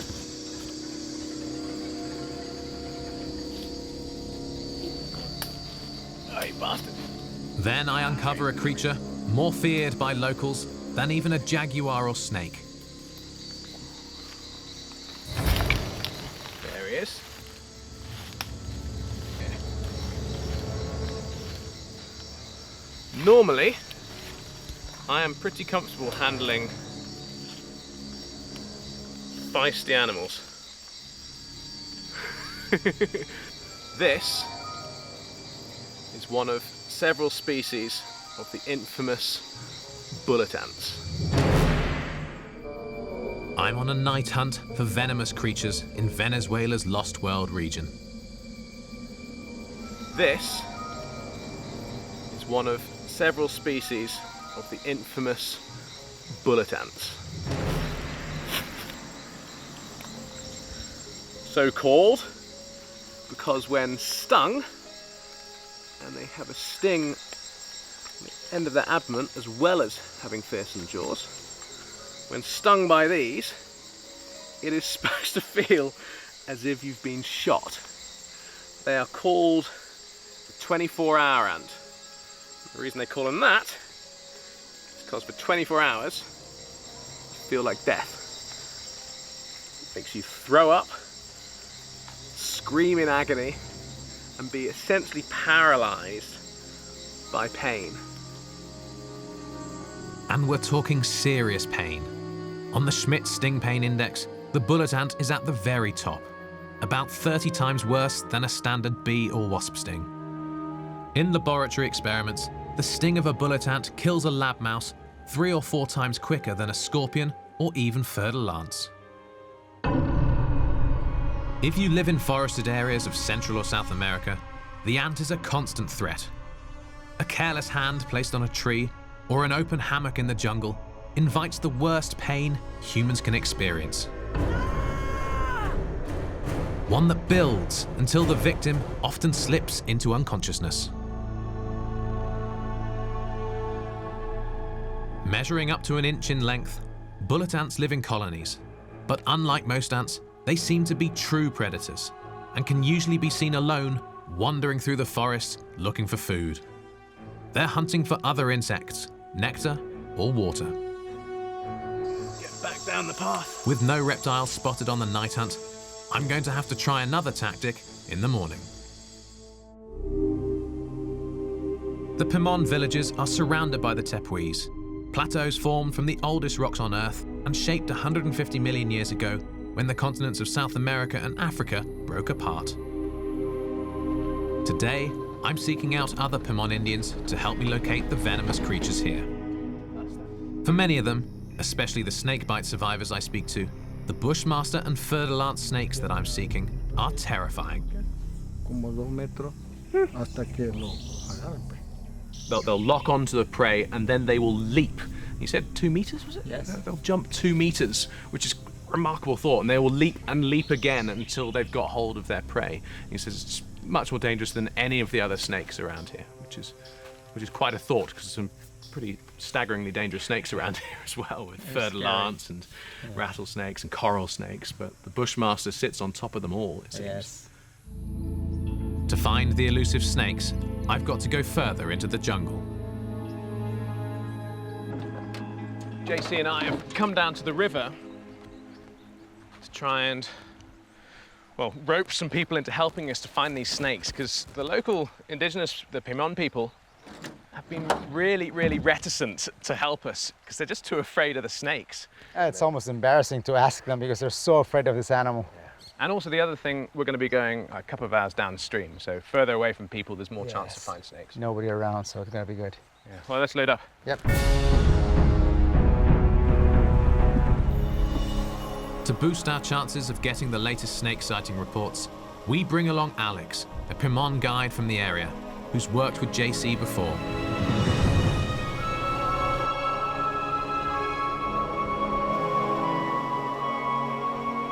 It's a 3-hour journey upriver, past some amazing jungle scenery, and deep into the territory of the Pimon.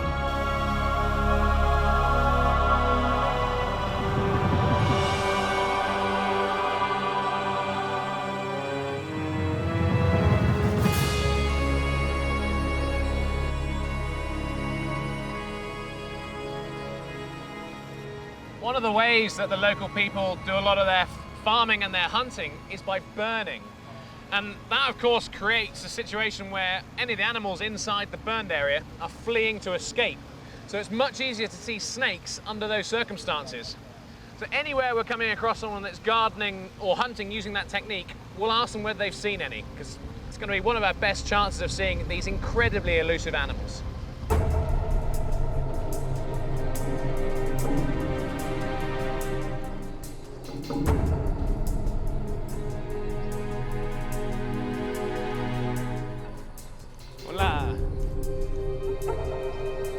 Alex does a quick check for snake eyewitnesses, but is having some difficulty. Nos están ahí rezando y el señor que buscamos está en el... Pretty much only one person in the village that will talk to us. Everyone else is just afraid. Yes, they really fear the snake. They don't want us to ask them where it is because they feel embarrassed about it. The one guy that will talk to us is apparently, Alex was saying, just down at some rapids, so we better get back in the boats and head downstream. But the route to that one informant has one small obstacle. These.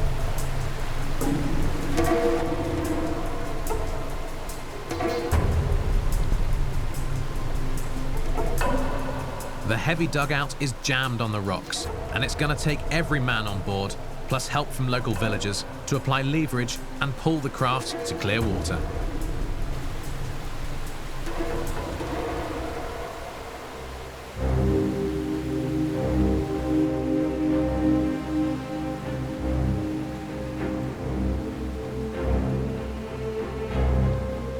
But the current proves strong, and we might just be stopped dead in our tracks.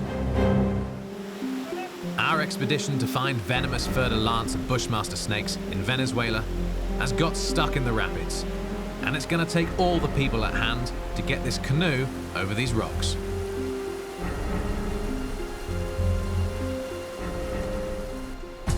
Finally free, we're actually on the lookout for a Pemon Indian in a canoe, who locals have told us has information about the location of these particular snakes.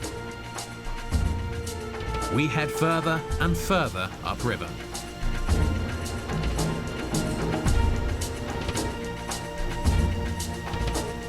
Then we spot him, but it turns out his information is hardly current. 3 months ago, this guy saw 2 bushmasters just near him.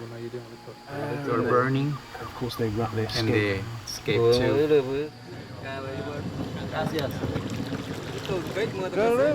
they're definitely here. Come upstream now, further away from people. These guys are living in a much, much more remote area. And this is where the bushmasters are obviously residing. That guy saw 2 only 3 months ago. The further away we get from habitation, the more likely we are to see them.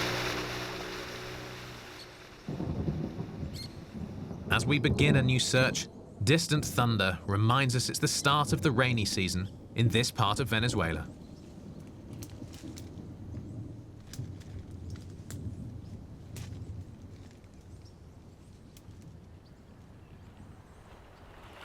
They came in this way and they've already looked that way, so I'm going to look up towards this little ridge, not cover the same ground.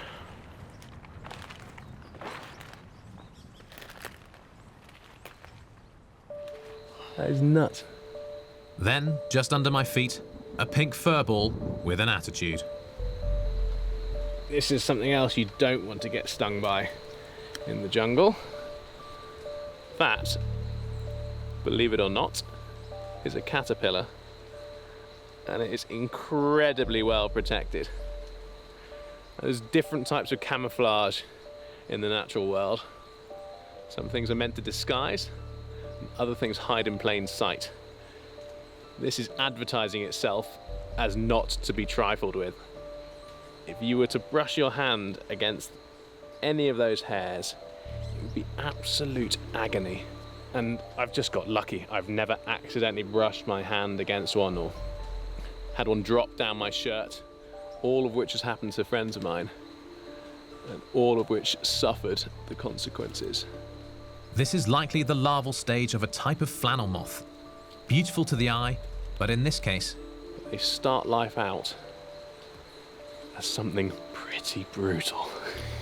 An eating machine armed with poisoned darts all over its body. Searing, searing pain is how it's been described to me. Just horrendous. I don't know whether it's safe to have it walk on you, so I'm not going to take any chances, and I'm going to take my finger away now. Get the mosquito that's on my forehead. And now on my nose. Oh.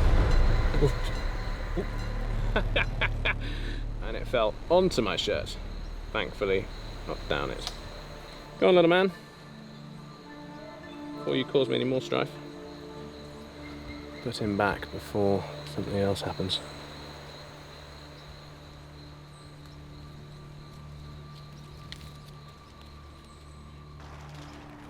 I resume my search for fer-de-lance ants or bushmaster snakes.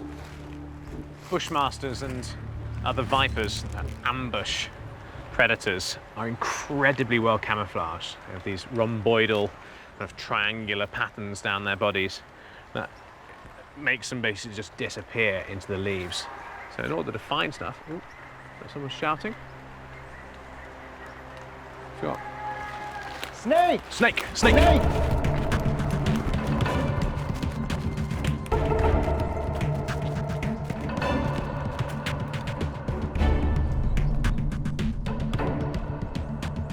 Well, there is a snake, but not quite what I expected. So in Latin America, anything with a diamond-shaped head is going to be pretty unpleasant. Whereas skinny, fast-moving things with narrow heads are largely fine. There are exceptions, vine snakes, for example, but on the whole, that's a pretty good rule. Maybe a baby racer, or what do you reckon? Yeah, it's Limadophis. It's a colubrid. Colubrid, yeah. Colubrid, So yeah. baby racer. Yeah. Beautiful facial coloration. It's kind of like a parrot Yes. snake would have. There you go, little man. It's got my comfort on my hat. I release this harmless racer and head down to the creek bed, where we find one of the most poisonous animals in the world, lurking under a rock. Here it comes. Here it comes. There, look at that. Fantastic. That is the famous, or one of the famous, poison arrow frogs, poison dart frogs, Dendrobates. What a wonderful animal. Good spot, JC. There it goes. If passed through cuts in human skin, this little guy's toxin could kill as many as 10 people and cause death in seconds. The frogs accumulate this toxicity by eating insects around them that are themselves poisonous, creating batrachotoxin, 10 times deadlier than the tetrodotoxin in the infamous pufferfish. Amazonian Indians have found a unique use for this as arrow poison. In this region, the Pimon dip their blowgun darts in the plant-based curare poison, but elsewhere in the Amazon, the poison dart frog is used to kill animals.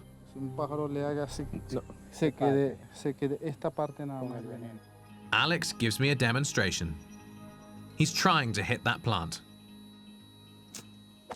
Wow! It's insane! Alex! Alex! Increíble! Toca. Ahora te toca. Toma. Toma, ahora te toca. Ya va. Now it's my turn. This is going to be culturally embarrassing.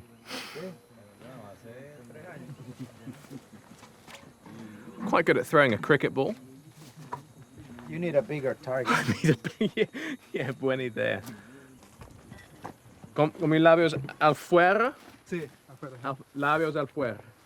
Y agarra impulso. Yeah! In one! Yes, get in! Gracias. Gracias, amigo. Later that evening, I come across another poison dart frog.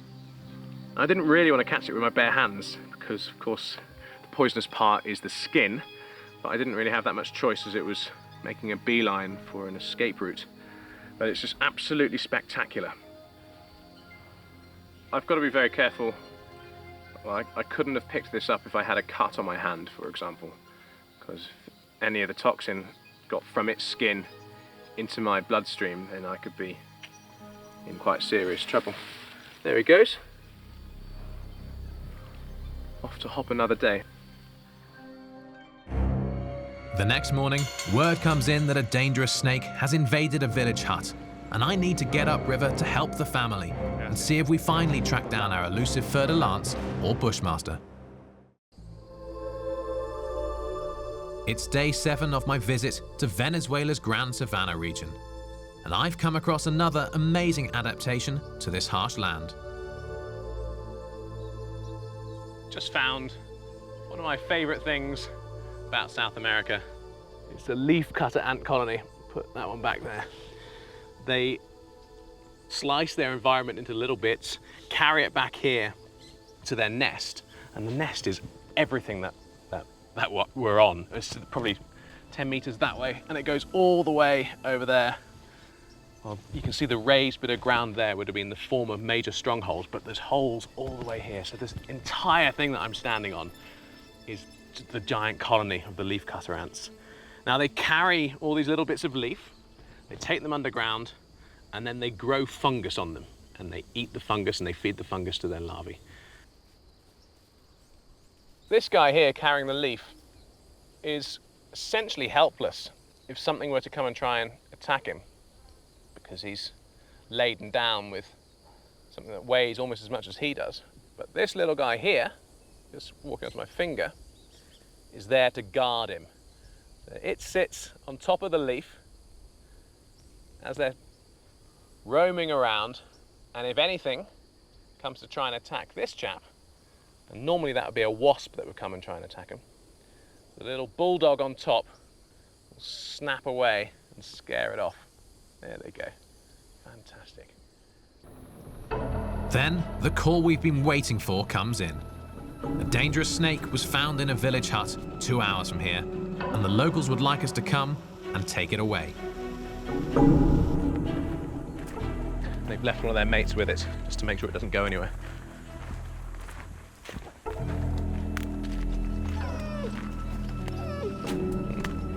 Hear the dog getting nervous.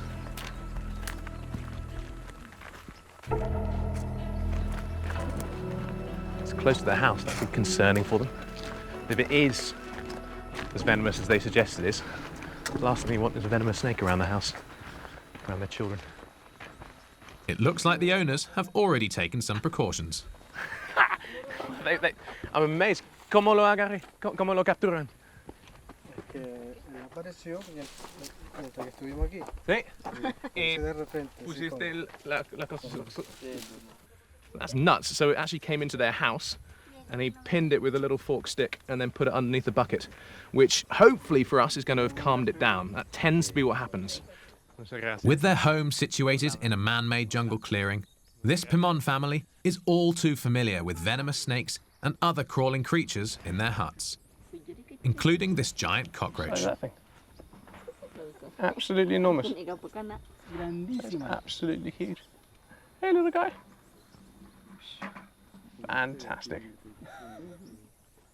The reason I carry a bag with me when I'm out herping, out looking for snakes, is because if you put them in a bag and it gets dark, they tend to calm down. So they've put it underneath a bucket. Let's hope it's nice and calm when it comes out. On the other hand, it will have warmed up and will be even faster and more feisty than normal, potentially. Okay. You all ready? Yeah, that is a Bothrops. Beautiful. Wow, that is a fer de lance. Beautiful. Absolutely stunning. So it's a lance head snake because it's got this spear-shaped head. That is absolutely spectacular. Though small, this fer de lance packs a powerful cocktail of blood, nerve, and tissue-destroying venom. Fer de lance are responsible for more fatalities in Central America than any other snake. Even with prompt treatment, their bites frequently cause massive tissue destruction and then amputation. Growing up to 8 feet long, fer de lance typically inject double the lethal dose for humans. There we go. So this guy is packing some serious venom, both hemo and cytotoxic. So not only are you going to hemorrhage badly, your blood will coagulate, and it has cell-destroying venom as well, cytotoxic, which serves the great function as far as the snake's concerned, of partially digesting its meal before it gets into its stomach. That is absolutely superb. And it's an ambush predator. It'll just sit and wait in the leaves and wait for something to go past. And using its heat-sensitive pits, which you'll see just in front of its eyes, it'll spot any change in temperature going past it. Bang! It's going to smack the next thing that moves. Pump it full of some seriously toxic venom. Hello, little thing. I love all snakes. This is only the second one of these I've ever seen, and I am enchanted. That is superb. You seen many of these? They're quite common, but of course they're being killed as we speak. Yeah. One of the great shames about people is we try and remove all threats from our environment. Yes. This is a pretty serious threat. These are worthy of all of the rumors you hear about them. This one's being amazingly calm, partially because I'm being gentle with it, and partially just because of the personality of the snake by itself. But they have a reputation for coming out swinging. If they feel threatened, they will just charge and fire at anything and everything that moves. This guy is being really calm, but I'm being as gentle as I can with it, and that's certainly helping the situation. Here's that. There we go. Time to get this venomous visitor out of here and back into his forest home.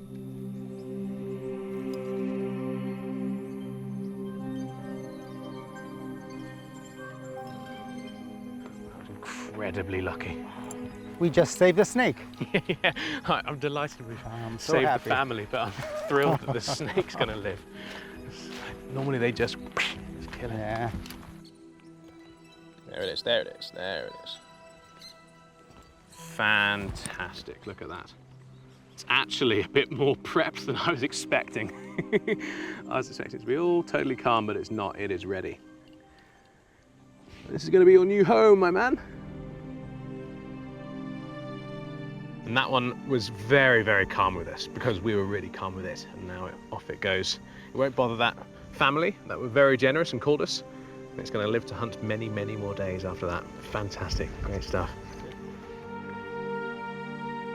Sadly, at the end of the week, the famously elusive Bushmaster remains just that. But other creatures did not disappoint. I came to Venezuela to learn about living with venomous species. The highlight of this adventure for me was capturing a fer-de lance, the most dangerous snake in all of the Americas, in a remote family farm, and releasing it again far from harm's way. Over the course of this trip, I've encountered a remarkable array of venomous and poisonous species. I hope that our attitude towards venomous species changes, so that they're no longer viewed with fear, but with intrigue, so that species like the fer-de lance can continue to captivate us long into the future.